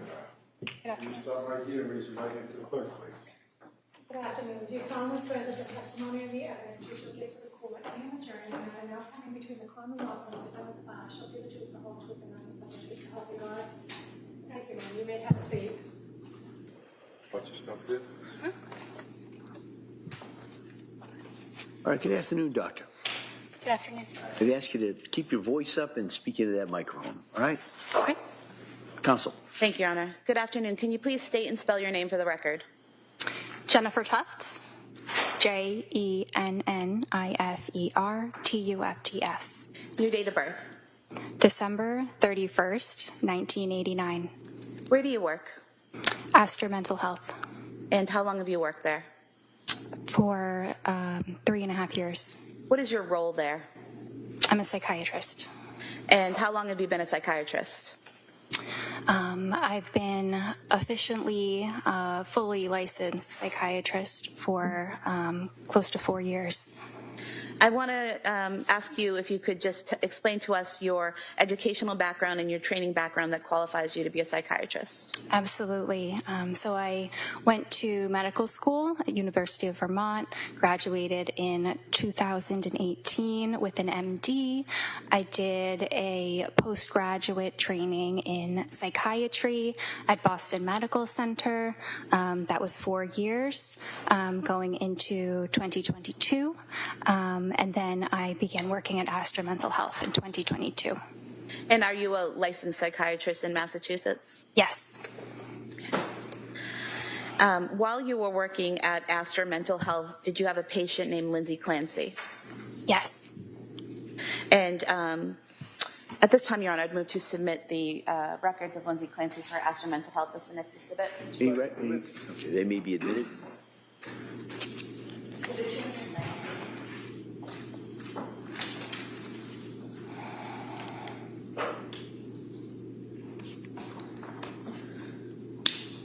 Do you recall when you first saw Lindsay Clancy as a patient? Yes. When was that? It was in September of 2022. And was that first appointment on September 15th, 2022? I believe that it was. And prior to a patient coming in for their first appointment, is there paperwork that they fill out, either online or that's provided to them to fill out? Yes. And what type of paperwork is that? It's fairly extensive. It includes past health history, past psychiatric history, medications they have taken in the past. It includes names of any therapists or other doctors they work with, usually primary care. It includes any report of substances that they may use or may have used in the past. It includes a number of scales, so scales assessing things like anxiety, depression, ADHD. So it's a fairly lengthy document. Are you aware that Lindsay Clancy filled out those documents on September 12th, 2022, 3 days prior to her first appointment? Yes. And did you have an opportunity to review what Lindsay filled out prior to meeting with her for that first appointment? Yes. Okay. And do you recall what you learned from those documents about her prior mental health treatment? Yes. What was that? That she had previously taken some medication. I believe it was in nursing school. It may have been fairly brief, but she had tried the medication Prozac. Do you recall that she also listed that she had tried Wellbutrin as well while she was on the Prozac? That was listed as well. Okay. And do you recall that when she listed that she took the Prozac and the Wellbutrin while in nursing school, she listed that she had no side effects from those medications? That is correct. Prozac, is that an SSRI? Yes. Okay. So Lindsay reported that she had previously taken an SSRI while in nursing school with no side effects, correct? Correct. Did she also report that she had no history of any kind of abuse that had occurred to her at any point in her life? Correct. What did she report in regards to alcohol consumption? I believe she reported 1 to 2 drinks at a time, and possibly up to 5 times a week. And is there a portion when the patient fills that in, how much they drink? Is there a question there about whether they feel guilty about that? Yes. And what was her response? Am I allowed to go check that just to make sure? Is there an objection to her reviewing the records? No. Yes.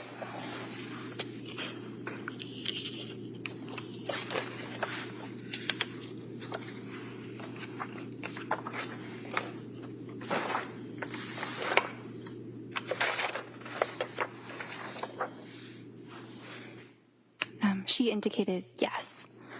And so in that section, is it correct that she listed that she was drinking 5 times per week and feeling guilty at that time about it? Yes.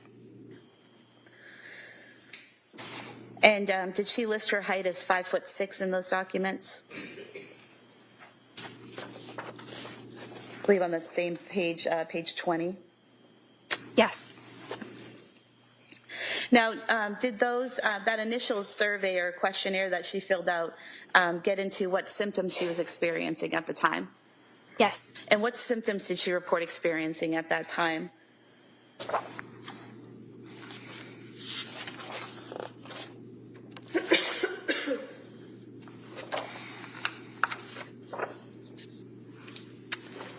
Anxiety attacks, decreased appetite, depressed mood, easily distracted, excessive worry, guilt, unable to feel pleasure, unable to fall asleep, and racing thoughts. And would it be fair to say that there's a checklist of symptoms and the patient checks off which ones they're experiencing, correct? Yes. And so on that list, engage in risky behaviors, that was not checked off, correct? Correct. And excessive energy wasn't checked off, correct? Correct. Feelings of hopelessness, feelings of abandonment, feelings of emptiness, none of those were checked off, correct? Correct. Impulsive behavior, that was not checked off, correct? Correct. Now, was there also a suicide risk assessment form that Ms. Clancy filled out? Yes. And what is a suicide risk assessment? Well, it assesses various factors that may increase a person's risk of committing suicide. And the form that Ms. Clancy filled out, the first question is, have you been so distressed you seriously wish to end your life? And her response was no, correct? I'm just looking. Page 23. Correct. And the second question is, has anything happened recently to make you feel you don't want to live? And her answer was no, correct? Correct. There's question 3, a specific plan. Do you have a specific plan of how you would kill yourself? And her answer was no, correct? Correct. Fourth question is access to weapons or means of hurting yourself, and the answer is no, correct? Correct. The fifth question is made a serious suicide attempt, and the answer was no, correct? Correct. The sixth question, purposely done something to hurt yourself. Again, no, correct? Correct. Seventh question, heard voices telling you to hurt yourself. Her answer was no, correct? Correct. Number 9, having thoughts of killing or seriously hurting someone else. The answer was no, correct? Correct. Number 10, heard voices telling you to hurt others. The answer was no, correct? Correct. Hurt someone or destroyed property on purpose. The answer was no, correct? Correct. In fact, the answers to every question on this suicide checklist was no, correct? Correct. Was there also a substance use assessment form that was filled out on page 24? Yes. And there were no issues with substance use, correct? Correct. Is there also an ADHD self-report scale that's filled out? There usually is. Direct you to page 25.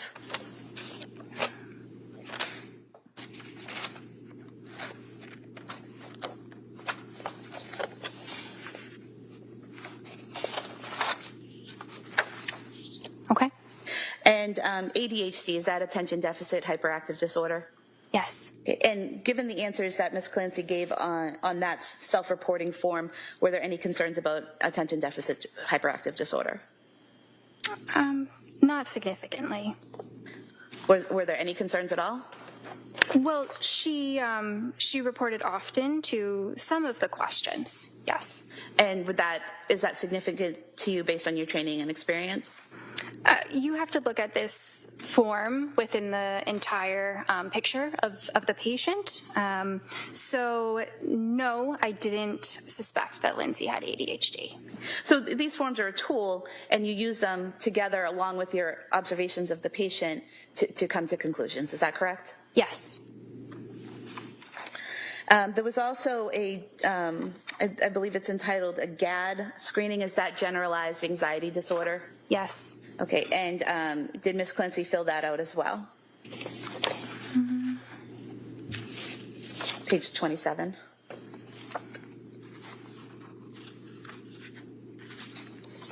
Sorry, my pages are a little bit different than yours. Oh, I apologize. I'll find it.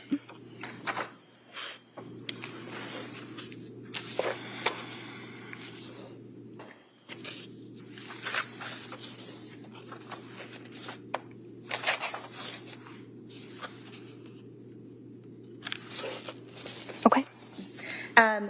Ms. Clancy's answers to these questions, did they give you cause for concern based on your training and experience? They were highly suggestive of anxiety and an anxiety disorder. And for example, number 1, feeling nervous, anxious, or on edge, she responded nearly every day, correct? Correct. Not being able to stop or control worrying, she answered nearly every day, correct? Yes. And so several of these questions were either nearly every day or several days, correct? Yes. I apologize. Can I just ask what page that is? 27, I'm sorry.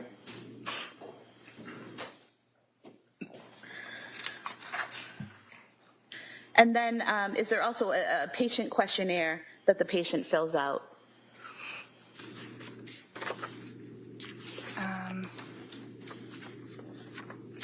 I think it's... yes, I believe so. Yes. And what is the purpose of this patient questionnaire?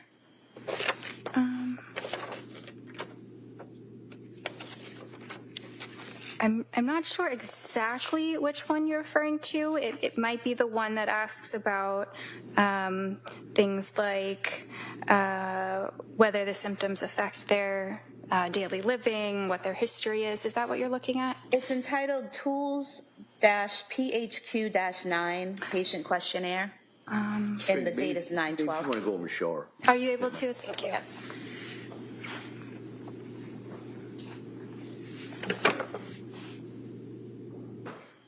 Okay. Yes.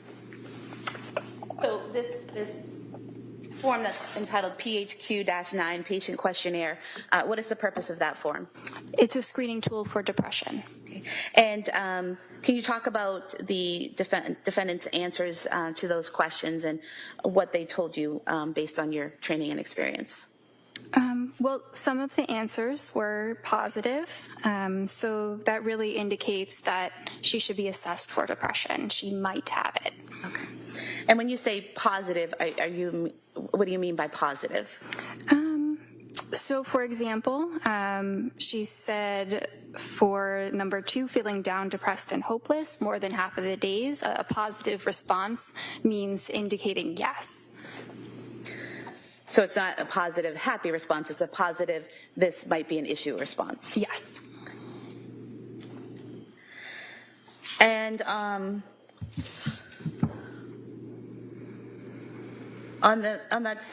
next form, A1, initial diagnostic assessment. Yes. There is a place there. Again, well, this is for September 15th, the day you actually met her, correct? Yes. So the patient fills out the forms in advance of meeting with you. Do they then again fill out the forms when they meet with you? No, these are the same forms. Same forms, just the different date on them? Yes, because they're included in the intake note, which is what I write, but some of the information is from the patient's self-report. Okay. So would it be a combination of the forms they fill out and then what you observe and ask about during your initial meeting? Yes. And that initial meeting with Ms. Clancy, was that in person or was that a telehealth? Telehealth. Okay. Does who controls whether it's an in-person meeting or a telehealth? You or the patient? Both. Both. And if a patient told you, I don't want to do telehealth, I only want to do in person, is that an option? Yes. Go ahead. Sorry. I'll let that stand.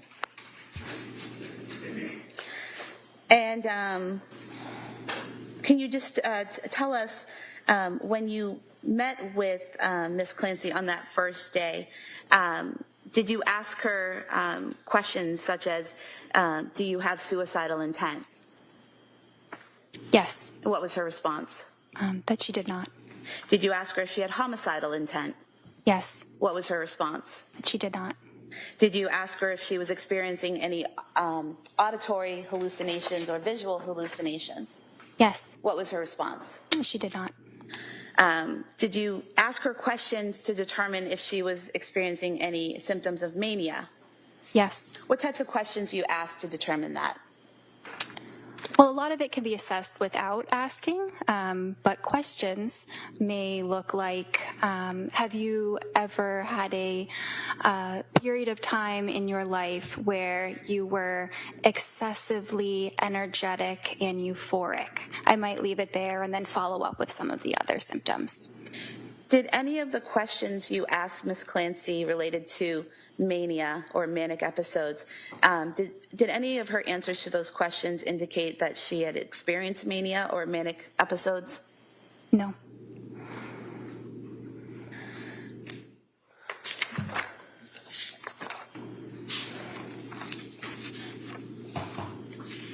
Now, in that first meeting, what's your exam process? Like, how do you start the meeting and how does it flow? Sure. So I start the meeting by introducing myself, explaining what we're going to be doing for the day. Then I ask the patient why they're there. We talk about why they're there. I assess for different mood symptoms, anxiety symptoms, psychosis symptoms, mania symptoms, safety concerns. Then we start talking about the history. We start talking about the past psychiatric history, the past medical history, substance use.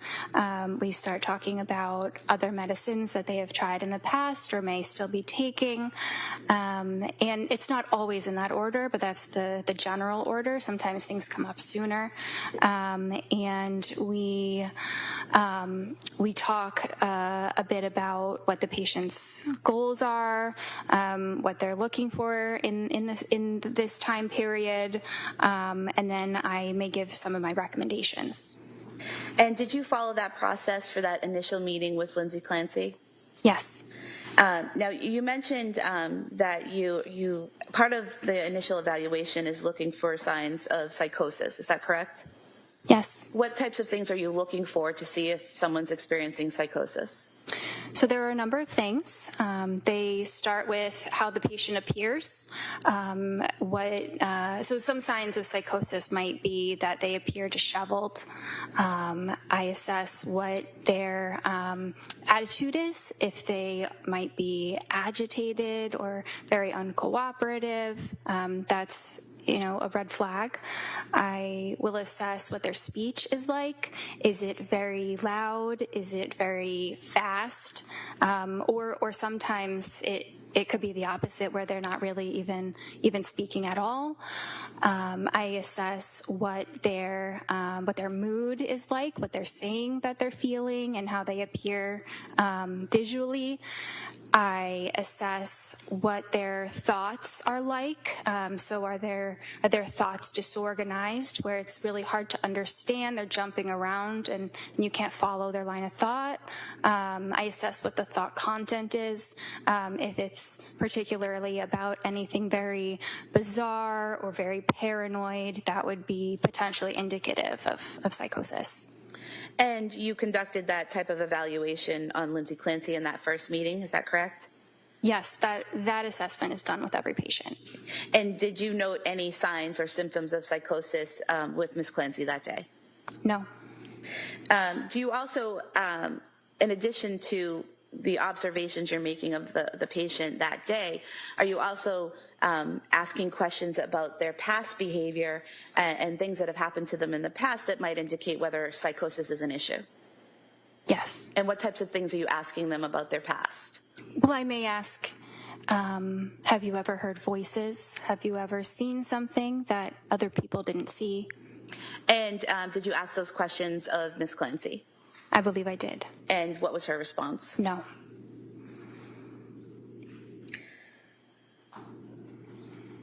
Do you, as part of this evaluation, are you making an assessment about the patient's judgment and insight? Yes. And when we talk about psychiatry, what are we talking about when we say judgment? So judgment indicates their decision-making process, and whether it is a logical decision-making process or perhaps not. And same question in terms of insight. What does that mean in psychiatry when you're assessing their insight? So that's more about a patient's awareness, both of their inner feelings as well as mental health a bit more broadly. And in terms of orientation, when you're assessing a patient, what does that mean? Orientation is awareness of where someone is, who someone is, what day it is, what's going on. And based on your evaluation of Lindsay Clancy that first day, September 15, 2022, did she appear to have any issues with judgment, insight, or orientation? No. Do you also assess the patient's memory? Yes. And how do you do that? Well, it depends. Often, unless there is a specific concern about memory or dementia, it's based off of my conversation with them. Are they able to recall medications that they have taken? Are they able to recall, things that they have done with a lot of detail and specificity? And did there appear to be any issues with Lindsay Clancy's memory in your evaluation of her? No. And what about attention and concentration? What are you looking for as a psychiatrist when evaluating attention and concentration? I'm looking for whether they're paying attention to the conversation, if they can follow it, or maybe if they get distracted, it seems like they're not listening, something like that. Did Lindsay Clancy appear to have any issues with attention or concentration? No. There was something in the records called fund of knowledge. What does that mean? Basis of knowledge, what someone understands about the world. So maybe if somebody has a very low education, they might have a low fund of knowledge. And was there any issue with Lindsay Clancy's fund of knowledge? No. Are you also assessing mood? Yes. And how do you assess the mood of a patient, and why do you assess it? Well, it's very important. The mood is based on what the patient says, what they say about how they're feeling. Okay. And so are there circumstances where a patient might say they're feeling happy, but you make observations that they appear depressed? Yes. Okay. And so when we see mood in the records, that refers to how the patient is reporting their mood is? Yes. So if it says appropriate mood and affect, or actually if it says patient description of their emotional state, it says okay, does that mean the patient said okay? Yes. Is there a place in the record where you describe what your observations of the mood are? That's the affect. Affect, okay. And so affect is how the patient presents? Yes. This first meeting with Lindsay, what was her mood? It was okay. And what was her affect? Anxious. So she was reporting to you, she felt okay, you were seeing she looked a little anxious. Yes. How do you, or what is it about a person that tells you they look anxious? Like, what were you seeing with Lindsay Clancy that told you she looked anxious? It's hard to recall exactly what she seemed like. Sometimes, a person might look anxious by... Sometimes, Your Honor. All right, sustain. In your general observations of patients, what things would you look for in a patient to determine whether their affect is anxious? Is their voice quivering? Are they shaking a little bit? Do they appear very nervous? And what is psychomotor behavior? So psychomotor behavior refers to someone's body and their movements. So sometimes that can be abnormal. Okay. And did you notice anything abnormal about Lindsay Clancy's psychomotor behavior? No. This first meeting, was that approximately 40 minutes? It was a little bit longer than that, maybe 50 to 60 minutes. Is that typical for that first meeting where you're doing this initial assessment? Yes. And did she appear alone in that virtual meeting, or was she with anyone? Alone. And what are treatment modality and interventions in general? So that section is referring to therapy treatment modalities. It's not asking about medications. So different forms of therapy that might be done in the session. Okay. And what would be treatment goals? Goals that we are working on or will plan to work on, since this is only the first visit. So how do you determine for an individual patient the treatment modality or interventions that are needed? It depends on the patient. So basically on what you're seeing, what you're hearing, and the history they provide? Yes. And how do you determine treatment goals? So a lot of that is driven by what the patient's goals are. And you mentioned earlier that as part of your evaluation, you asked the patient why they've come to you, what they're concerned about. Do you recall Lindsay's response to that question, why she was there, what she was concerned about? I believe her biggest concern was about anxiety. And what was the treatment modality or interventions that you determined would be needed for Lindsay Clancy based on this initial evaluation? So I recommended a medication sertraline as well as individual therapy. And the medication sertraline, is that Zoloft? Yes. Okay. And when you say you recommended that the Zoloft to her, was that you telling her you have to take this medication, or did you have a discussion about it? A discussion. And during that discussion, did you get the patient, Ms. Clancy's, input on whether she wanted to take the medication or what her thoughts were about the medication? Yes. And do you recall the details of that conversation with her? I recall that she was generally reluctant to take medications, but at this point she was considering it and was interested in learning about what medications might be helpful for her. And as part of that discussion, did you explain what the medication was and the side effects and all of that? Yes. And did she have any questions for you based on your explanation of what the medication was for and what the side effects could be? I'm not sure. And why did you recommend that particular medication? So it's a first-line medication used for treating anxiety disorders.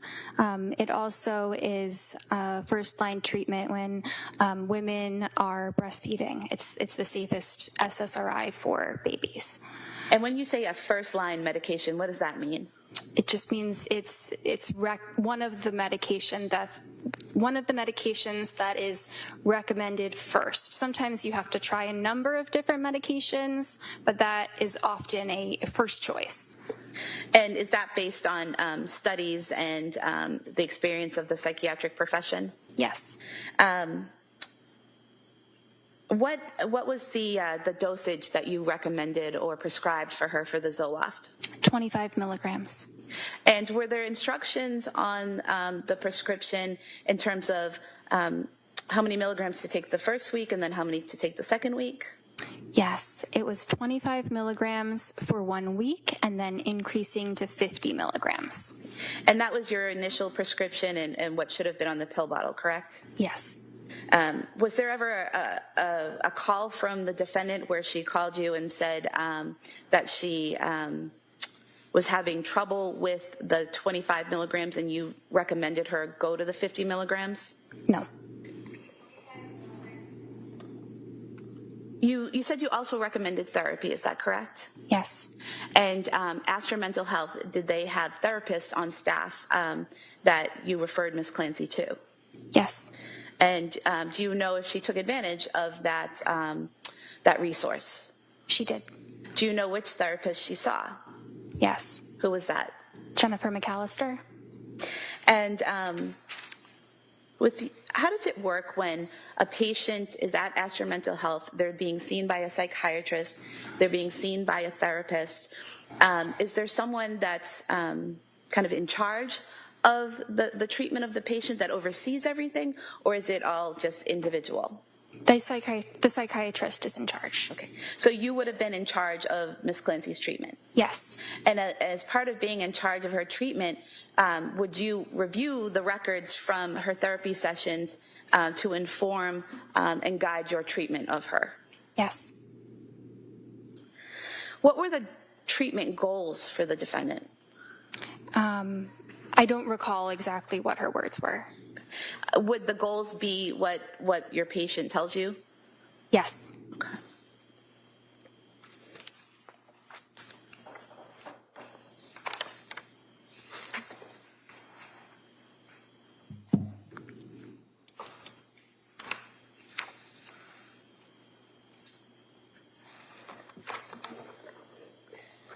going to approach and just ask that you look at page 41 of the records for Exhibit 219 to the treatment goals section.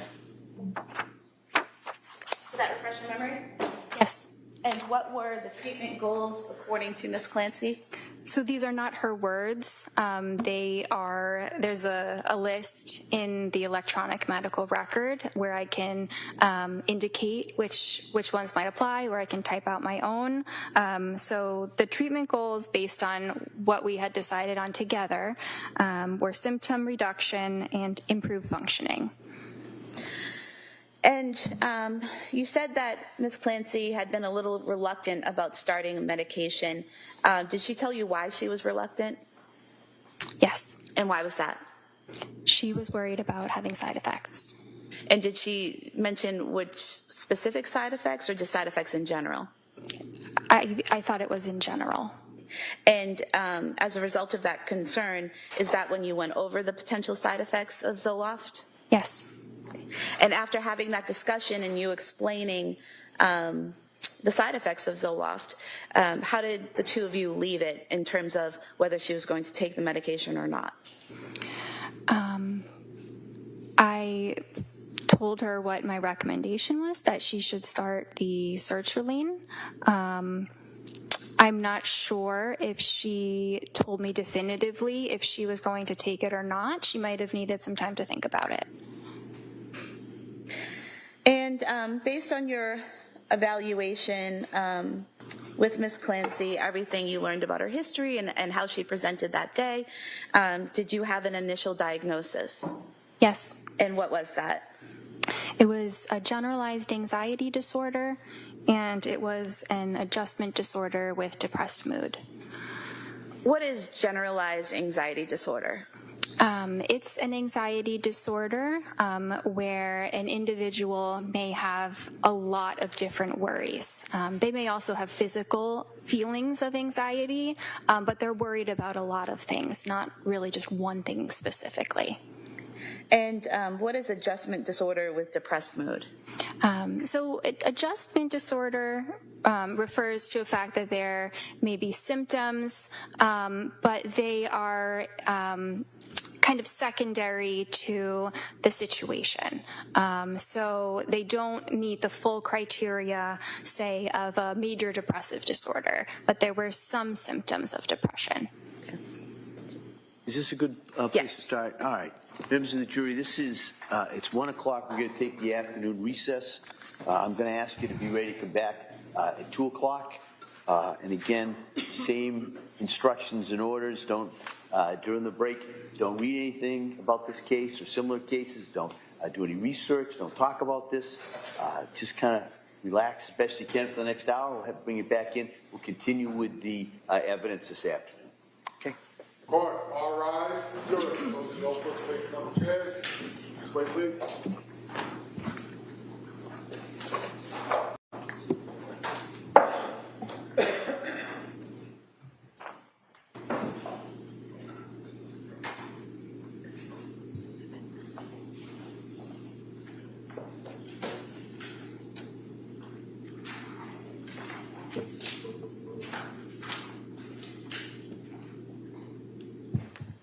Doctor, you may step down. All right.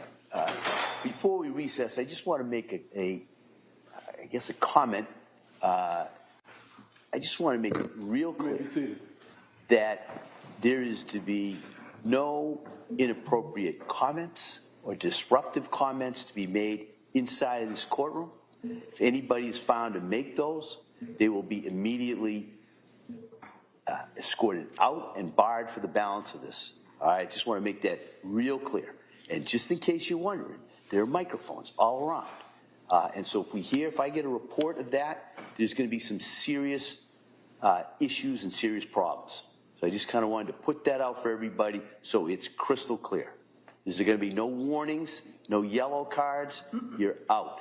All right, so I just kind of want to make that real clear. And so with that, we'll be in recess on this matter till 2 o'clock. Court, all rise.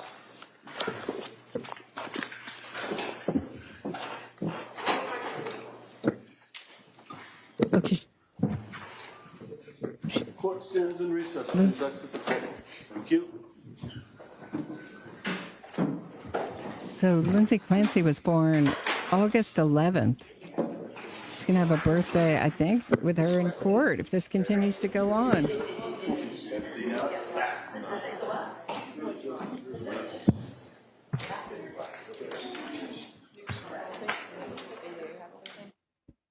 Well, it sounds like an anxiety disorder. And for example, number one, feeling nervous, anxious, or on edge, she responded nearly every day, correct? Correct. Not being able to stop or control worrying, she answered nearly every day, correct? Yes. And so several of these questions were either nearly every day or several days, correct? Yes. I apologize. Can I just ask what days that are? 27, I'm sorry.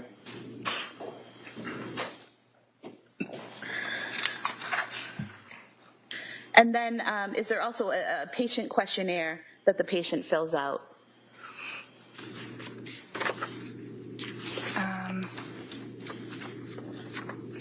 I think it's... yes, I believe so. Yes. And what is the purpose of this patient questionnaire?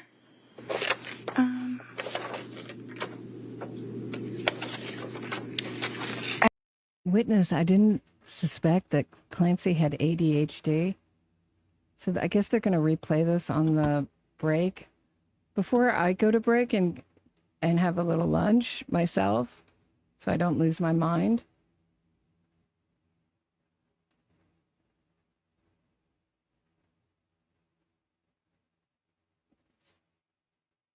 I have a few things to show you.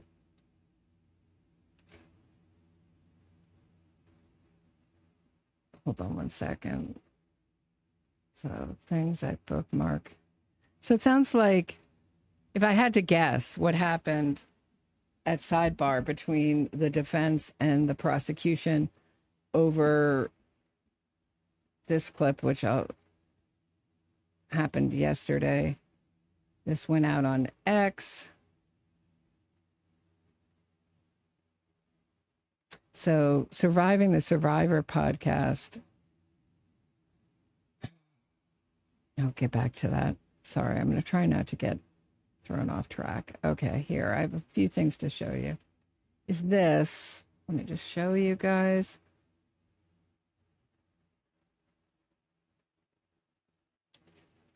This is wild AF. It says Kristen K, Bench Slap TV. Listen to it. So she's asserting that the prosecutors, when Lindsay Clancy was crying, I've never seen Lindsay Clancy cry, but the cameras I haven't been in the courtroom and the cameras haven't been on her. When the cameras are on her, I have yet to see a tear, although Kat, who I trust, said she saw a tear, a real tear, when Patrick Clancy was testifying from Lindsay Clancy. I trust Kat. She's got a good eye. So I may have missed it, but that the assistant district attorney said, shut her up. Could have been shut it off, shut it up, or shut it off, having to do with the microphone. But this is, so that's what that little speech was from the judge. If I hear anyone say anything inappropriate. So basically, if I had to guess, the prosecution said, we didn't say that. That's not what we said. Okay, well, you know, here's a tweet, blah, blah, blah. Well, that's not what we said. And so to satisfy the defense, who probably made a big deal out of it, rightfully so, because it's inappropriate, if that's what happened, we don't know what happened. He gave a little speech that anybody will be kicked out if doing anything inappropriate.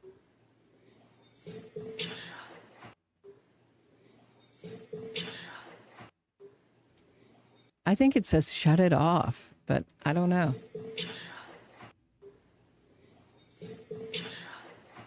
Yeah, shut it off is what I hear. Okay, but I don't know. Maybe it was shut her up, and I don't know. Hold on one second. So that's that. Let me just, I have a few things to show you in my bookmarks. Give you an idea of the way people are talking about this trial back to So if you don't know, Perez Hilton had a very disturbing TikTok stream a few nights ago where he was covered either in fake blood or real blood. I've read reports going both ways, with a big knife, saying he was doing this for his children. It was very disturbing. I wouldn't suggest you go looking for it. It's been taken off TikTok, but it lives on the internet on places like X, this video. But Perez Hilton didn't kill anyone. So the ambulance came to his house in Miami and took him away. New York Post reports Perez Hilton's first words in the hospital were, "I need help." In light of Lindsay Clancy's trial, I find this next part of the reporting particularly interesting. But I don't think he's quite self-aware enough yet to understand exactly what happened. He's still in a dark place, as I understand it. Just very, very sad. Really, is he leaving to go for a birthday party? Did he kill his kids? This is totally not related in my view. So this is La Posada, who testified for the defense in Karen Reed's trial. Like data you would find on a cell phone? No. Did you look at any of the data evidence from the defendant's Lexus? No, other than looking at the contours of the back to see if it had impacted Mr. O'Keefe. When you were doing differential diagnosis, did you look at any information that would tell you what the speed of that impact may have been or allegedly was? Well, it didn't hit him, so it doesn't matter. Right. He got bit by a dog. She'll say whatever you want, basically. That'll give you an idea. It didn't hit him.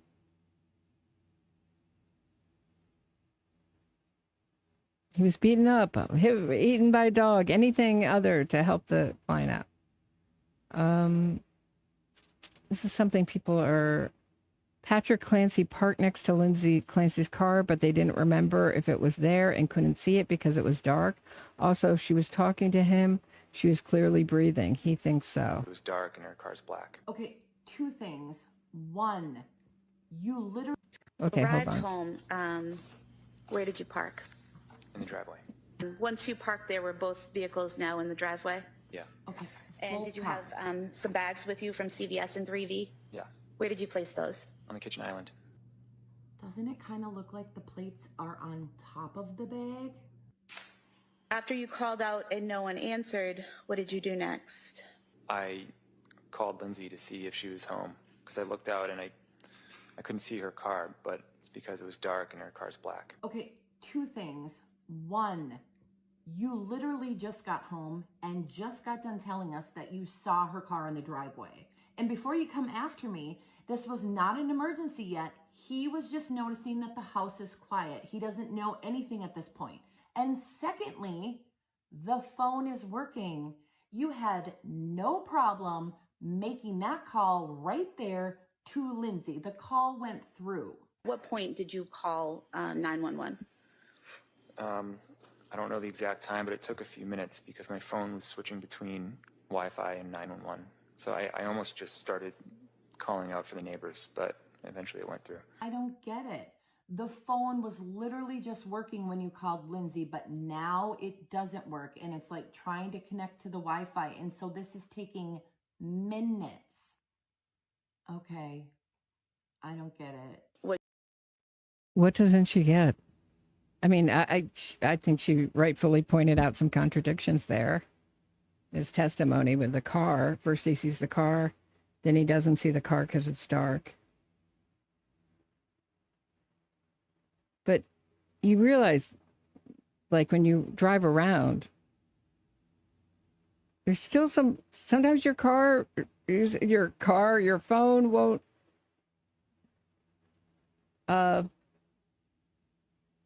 will get very good reception in one place and not such in another place. Sounds like he says it was trying to connect to the Wi-Fi in the house. She breathing on her own? I believe so. What?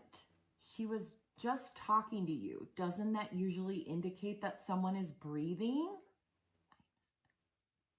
Also, was she responsive? That seems unclear. She was unresponsive, but breathing on the ground.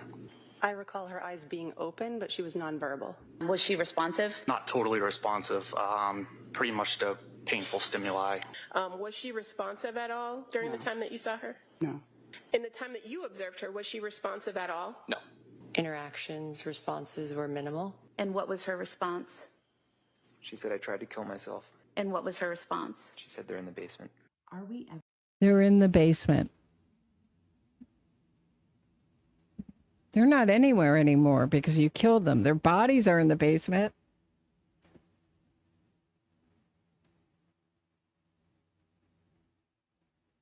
Almost like she didn't want to talk. I don't know. My impression is very different. Like, there is a place there, again, well, this is for September 15th, the day you actually met her, correct? Yes. So the patient fills out the forms in advance of meeting with you. Do they then again fill out the forms when they meet with you? No, these are the same forms. Same forms, just the different date on them? Yes, because they're included in the intake note, which is what I write, but some of the information is from the patient's self-report. Okay. So would it be a combination of the forms they fill out and then what you observe and ask about during? yeah, I just see her as very aware of the narrative that she was crafting. These are two people, Patrick and Lindsay Clancy, who are very aware of how to look good in other people's eyes, how they look in other people's eyes, very self-aware, very interested in appearances.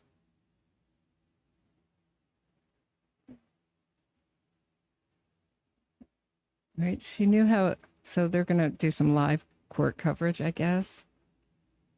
I don't know. I kind of want to just switch back to like law and crime because I don't know if I want to hear court TV talk about this psychosis because the defense isn't even they bring up postpartum psychosis, this rare diagnosis. And then they also bring up bipolar. So which is it? Is it bipolar? Bipolar brought on the psychosis? I don't know what they're saying. And then they have this involuntary intoxication defense. Let's see if I can go to...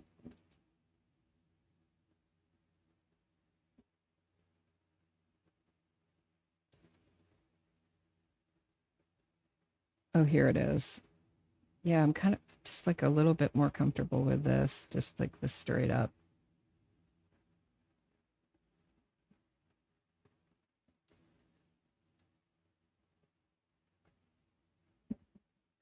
That seems to, I don't know.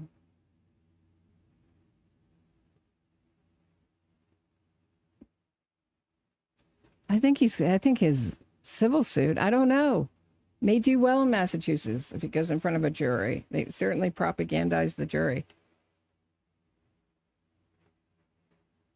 I do. I think so. I think she knew what she was doing, and I think this was... I don't know if it started out with an aim to kill her children, but it started out as a kind of war between her and Patrick Clancy over what, I don't know. She didn't want to go back to work. And I think his being dismissive about Lindsay Clancy being dramatic gave me an idea that this was someone who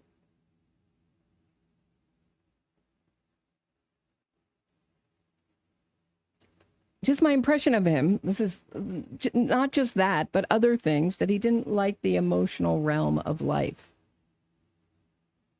He didn't like the undercurrent of life. He liked the surface of life. He liked doing well at his job. He likes money. He's ambitious, but like the emotional all his descriptions of intimacy are bizarre.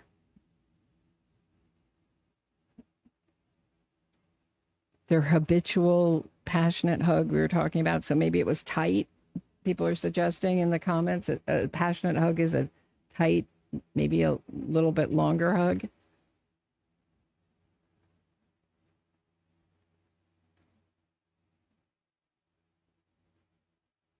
But I don't think Lindsay Clancy, she always talks about how empty. I think empty and zombie-like.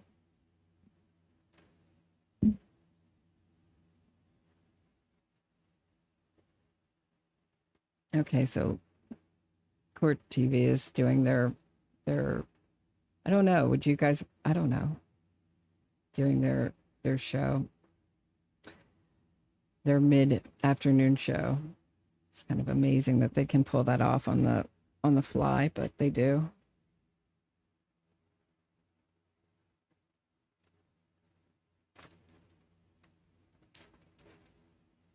Who was the leech? Sorry, Tater, I'm coming in the middle of the conversation very annoyingly.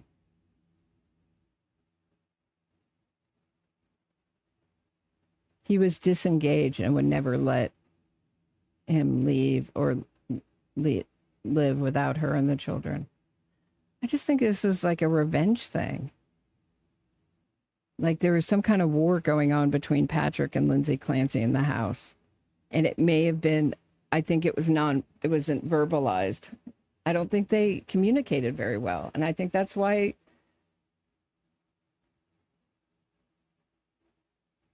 they got along.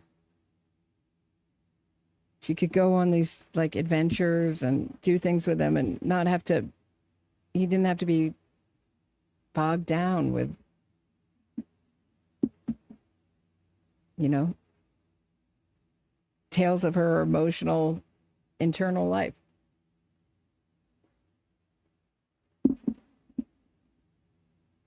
Because, I mean, obviously he thought she was just being dramatic when she said she had plans to kill the children like a month before.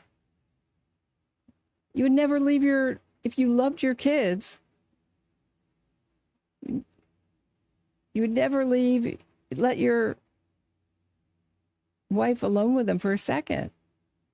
Obviously, I get it. Like life goes by, you're only leaving for a second to pick up some food. You don't think she could do it in that long. I get it. But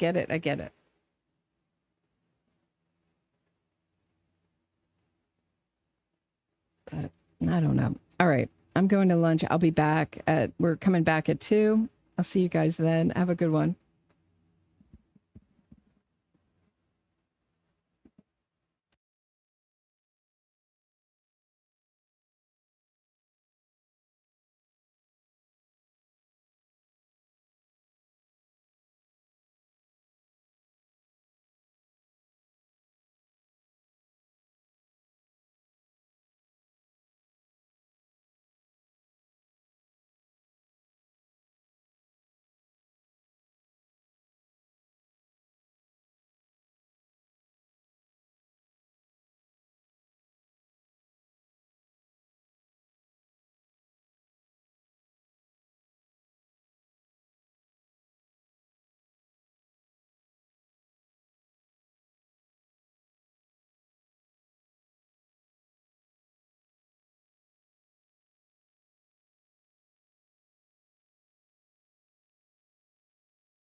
purpose of the record, we return back to the matter of Commonwealth versus Lindsay Clancy. All parties are present, including the defendant, excluding the jury. All right, counsel, we ready for the jury? Can we be seen briefly at sidebar? Sure.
Look, we have the witness on the stand.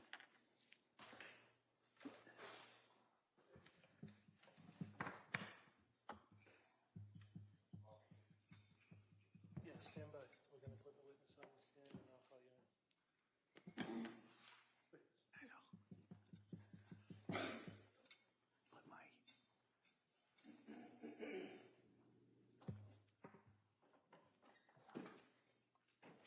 Just watch your step as you take the stand. Thank you. We do appreciate you still in. Thank you. All right, we all set?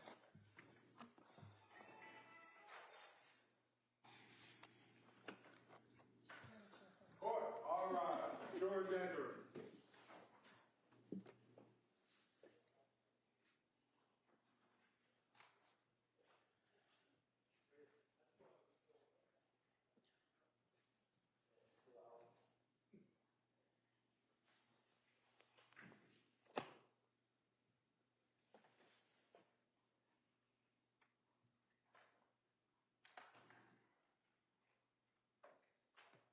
This court's now in session. Please be seated.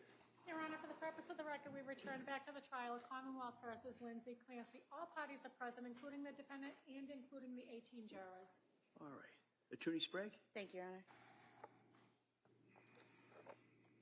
So, Dr. Tufts, back on that first appointment with Ms. Clancy on September 15, 2022, as part of the record, did you detail a section, history of present illness? Yes. And in that section, you put in here initial presentation, nursing school, Prozac helped, got treatment after second baby, 2 for anxiety, Zoloft 1 week, was nervous about breastfeeding, initial side effects. Can you just tell us where that information came from? My conversation with the patient. Okay. And where it says Zoloft 1 week, was nervous about breastfeeding, what does that mean? So she had tried Zoloft before during the postpartum period after her second baby. And did she tell you whether she had any side effects when she took Zoloft after her second baby? She mentioned something about initial side effects, which are pretty common for many people. I didn't detail what those side effects were, but they sounded like the very normal ones that people might experience that are transient in the beginning of the treatment. And what would those side effects be? Possibly upset stomach, appetite issues. I apologize. Can we know what related to this patient rather than somebody? All right, so why don't you ask if she remembers what the defendant said the side effects were? Do you remember what the defendant said the side effects were? I don't remember them exactly, but they were ones that did not seem concerning. And in your experience, in your training and experience as a psychiatrist who prescribes Zoloft, what are the common side effects that you deal with, that patients deal with from this medication?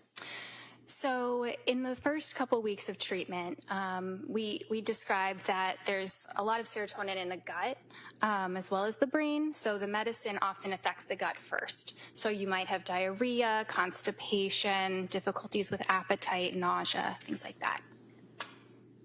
And you also wrote in the note about history of present illness, 3 months postpartum, also 4 and 2-year-old feeling overwhelmed. Is that correct?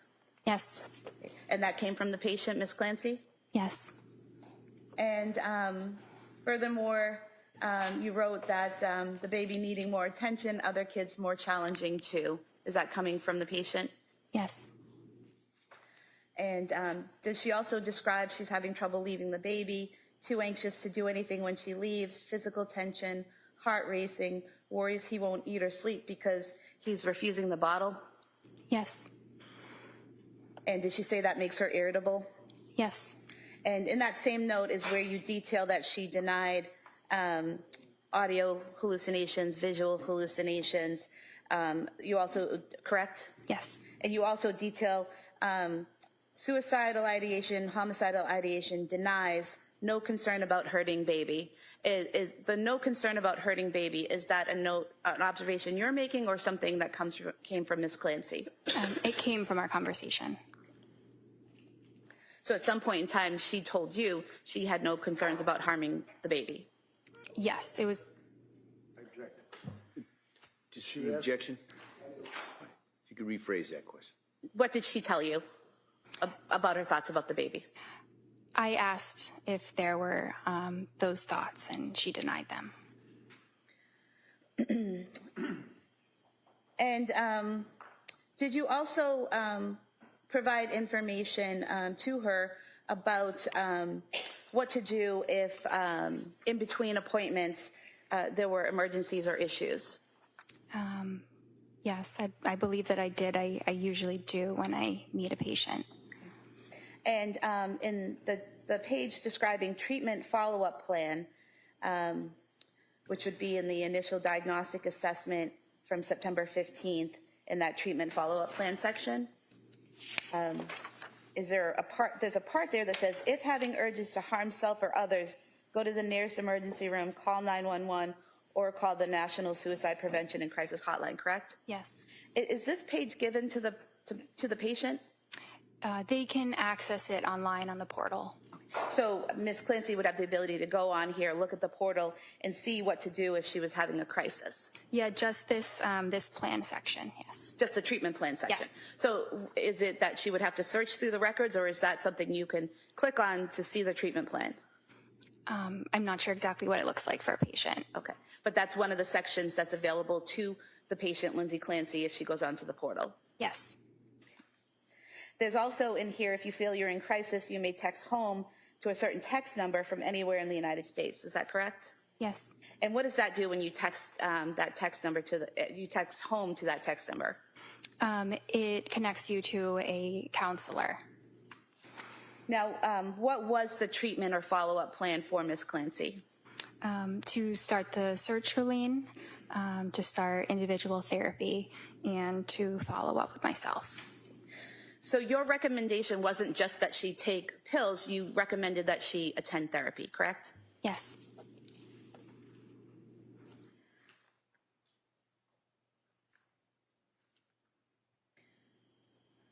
And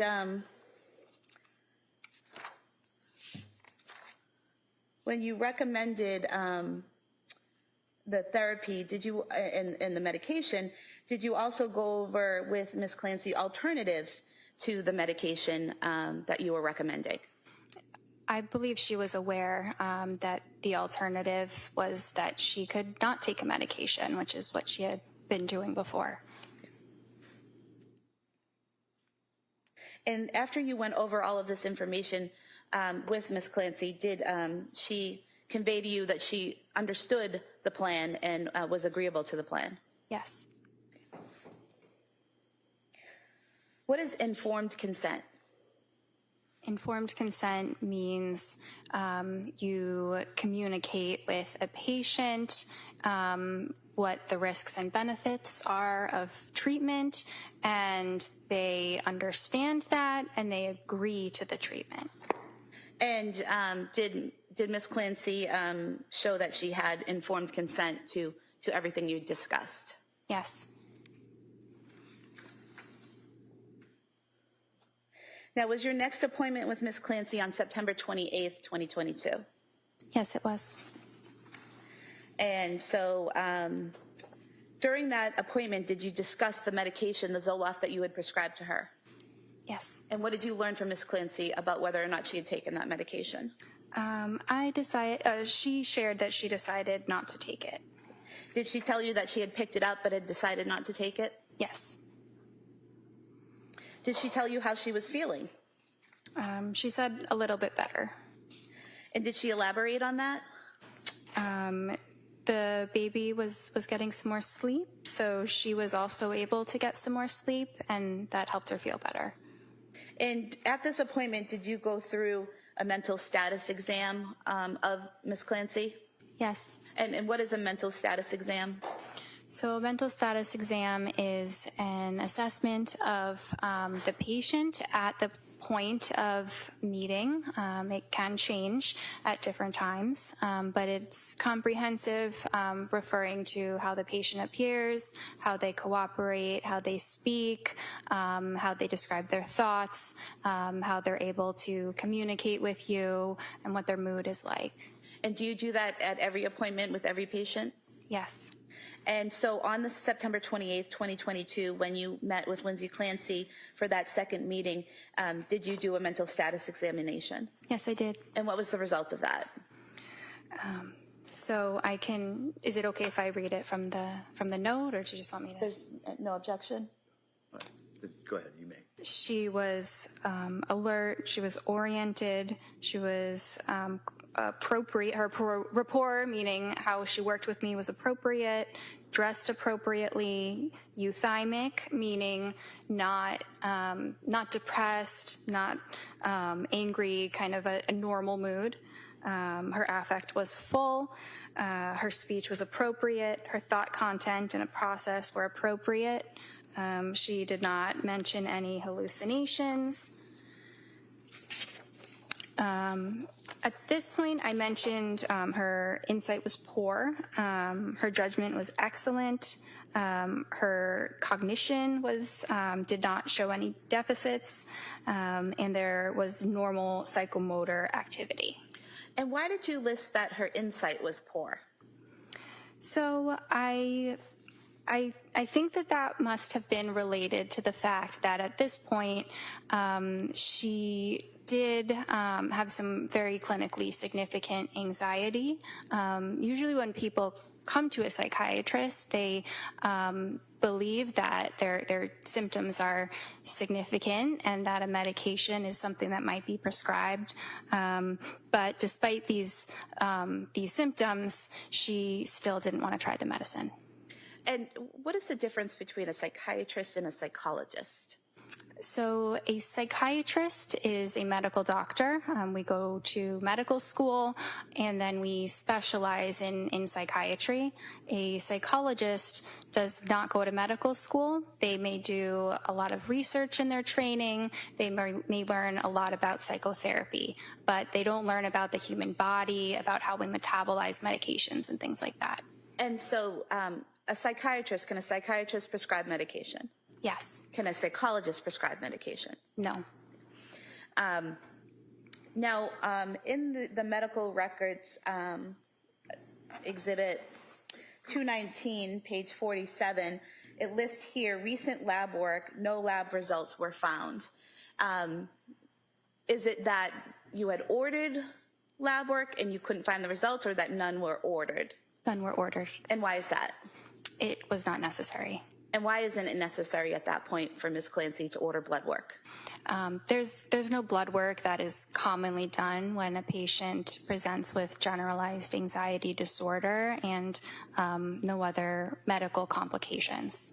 What types of situations would you order blood work for? I mean, there could be a lot. Certain medications require laboratory monitoring. Maybe something that, could affect the kidneys or could affect the thyroid, could affect the cholesterol.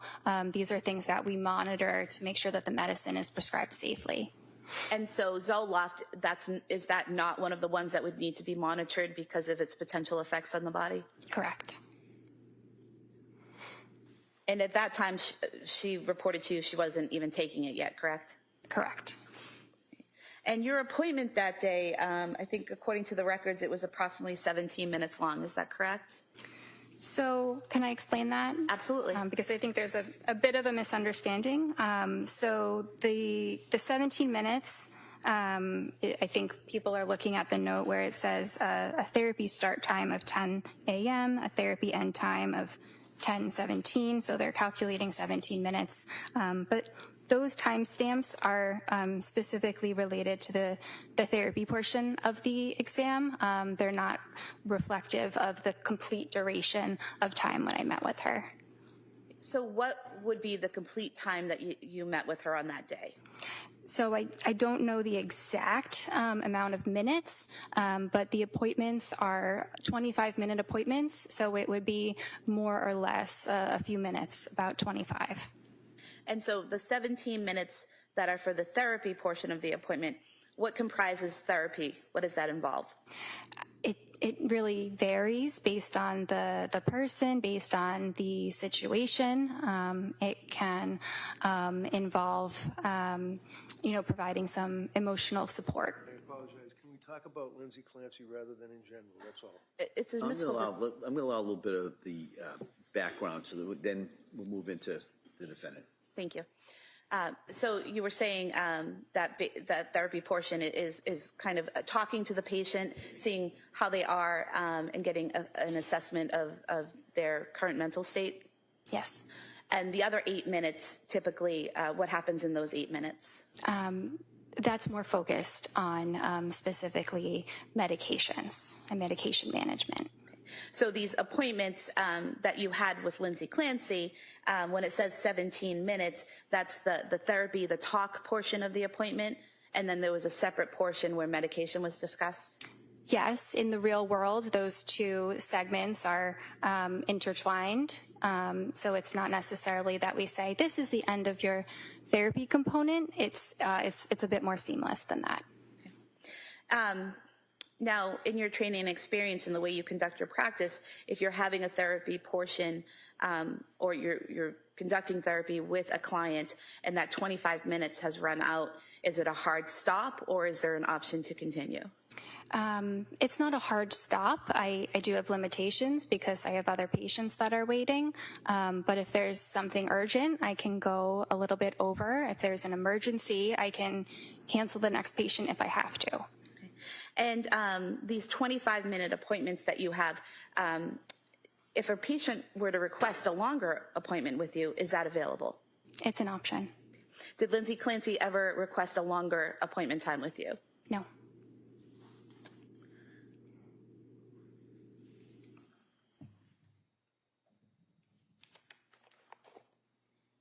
Now, that appointment on September 28th, 2022, was that also a virtual appointment?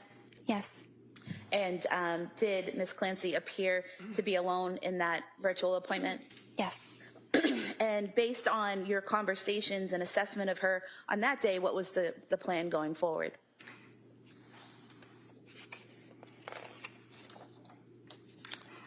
So at this point, she was improving and we decided to pause on the medication question and have her meet with one of our therapists. So that first appointment was on September 15th. You recommended therapy. The next appointment was September 28th. So had Lindsay not scheduled a therapy appointment yet with Jennifer McAllister at that point? I'm not sure when she called to schedule that. Okay. And but that was the plan going forward, that your recommendation was that she attend therapy with Jennifer McAllister? Yes. And did Ms. Clancy seem receptive to that plan? Yes. Did she tell you she was going to make an appointment with Ms. McAllister? Yes.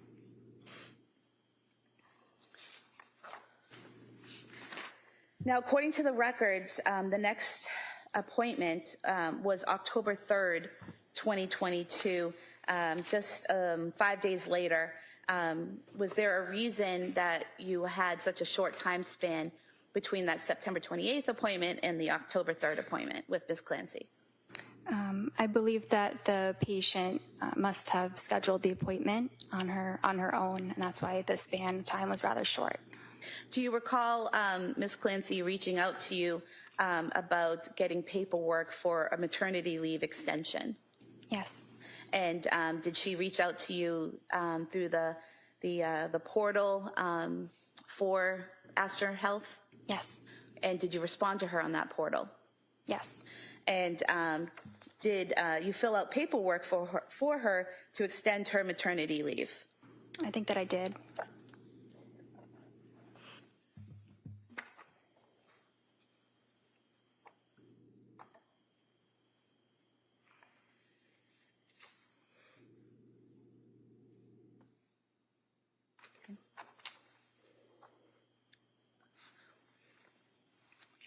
And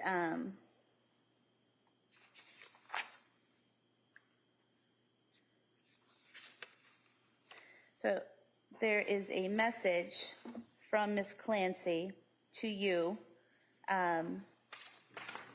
on September 30th, 2022 in the portal that states, "Hi, Dr. Tufts. Thanks again for all your help at our last 2 appointments. While I am feeling just better enough to function without medication, I did reach out to my employer about extending my leave for reasons of postpartum anxiety/depression. I don't feel mentally well enough to return to taking care of patients with a baby at home that still won't take the bottle. I know this will trigger my anxiety too much, and also having to stay up all night as a nurse, I don't feel it's possible right now. They asked that my provider could fill out a form so they could process this request. Can I please send you the form to fill out?" And you responded on September 30th, 2022 at 2:41 p.m. This type of paperwork often requires a lot of information, so it's best if we go through it together in an appointment. Do you recall that? Yes. So would that have been why the October 3rd appointment was set up? That may have been, yes. Okay. And then do you recall receiving a message from Ms. Clancy on October 10th, 2022, stating, "Hi, Dr. Tufts, there is a part on the serious health condition form that you filled out for me that needs to be changed. On the second page, you put I could work a reduced schedule of 8 hours per day, 2 days per week. However, we discussed not working at all until January 1st. I think we talked about when I returned to work, that is what I could do, but that the way it appears on the form makes it seem like I can do that now. Do you still have the form to make the adjustment, or do I need to send it back to you?" And then you responded that you would send back an updated version. Is that correct? Yes. So do you recall having a conversation with Ms. Clancy at the October 3rd appointment about not returning to work and how long she should be out of work for? I recall having a conversation about that. And that January 1st date, was that something you decided or something Ms. Clancy requested? I think it was something that we decided together. And in that appointment on October 3rd, did Ms. Clancy tell you that she was on the verge of taking the medication? Yes. And did you discuss that with her? Yes. And what was that discussion? Well, she was having more anxiety again. It seemed like maybe it had started getting better, and then it was kind of where it had been when she initially reached out. And so she was feeling like a medication might be helpful. And did Ms. Clancy tell you at that appointment that she wanted to try therapy before taking the medication? Yes. But she had not had an appointment with Jennifer McAllister yet, correct? I'm not sure what date her first appointment was with Jennifer McAllister.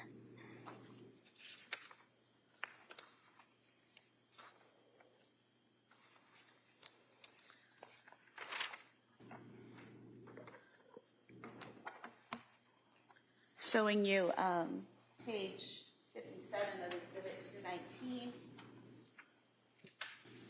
An initial therapy assessment by Jennifer McAllister on October 3rd, 2022. Would that have been the first time she saw Ms. McAllister? Yes. So that's on that same day that you saw her. It looks like from the records you saw her at 11:30. Is that correct? I don't have the time on my paper, but I'm sure that's correct. Okay, so apparently she saw you about the work form, and then she had an appointment with Ms. McAllister. Is that correct? Yes. And it says here in the records that Jennifer McAllister is an LMHC. What is that? A licensed mental health counselor. And so is a counselor, a licensed mental health counselor, someone who can conduct therapy sessions? Yes. And why is it in your practice that you have a psychiatrist who does therapy and prescribes medication, but in addition, you would have a therapist doing counseling? So today, a lot of psychiatry is practiced as a team. At least that's how we practice at my office. So oftentimes the therapist is able to see the patient every single week. They're able to focus in more depth on certain aspects of, the patient's well-being, and so it's helpful to have one person paying extra attention to the therapy component, especially when the psychiatrist does have to spend a lot of time discussing the medications and thinking about the medications. And so is that the teamwork approach that Lindsay Clancy received in her treatment at Astor Mental Health? Yes. And in that October 3rd assessment with Ms. McAllister, you reviewed those notes and records so that you could properly treat Ms. Clancy, correct? Yes. And in that first meeting with Ms. McAllister, the defendant described her relationship with her parents as very supportive and stable, correct? I don't have Jennifer's notes in front of me. Showing you page 60. You want to just review the notes? Sure. Look up when you finish.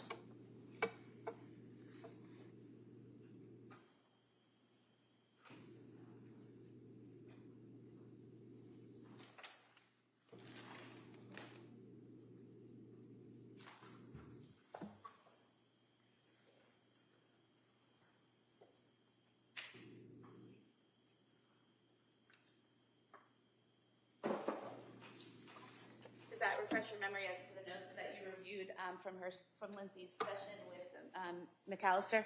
Yes. And so in that session, Ms. Clancy stated that her parents were very supportive and stable? Yes. Okay.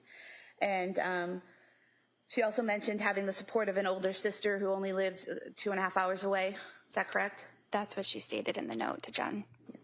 Did she also say that she was not close with her in-laws who lived in Scituate? She would see them often as they were her husband's parents, but she didn't generally allow them to watch the children. Is that correct? That's what I read. And there's a quote in here, don't have a particular reason why, they don't bug me about it either. Is that correct? That's what I read.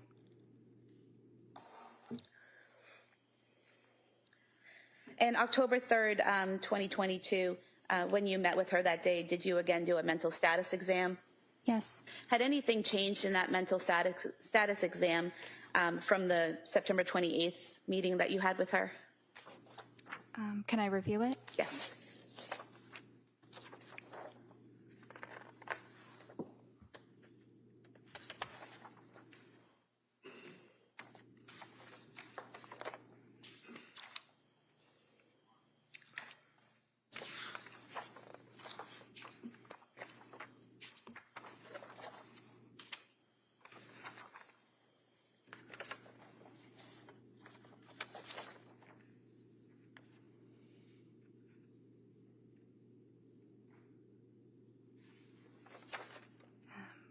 I mean, there isn't anything that stands out to me right now. And I think that what you put on the October 3rd date was that her insight was still poor.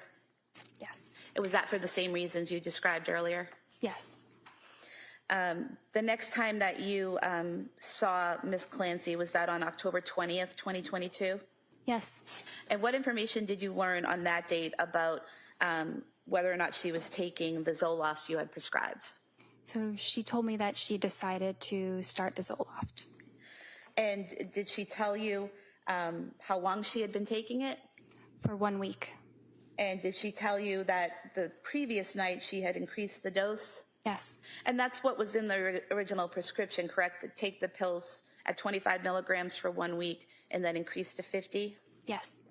So if that had been done, taking the pills for 1 week would be 7 pills, and then increasing the dosage the next night would be 2 pills? Yes. And so that would be 9 pills? Yes. When she told you she increased the dose, she told you she now feels awful, is that correct? Yes. And what was it that was bothering her? She was having increased difficulty sleeping.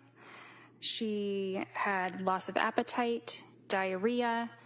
She was feeling her mood was down. She was tearful and feeling very foggy and feeling very anxious. Now, what is the lowest dose of Zoloft that you would prescribe a patient or could prescribe? The smallest pill is 25. And what's the highest dose of Zoloft? 200. Okay. So she was on the lowest dose of 25, is that correct? Yes.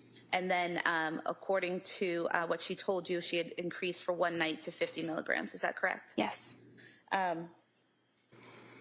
Did she also tell you she was scared to start something new? Yes. Is that in terms of another medication? Yes. So what was your discussion with Ms. Clancy when she's telling you that she's having these issues with Zoloft, but she's afraid to try something new? So we discussed what to do moving forward. So we discussed whether it would make sense to switch to a different medication at that point. And at that moment, because of her negative experience with the Zoloft, she did not want to start a new medication at that point.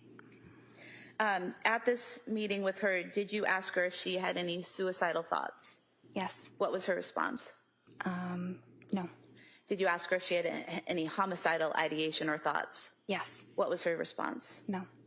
Did you ask her if she was hearing any voices or seeing any visual hallucinations? I'm not sure if I asked that in that appointment, but she was very clearly not psychotic. And why do you say that? Because of how I described some of the signs of psychosis that are on the mental status exam. None of those were present. What was her affect during this meeting?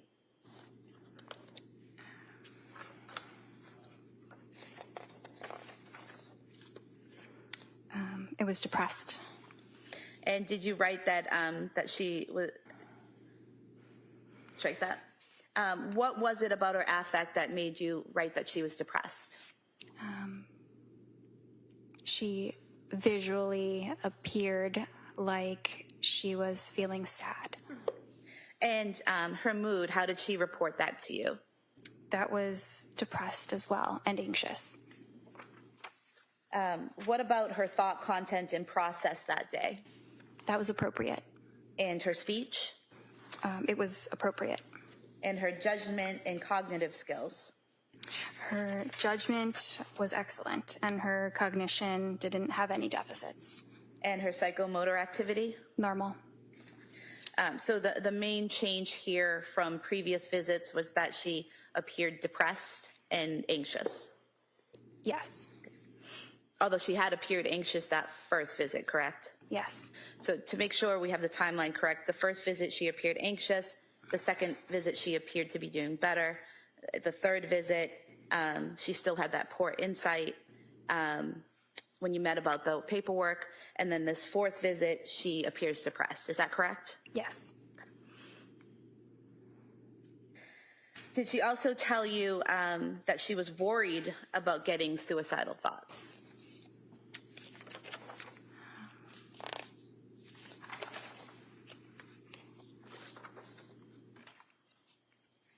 Yes. So that would have come directly from her, correct? Yes. And what was that? What were the details of that conversation? So it was one of the things that she was anxious about. It was a fear of one day having suicidal thoughts if she were to continue to feel poorly. Okay.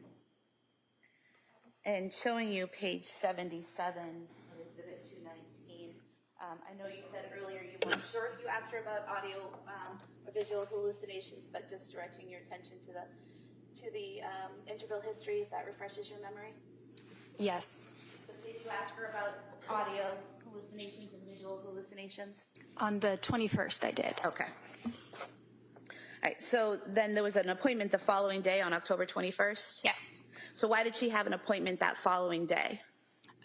Because she was feeling pretty poorly after starting the Zoloft, so we were following her closely. And at that point, you knew that she had had an appointment on the 3rd with Miss McAllister, correct? Yes.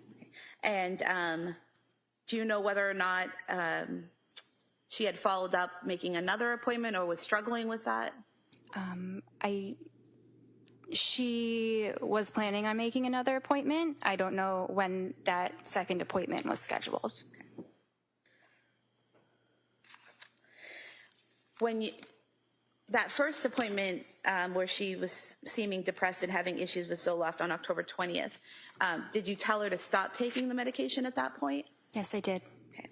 And did you discuss other options with her other than medication, like natural remedies? Yes. And what type of natural remedies did you discuss with Ms. Clancy? So I mentioned things like fish oils, something called L-methylfolate or SEAM. These are supplements. And why would you offer alternative remedies to a patient? So it was because she seemed reluctant to start a prescribed medication. I thought she might be more open to something that was natural. So you weren't pushing her to take a prescription medication, correct? No.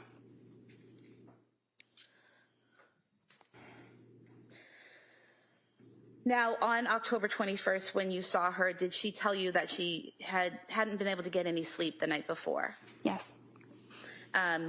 You've already said she told you she wasn't having audio or visual hallucinations, correct? Yes. Did you ask her if she was having suicidal ideation or homicidal ideation? Yes. And what was her response? No. What was her affect that day?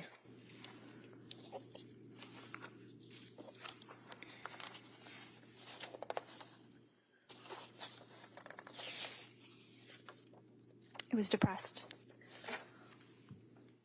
And did she tell you during your conversation that day that she had been anxious all day, not depressed or irritable, getting better? Yes. Okay, so she's telling you she's not depressed, but her affect to you appeared depressed. Is that correct? Yes. And is that for the same reasons you stated earlier, those visual cues that you saw? Yes. Did she appear hyper or manic in any way? No. Was there any changes in her rate of speech or pattern of speech? No.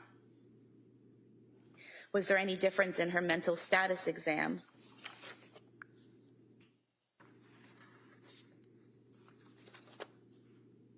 No.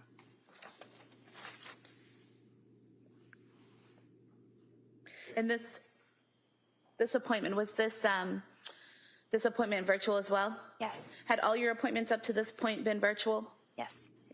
Was she alone in that virtual meeting? Yes. What was the plan that was formulated on October 21st?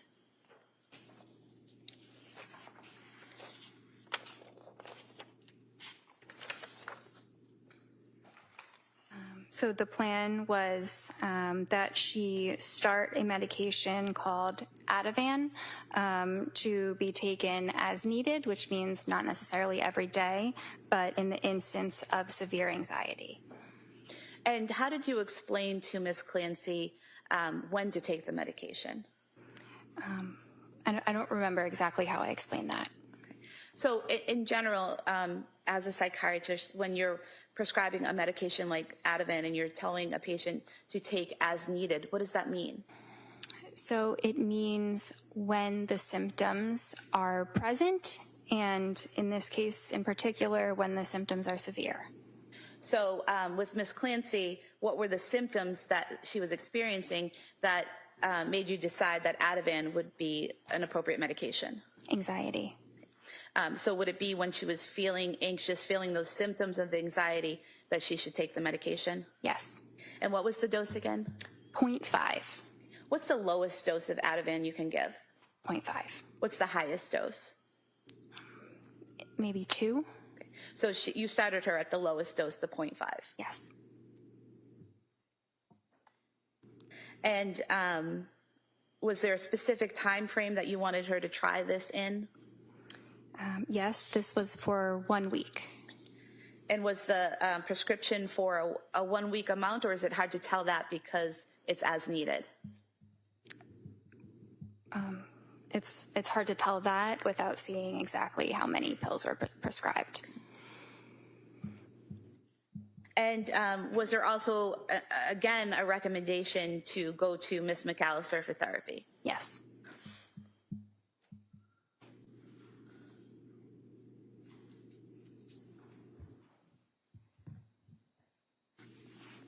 And when were you recommending follow-up with Ms. Clancy? 1 week. And why a short turnaround at this point? Because she was still having very significant symptoms. And did you in fact see her on October 26, 2022? Yes.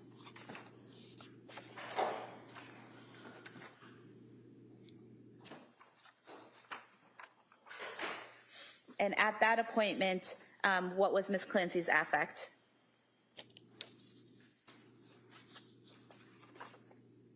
Depressed. What was her mood according to her? It was anxious and depressed.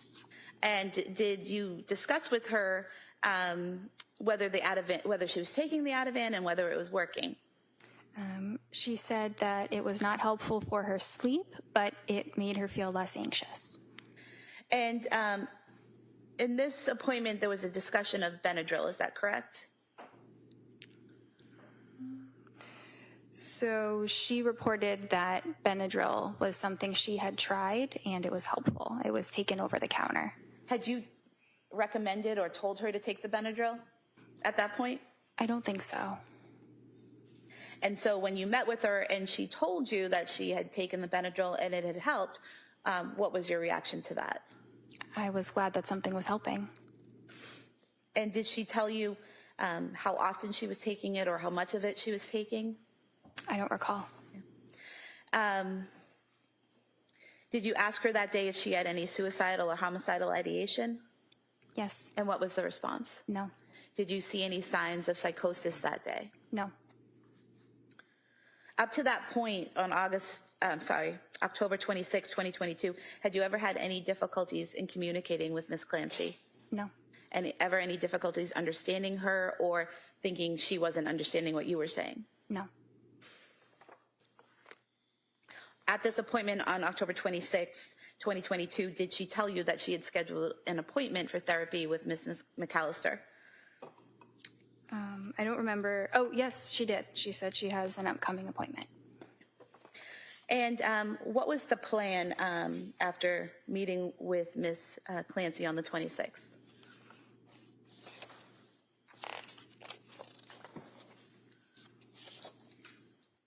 So at that point, we discussed trying a new medication because she felt that whatever side effects were caused by the Zoloft had resolved, but she still had the same anxiety that she had had beforehand. So we discussed starting the medication Buspar at 5 milligrams twice a day. And what is the lowest dose of Buspar? 5 milligrams. And what is the highest dose you can prescribe? The pills probably come up to 30 and multiple 30 pills taken per day. So you could prescribe someone more than 30 milligrams per day? Like a total dose of 60. Okay. So you started her again at the lowest dose? Yes. And why did you choose Buspar? So Buspar is very well tolerated. It's a very mild medicine, especially for someone who is experiencing side effects from another medication. And what does Buspar do? It lowers anxiety. And was she to continue taking the Ativan with the Buspar? She could continue taking it as needed if she were to have those extreme moments of anxiety. So would it be that the Buspar was twice a day, and then if she felt really anxious, she could take an Ativan? Yes, because given that low dose of the buspirone, it might not have been enough of a dose to be effective right away. And Buspar and buspirone are the same thing? Yes, sorry. There's also a note in here prescribing hydroxyzine 25 milligrams daily as needed for anxiety. What is that? Hydroxyzine is an antihistamine. It's similar to the Benadryl that she had been taking for sleep. So I recommended that she try the hydroxyzine. It is a safer medicine to take compared to the Ativan. So if someone is feeling very anxious and they can take a hydroxyzine and that prevents them from needing to take the Ativan, that's good. So I wanted her to at least try that option instead. So you gave her several options on how to deal with the anxiety as it appeared each day. Is that correct? Yes. And why take hydroxyzine, which is an antihistamine, instead of just taking the Benadryl?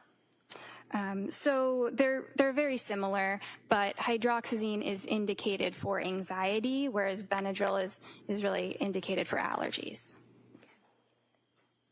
And you discussed this plan with Ms. Clancy, and did she agree to that plan? Yes. And in discussing it with her, did you go over all the possible side effects and the interactions of the medications that you had prescribed? Yes. And did she voice any concerns about any of that? No.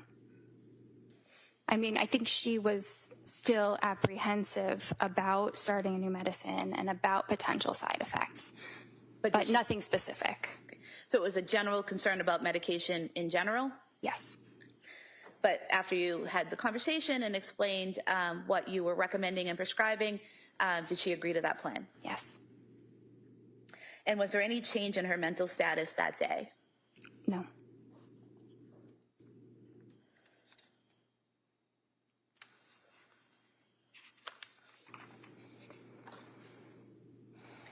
Now, going to the next time that you saw Ms. Clancy, was that October 30, was her next appointment on October 31st with Jennifer McAllister? Yes. So you were able to review in the records in preparation for your next appointment that she had, in fact, went to a therapy appointment. Is that correct? Yes. And the therapy appointment, was that approximately an hour-long appointment with Ms. McAllister? Yes.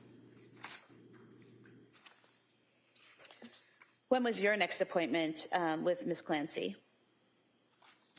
November 2nd.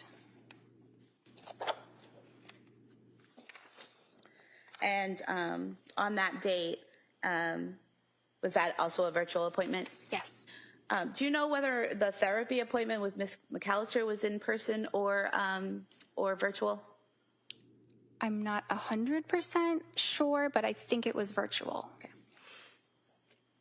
And up to this point, had Ms. Clancy ever told you that she didn't want to do virtual, that she wanted to come in person? No. Now, on this November 2nd appointment, did you have a discussion about the Buspar? Yes. And what was that discussion? So she did not start it. She was too afraid to start a new medication. Did she tell you that she had continued with the Ativan and the Benadryl? She said she continued with the Ativan. Ativan. Was there any further discussion about the Benadryl or the other antihistamine that you had prescribed, the hydroxyzine? I hope I'm saying that correctly. You are, and I'm not sure. I don't think there was much conversation about the Benadryl or the hydroxyzine. Okay. And what was her affect that day?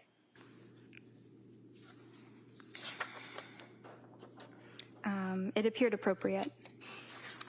And what was her mood? How did she report feeling? Euthymic. What does that mean? Euthymic means a normal mood, not necessarily sad or angry or euphoric. It's just kind of neutral in the middle. And would that have been a word coming from Ms. Clancy, or just how you describe the word you used to describe? It's a clinical word. Clinical. Did you ask her if she had any suicidal or homicidal ideation? Yes. What was her response? No. Did you see any signs of psychosis present in her that day? No. That day, did you discuss alternatives to Ativan? Yes. And why were you discussing alternatives to the Ativan? Because Ativan was not a medication I intended for her to be taking for a long period of time. It was a short-term medication. And why is that? Because it does have a risk of dependency when people take it for a long period of time, and especially at high doses. So did you bring up this discussion about alternatives to Ativan, or did Ms. Clancy ask about it? I think that was something I brought up. And what were the alternatives that you discussed with her? Remeron, trazodone, pregabalin, and hydroxyzine. And what was it about those medications that you thought they would be appropriate for Ms. Clancy? That they might be safer medications that could also help her with sleep, also help her with some of the anxiety. And how are they safer? So they don't have that risk of the dependency. And while you're interacting with her and discussing the alternatives to Ativan, what was her mental status that day? Was there any change in it?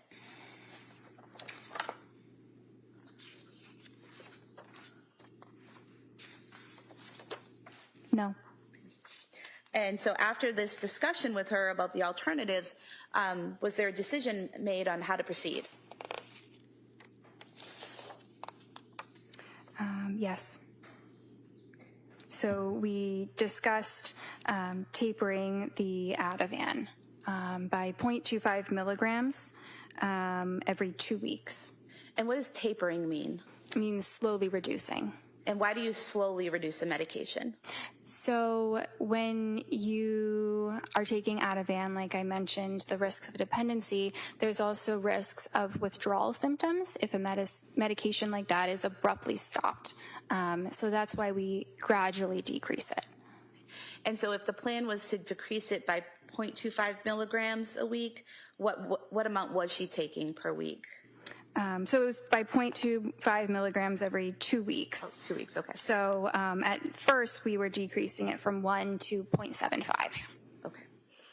So it was a 1 milligram pill that she was taking, and then she would just take less and less and less until she wasn't taking it any longer? Yes. Okay. And then had you, with Ms. Clancy, decided on a replacement for the Ativan? At this point, I don't think there was a medicine that we had decided on. Okay. So the plan at that point was just to taper off the Ativan, but nothing was added at that point? Yes.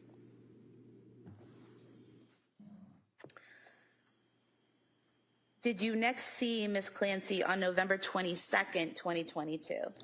Yes. And do you recall why there was a 20-day gap between seeing her on the 2nd and then seeing her on the 22nd? Well, I'm not sure. I would really be guessing if I said. Okay.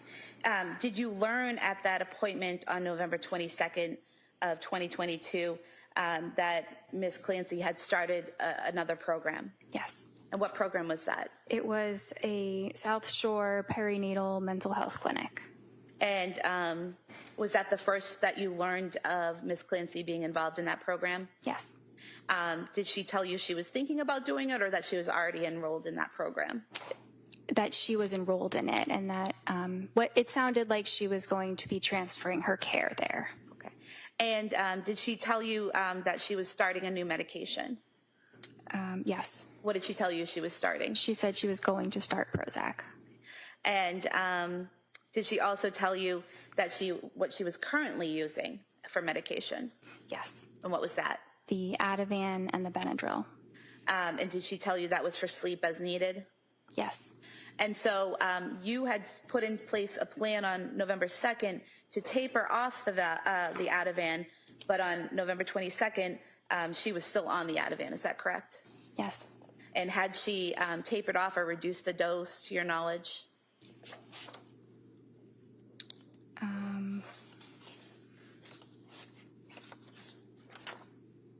I don't have it documented exactly what dose she was taking on that date.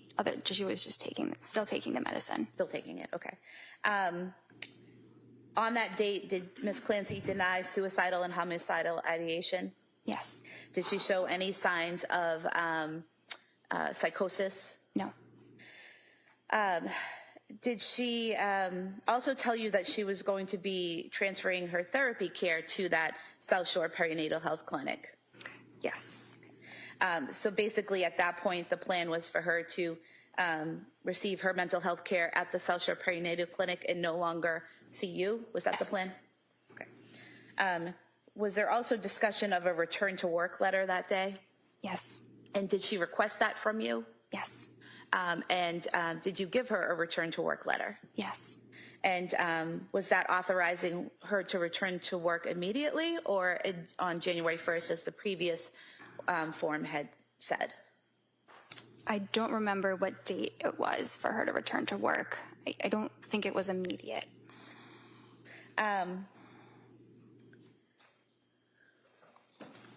Did you then have a further appointment with Ms. Clancy on December 1st, 2022?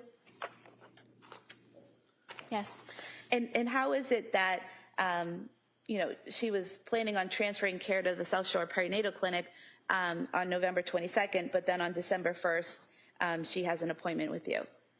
So patients can schedule their own appointments. I'm not involved in the scheduling. I can schedule an appointment if someone asks me to, but they can schedule it without my awareness. So she had scheduled it. Okay. So she hadn't reached out to you in advance to ask about it. She just scheduled an appointment with you for December 1st, 2022. Is that correct? Yes. Okay. And in that appointment, did she tell you that she ended up not returning to work? Yes. And what was discussed at that appointment? That she wasn't getting better. And in what ways wasn't she getting better? She had tried the Ativan taper, but without the Ativan, she was having a lot of difficulty sleeping.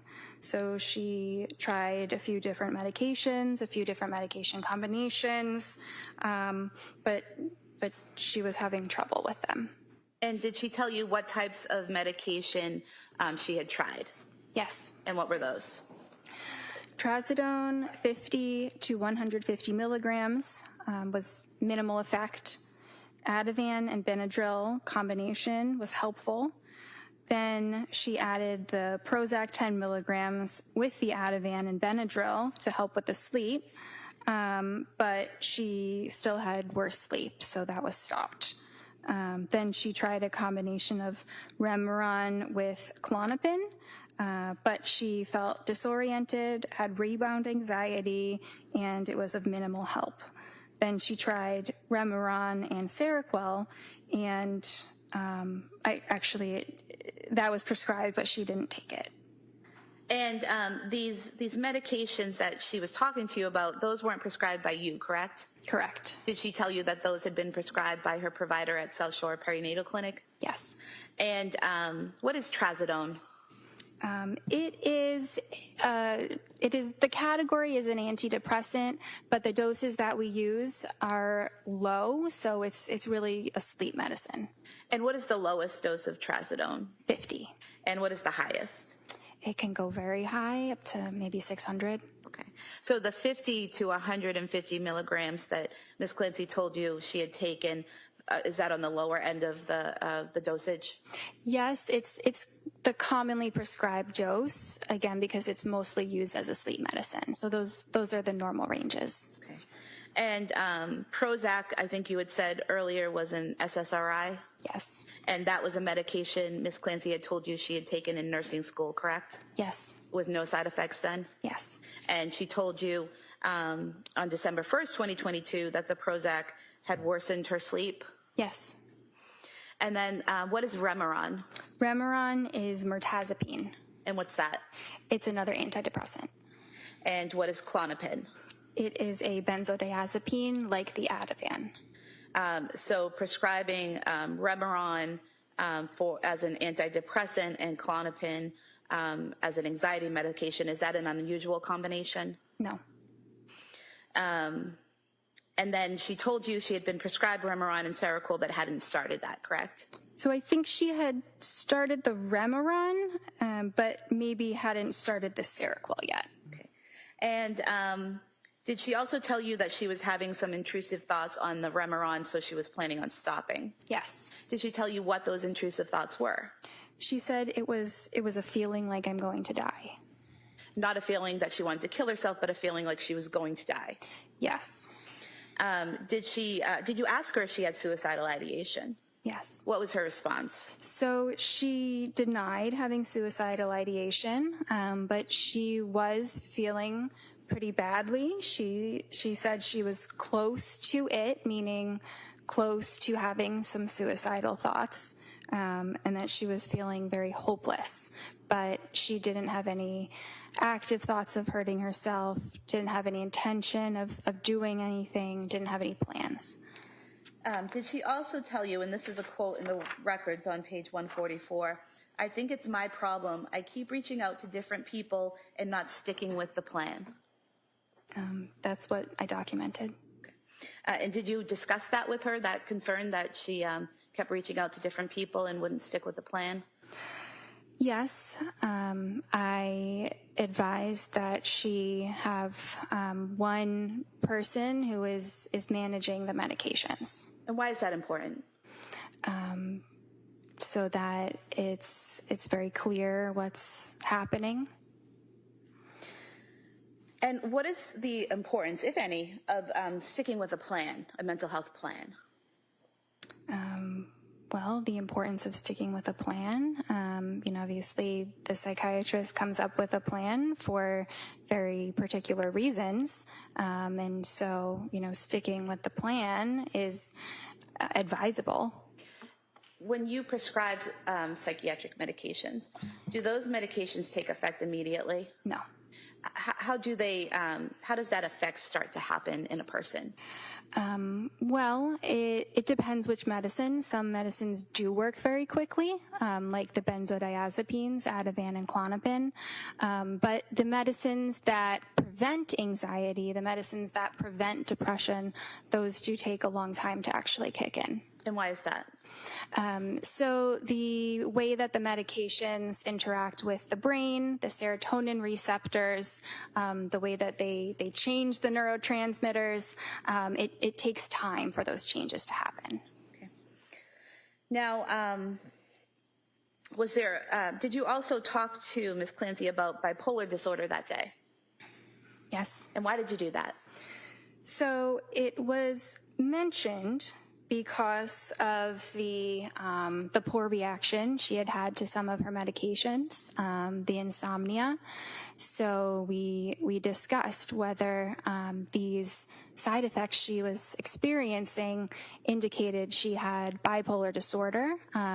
But when that was assessed, it was not deemed that she had bipolar disorder. And why was that? Because she really didn't meet the criteria. And what criteria didn't she meet? So there's a number of different criteria for bipolar disorder, or specifically looking at mania, because she did have some symptoms of depression, but the other side is mania. So the most important one is euphoria. So actually 7 days of continued euphoria with very high energy levels. That's the most important one. But then in addition to that, you need some other things like potentially pressured speech, grandiosity, which is like a person feeling superhuman or godlike. You might see increased risk-taking behaviors. Usually those are significant risks, like somebody having affairs or using drugs, things that really negatively impact their life. The person might have a decreased need for sleep, which is not just insomnia, but it's truly not needing the sleep and having enormous amounts of energy otherwise. What is pressured speech? It means talking very fast, so fast that it's really hard to interrupt them. And did you ask Ms. Clancy on December 1st questions that would potentially elicit whether or not she met that criteria? Yes. And did any of her responses to your questions indicate any instances of mania in her past or present? No.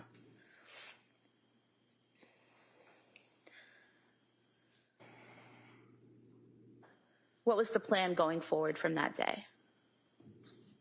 So at this point, she was still seeing the doctors or the providers at South Shore, and so they were still managing her medications. So the plan was that she had an appointment with them tomorrow. She was considering taking the considering taking the Seroquel without the Remeron because she had side effects with that, but that wasn't decided on. That was something to consider. And we also talked about starting a medicine called lamotrigine. I just gave her some information about the medicine, and we also talked about her going to a partial hospitalization program, which provides extra support for people who are really struggling. Lamotrigine, is that Lamictal? Yes. And did you prescribe it to her that day or just discuss that option with her? Just discussed on that day. Why did you discuss that option with her?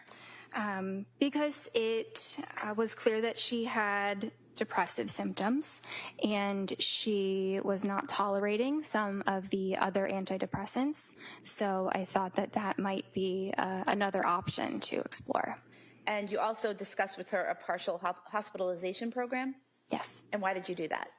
Because she was really having a hard time. She had, mentioned those thoughts of feeling hopeless and the intrusive thoughts. So I referred her to a program that would provide extra support. It would be a program that she went to every single day, not hospitalized. She could still stay at home and be with her family, but that she would have all-day care every day for, as long as that was needed.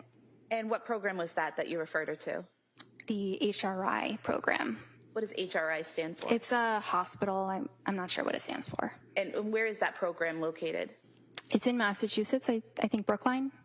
And when you referred her, when you talked about that program with Ms. Clancy and referred her to that program, what was her response? Well, I gave her the information for it. It's a program where the patient can call and schedule their intake appointment. So I gave her that information. And was there any concern at that point? You had mentioned earlier that it's important to have, one provider prescribing medication, knowing what you're taking. You knew she was going to the South Shore Perinatal Program. Was there any concern about discussing medications with her, like Lamictal, on the first, when you knew she was seeing these other providers? Well, she continued to see me in more of a supportive role, and I was just trying to help her, give her as much information that could potentially be helpful. So it was something for her to discuss with the other providers. Did you ever reach out to South Shore or to get those records, or ask Lindsay for some type of waiver to get the South Shore records?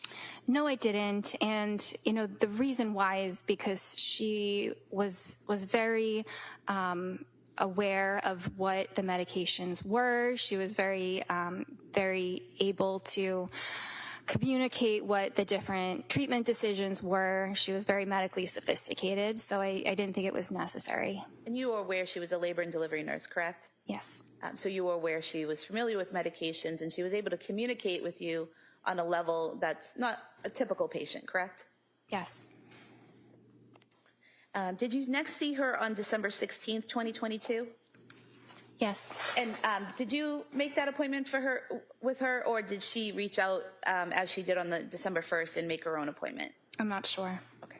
And that appointment on December 16th, 2022, what did you discuss with her that day? So she was still not feeling well. She said, I'm having a really rough time. She said she found something that was helpful for her sleep, Valium and quetiapine, which is Seroquel. She said it finally works, but feeling very depressed during the day, no motivation, had some SI, suicidal ideation, so she went to Mass General emergency room, declined inpatient. She was feeling hopeless, but didn't have any intent or suicidal plans. So when she told you that she had had some suicidal ideation, did you ask her specifics about that? Yes. And what was her response? So she described it as this hopelessness, like a fear of not getting better. Did she have a plan on a plan to kill herself or a plan of how to kill herself? No. And you mentioned she told you she went to Mass General Hospital Emergency Department because of these feelings. Is that correct? Yes. And did she tell you that they had offered her an inpatient program at McLean and she had turned them down? Yes. Did she tell you why she turned them down? I don't remember. Did she tell you about plans? Did she tell you what she was taking for medication at that point in the plans for medication? She said she was taking a mixture of the Valium and the quetiapine, and there was a plan to increase the quetiapine, but currently she was taking 200 milligrams. And did she also talk to you about the Women and Infants program in Rhode Island? Yes. And what did she tell you about that? She said that she was referred and appointments were being scheduled. And were you familiar with that program? I've heard about it. Okay. What type of program is it? It's one of those partial hospitalization programs that I had mentioned, but it is focused on postpartum, so I thought that was a good fit.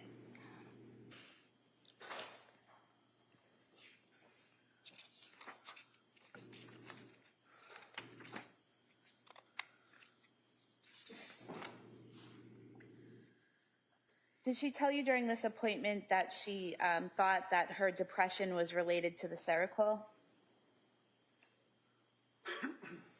Yes. And did she tell you why she thought that? She thought there was some coinciding of the timing in which she started the Seroquel and started feeling more depressed. And did you note in the records that it was unclear if Seroquel was causing the depression as reported? She was more depressed the last visit before taking it? Yes. Can you just explain that, what your observations were? Yeah, I wasn't sure if the Seroquel was making her worse because she did already seem depressed before she had started the Seroquel. So I wasn't sure. I thought it was possible, but. What was the plan going forward from that appointment? So the plan was for her to go to this Women and Infants program, and if she was having more suicidal thoughts, to go back to the emergency room. And was she also planning to start Lamictal 25 milligrams daily? Yes. At that moment, given how the depression was continuing and worsening, I did feel like after we had discussed the Lamictal numerous times that I did need to step in and prescribe that for her. And you prescribed the 25 milligram daily dose for her? Yes. What's the lowest level of Lamictal that you would prescribe? 25. And what's the highest? So in psychiatry, typically 200, but I mean, it really can go up to 400 or 500. And so again, you prescribed the lowest dose to start with, correct? Yes. And was she to continue with the Seroquel that she had been prescribed by the South Shore perinatal program? Yes. And what about Valium? So I didn't make a recommendation on the Valium. I think there was a plan already in place on tapering it that I supported. And did you do anything in terms of reaching out to her providers at South Shore Perinatal to let them know you were adding a prescription, or did you communicate with Ms. Clancy about letting her providers know? I communicated with Lindsay about that, and she was so good at giving me all of these updates about what she did with them, I figured she would tell them when she next saw them. And did she tell you that she would update them? I believe so. Was the next time you saw Miss Clancy on January 6th, 2023? Yes. And how did that appointment come about? So again, I don't often do the scheduling. I'm not sure exactly whether I had scheduled that or she had. Did you learn during that appointment that Ms. Clancy had just been discharged from McLean Hospital? Yes. And what, if anything, did Ms. Clancy tell you about her current mental state and what had happened between your last appointment on December 16th and now this appointment on January 6th? So she was continuing to feel depressed and attributing it to the Seroquel that she had been taking. So the idea was going to McLean so that she could be safely taken off of the Seroquel. And was it at McLean, according to Ms. Clancy, that she had tapered off the Seroquel? Yes. And so on January 6th, did she tell you what she was prescribed at that time? Yes. And what was that? Trazodone 100 milligrams, Ativan 1 milligram, and melatonin 5 milligrams. Okay. And are these all low doses of these medications? Yes. Did you ask her if she had current suicidal ideation? Yes. And what did she say? No. Did you ask her if she had homicidal ideation? Yes. And what was her response? No. Did you observe any signs or symptoms of psychosis in her presentation, answers, or behavior? No, I did not. Did you ask her about whether she was having side effects from these medications, the trazodone and the Ativan and the melatonin? Yes. What was her response? So the only side effect she felt was that potentially when the Ativan would wear off, she would take it at night, and then in the morning it would wear off, and she would feel more anxious after it wore off. And in terms of the trazodone, did she say she had any side effects from the trazodone? No. And melatonin, what is melatonin? Melatonin is a chemical that the brain makes that tells us it's time to go to sleep. It's associated with the circadian rhythm. It's not a prescription, actually. It's a medicine that you can pick up in over the counter at the pharmacy. And is it just to help regulate sleep? Yes. What was her mood according to Ms. Clancy on that date? She was feeling numb. Numb? Numb. Did that cause you any concern? Yes. And why is that? Well, she still appeared quite depressed. And in what way? Was that her affect?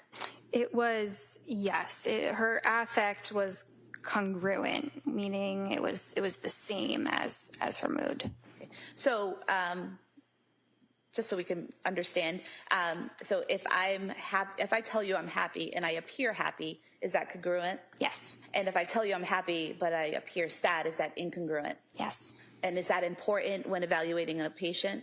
Yes. And why is that? Sometimes it's not congruent, and there could be all sorts of reasons why, but it's just something to pay attention to. And so on this day, though her mood and her affect were congruent. Yes. Okay. And was there a plan formulated for that day? On that day?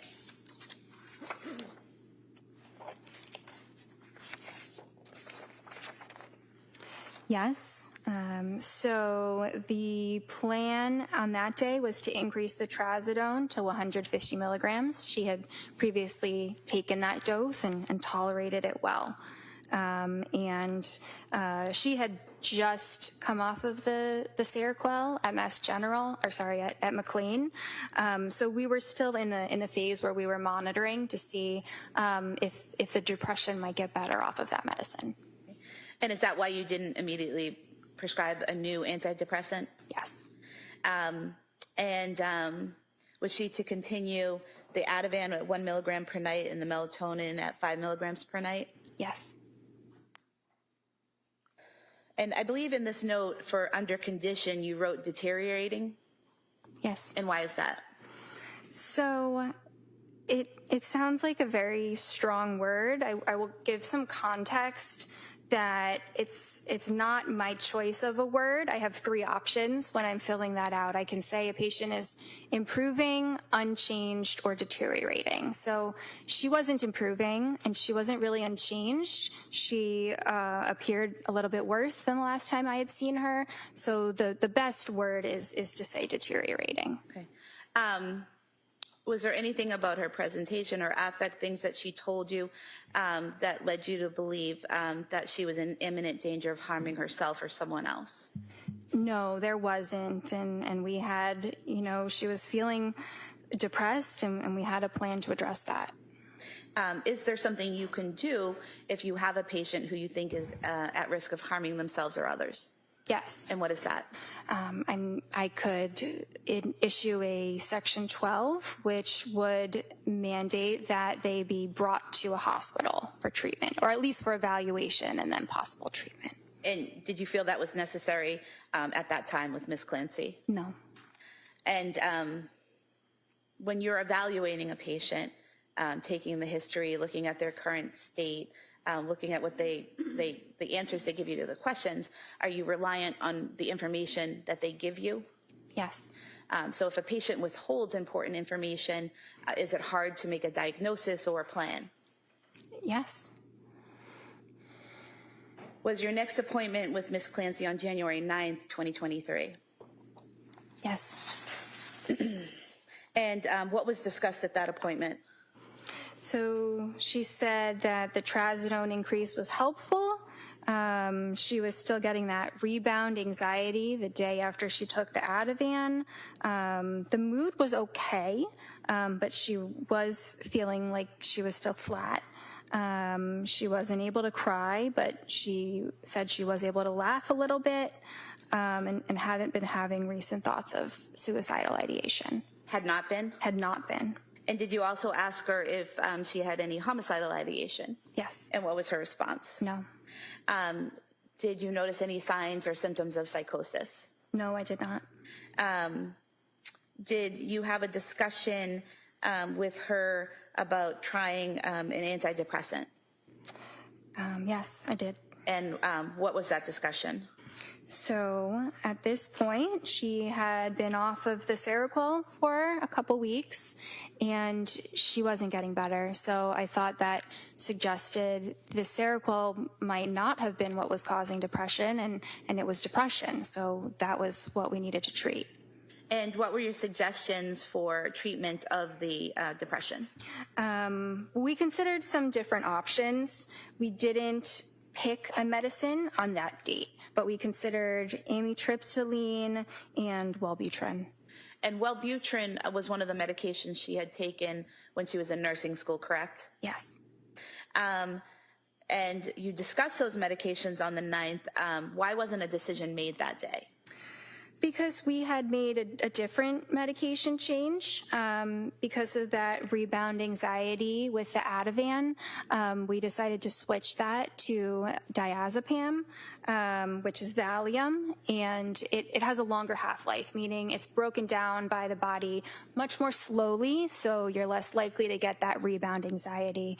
And also the nice thing about the diazepam is it's easier to stop gradually. You can every week or every couple weeks, you can increase the dose by just 1 or 2 milligrams. So it's a lot easier to stop. So I felt that was a better alternative. And she also wanted to be off of the Ativan, so and be able to sleep without that kind of medicine. And I don't think I asked you this before, but what is rebound anxiety? It just means that when the medication that treats the anxiety gets out of the system, the anxiety comes back, and it comes back even worse. And you explained it a little bit, but what is a half-life of a medication, and what does that mean in terms of the body processing it and how it affects you? Yeah, so it's a little bit complicated, but it's basically the time it takes for half of the medicine to be broken down by the body. And that tells you or indicates to you how long it lasts in the system? Yes. And so you were saying that Valium, the diazepam, the Valium, might avoid the rebound anxiety because it's slower to leave the body. Is that right? Yes.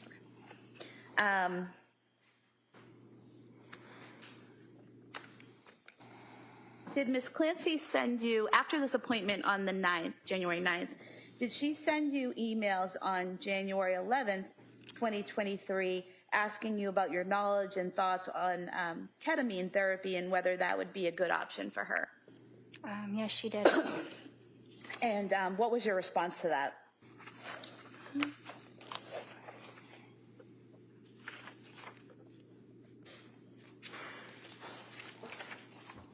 If you can't find it, I can bring it up to you. I think I have it.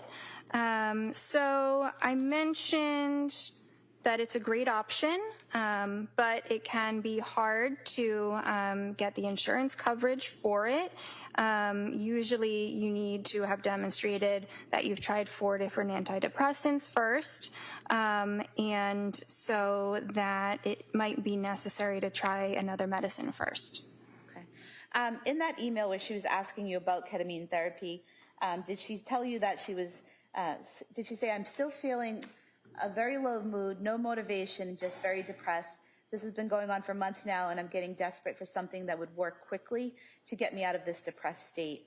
Do you remember that being part of the email? Yes. Had she indicated thoughts like that to you before, wanting something that would work quickly to help her feel better quickly? I mean, she may have said that once or twice. Do you know where, strike that, did you ever recommend ketamine therapy to you, or is this something she broached to you in this email for the first time? It was something I had considered because at this point she was starting to be a bit treatment resistant, and ketamine is a treatment for treatment resistant depression. So it's a reasonable thought, but I didn't think we were at that point yet.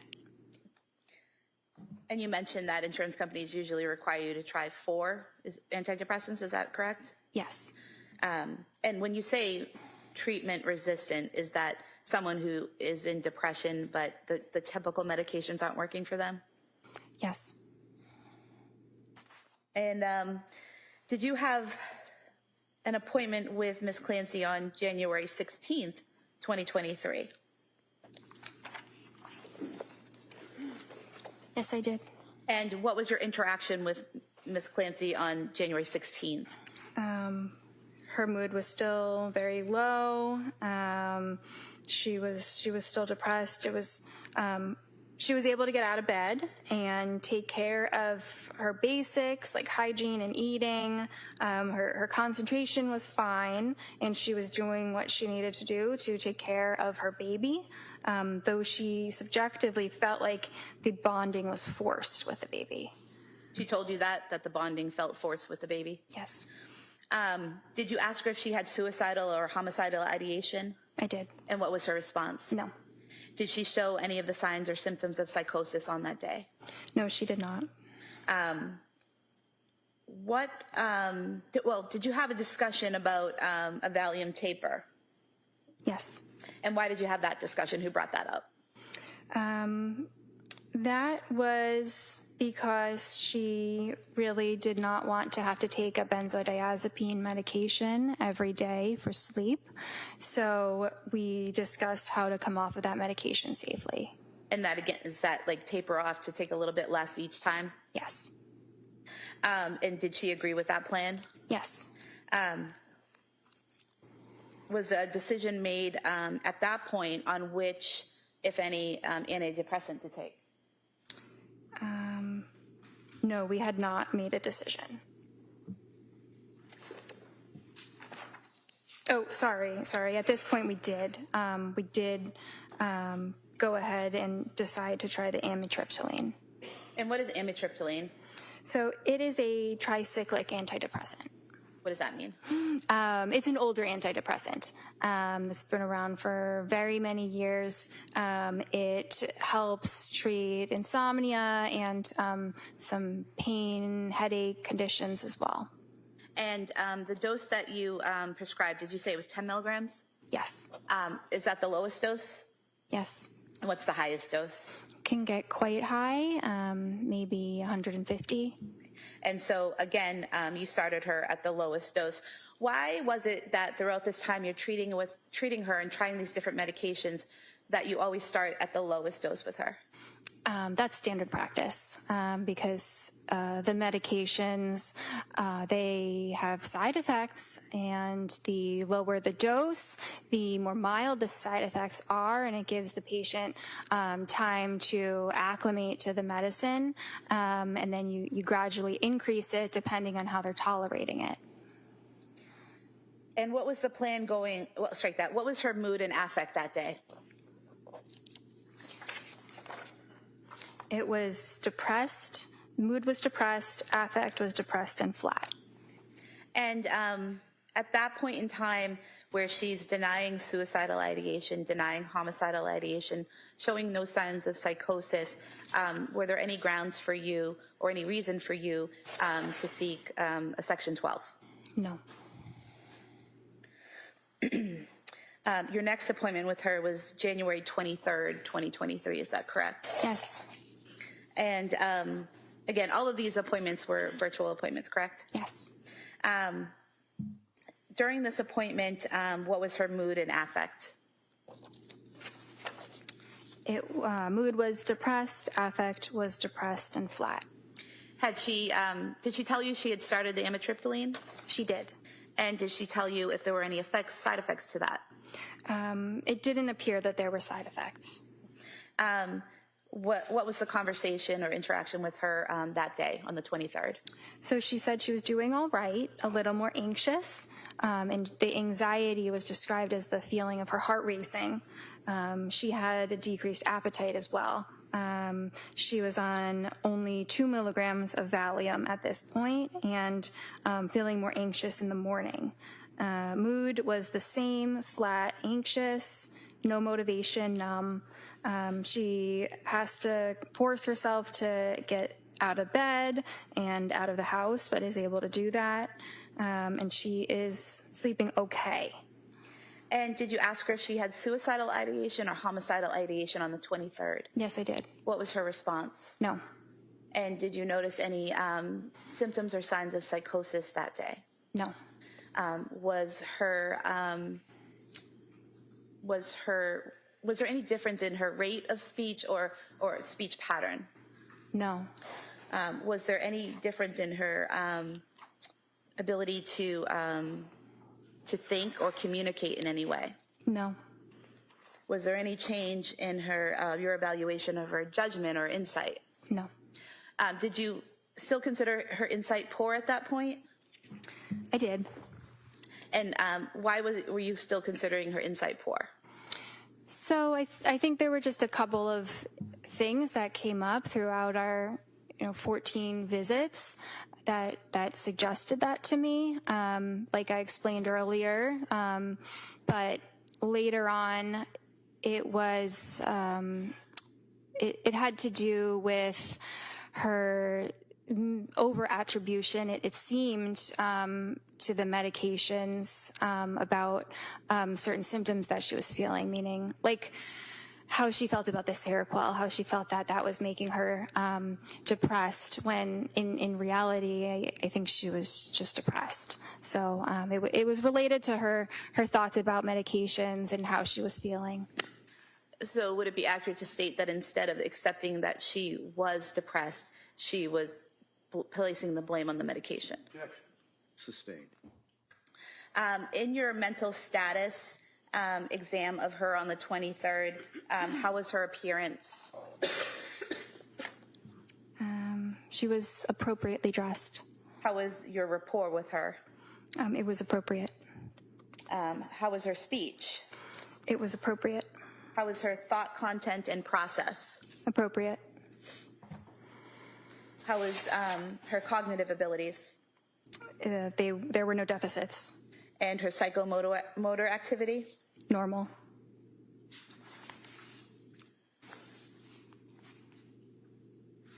What was the plan going forward on that day? So we were going to continue the same dose of the diazepam because she was feeling a bit more of the anxiety. So we said to slow down the taper, and we increased the amitriptyline to 20 milligrams, thinking that that would also help with the sleep. And at any point in time, did she tell you she was planning to kill herself? No. At any point in time on the 23rd, did she say she was planning to kill her children? No, absolutely not. At any point in time during your interaction with her in that session, was there anything about her affect or demeanor, her behavior, that indicated to you that she was a danger to herself or others? No. Was there any reason, based on your evaluation of her in that session, that would give you grounds to file a Section 12 on her that day? No. Throughout your time treating Ms. Clancy, did you continue to recommend that she attend individual therapy? Yes. And why is that? It's very important. And is there a reason it's important, or like what are the benefits? Yeah, it has many studies have been done to show the efficacy of therapy as a component of treatment for depression and anxiety. So, some people may only do medicine, some people may only do therapy, but the best response is a combination. Thank you, doctor. I have nothing further. All right. Counsel, can I see everybody at sidebar?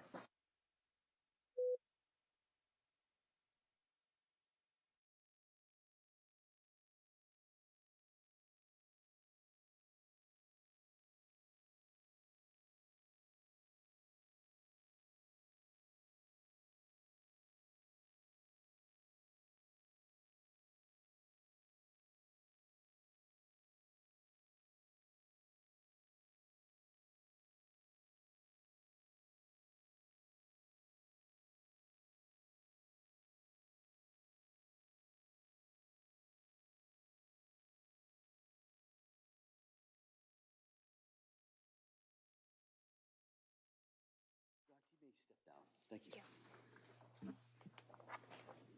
Watch this down, please.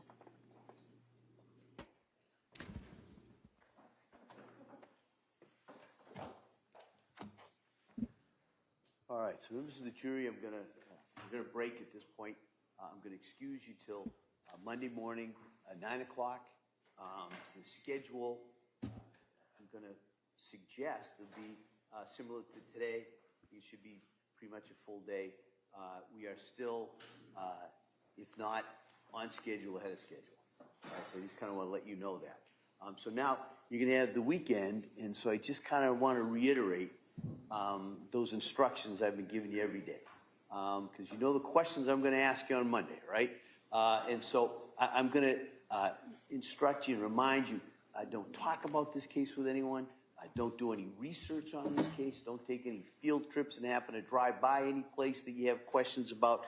It's also very important that you don't read anything about this case or similar cases that might come up. All right? And don't listen to anything. Don't watch anything.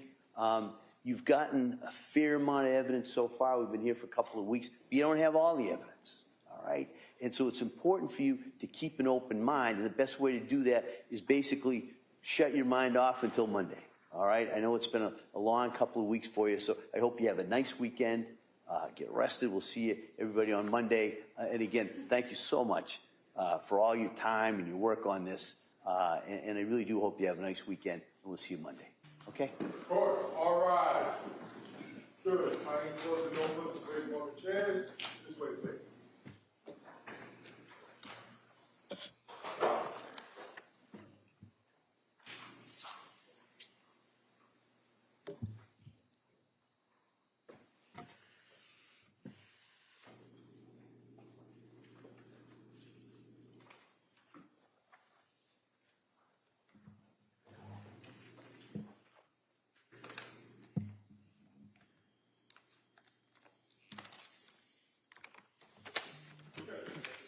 This court's in session. Proceed. And Counsel, if I could ask you to come one more time, basically just talk about kind of the schedule for Monday.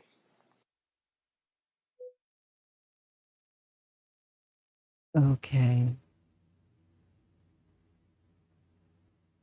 I thought that was some of the most damaging testimony of the trial right there. I'm sure the Lindsay Clancy supporters are losing their minds.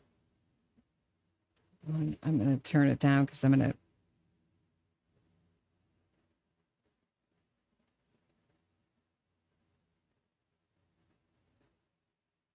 She's asking for medication. She's very aware of what it does, where she should go.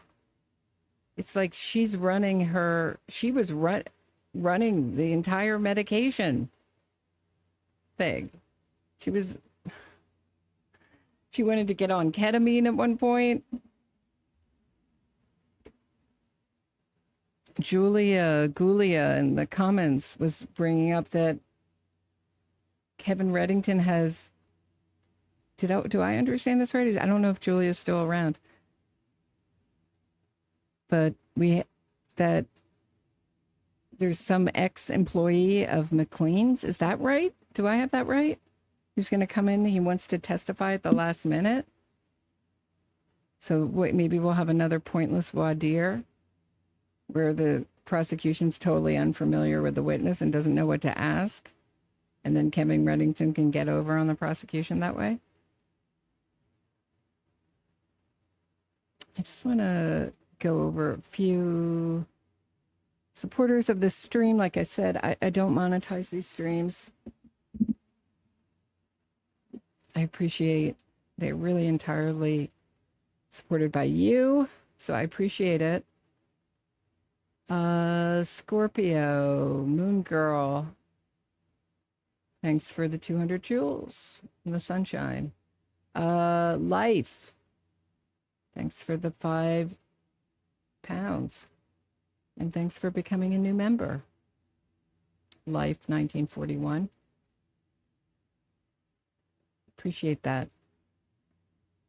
My Patreon code is up next to my logo. If you want to join Patreon, there's a new Lindsay Clancy episode up there.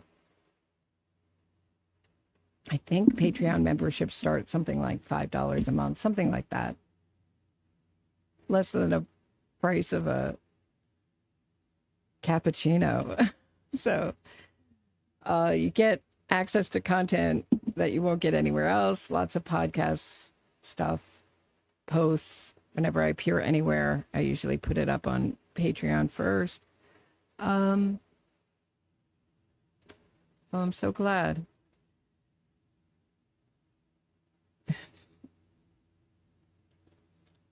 So what can I say about this? Very damaging. They leave on a Friday with a lot to think about. Like this testimony was I thought these two providers, I was really expecting some yo-yo mental health care providers. That's not what I got. They were invested. I don't know. Patrick Clancy should sue Lindsay Clancy. Because I don't know how that civil case is going to go with the evidence we've seen thus far.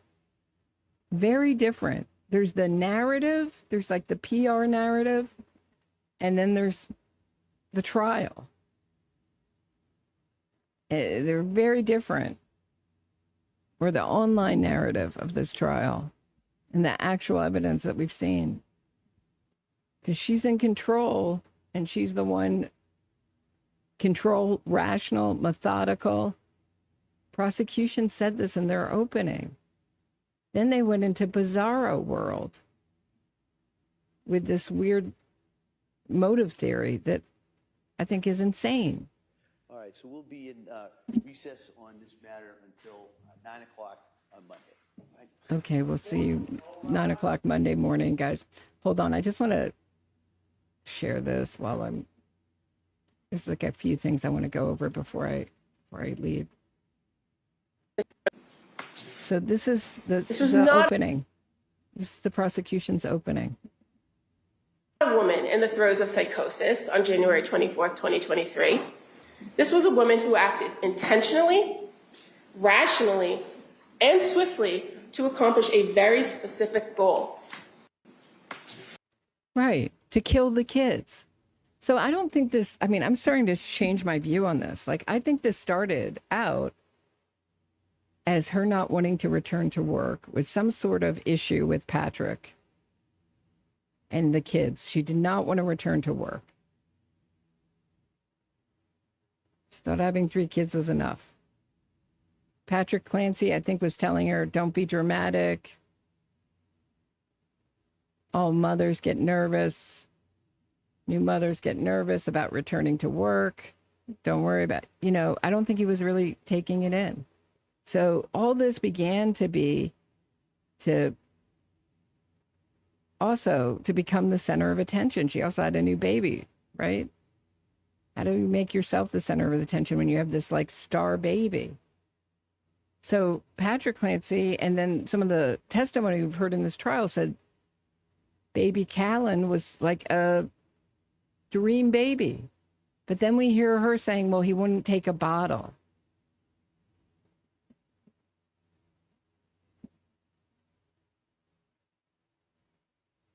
She's really aware of how all these medications work.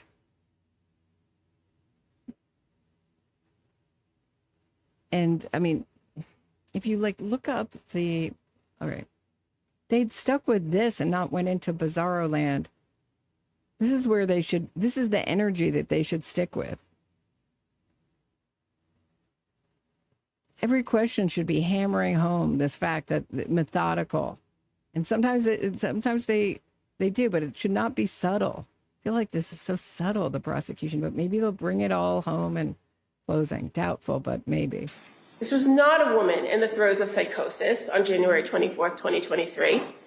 This was a woman who acted intentionally, rationally, and swiftly to accomplish a very specific goal.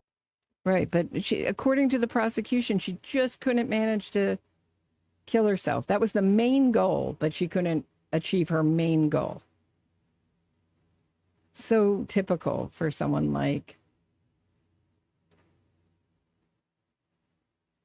So this is Kevin Reddington push to speed up more the trial. about a strategic effort on his part to blunt the Commonwealth's case, or does he really want? So he argued to speed along the trial today. Want to save us some time because I feel like he's got a flight to catch. Glenn, I think it's both. Yep. I think he is playing to. Well, he knows that the more witnesses, the more it helps the prosecution. The more witnesses you present, the harder it is for them to just say, oh, quitter. I think they will, though. I think it's either going to be a hung jury or an acquittal. I do not think we're going to see a.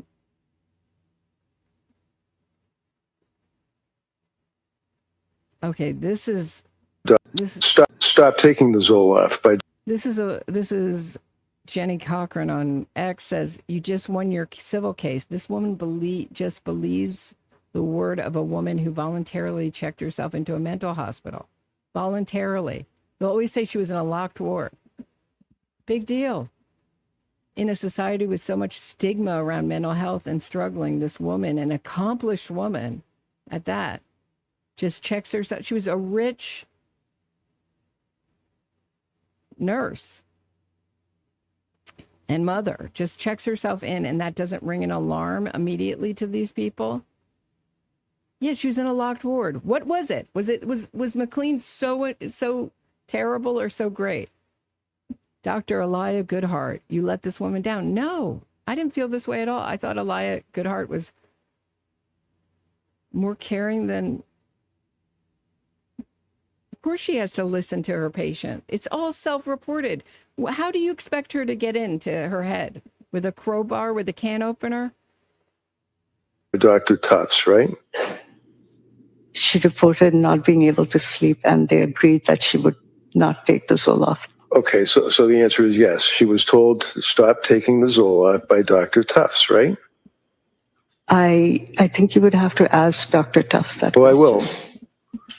But I'm asking you as investigator. Right, Dr. Tufts is going to get like a heavy cross-examination. But the problem with the cross-examination is that Lindsay Clancy was at the helm of her own care.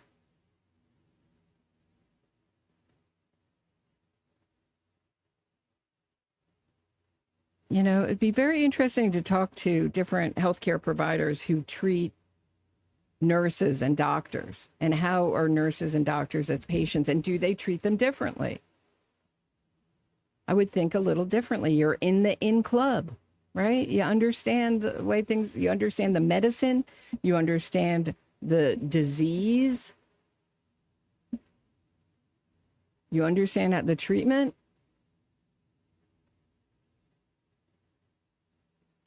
And you understand the side effects. And you also understand the culture of hospitals and patients and insurance, et cetera, et cetera. All right. So I don't know, you know, I just get more of the feeling every day that this is like a real big campaign. And it's not just for Lindsay Clancy, it's to make this a test case where other cases will follow. So other women who kill their children will now have an idea of how to create a alibi, the way Lindsay Clancy created the roadmap. I don't understand why the prosecution didn't go with this story.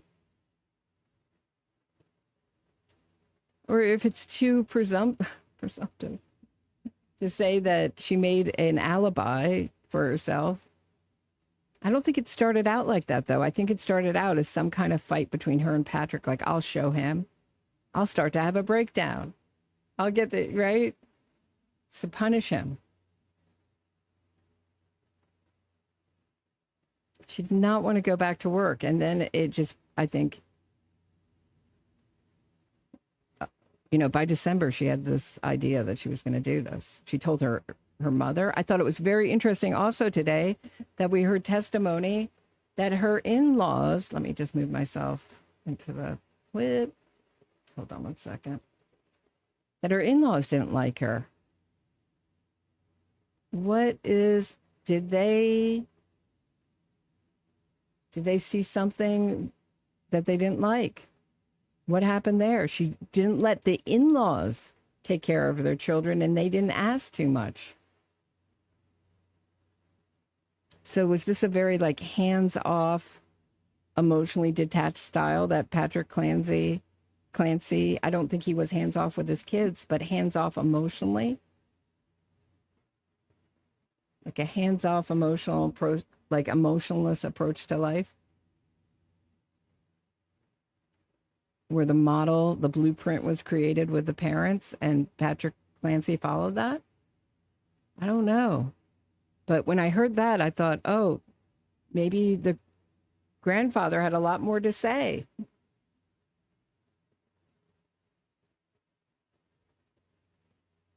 I think that, right. I think Cora's stomach issues were very connected with what was going on in the house. I think she sensed danger from her mother. That's what I think, among other things.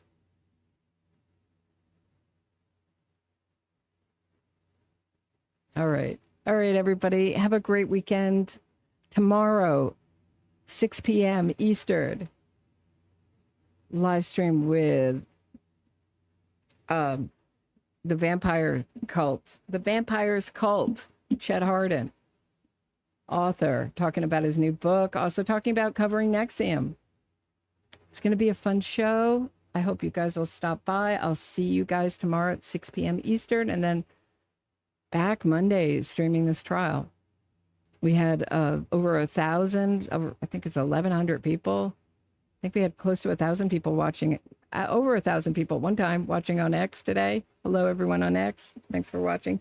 Please support the channel. Patreon. The code is next to my logo. Venmo, great way to support the channel. Link in the description of this and every episode. Buy me a coffee, all great ways to support this channel. I am a minority of voice, listener-supported channel. I support, I appreciate all the support I get. All right, I'll see you guys soon. Have a great one, everyone.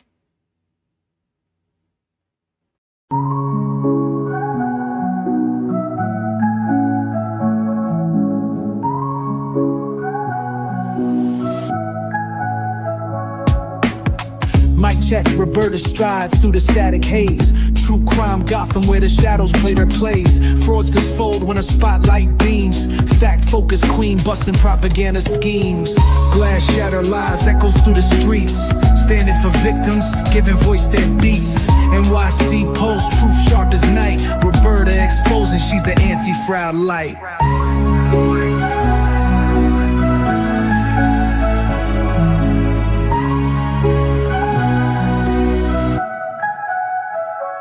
Hard task warrior, dissecting state and defense. Twisted innocence, claims breaking pretense. Gotham's truth seeker cuts clean with the blade. Facts in the forefront, no justice gets swayed. Cold facts drip heavy, real talk unfurls.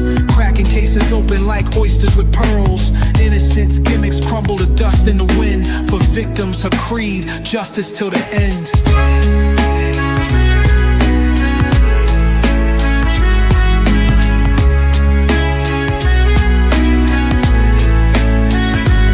Headphones blazing, she drops heavy artillery. Narratives twisted, meet blunt object civility. Roberta got receipts that unravel the ploy. Exposing the lies these fraudsters deploy.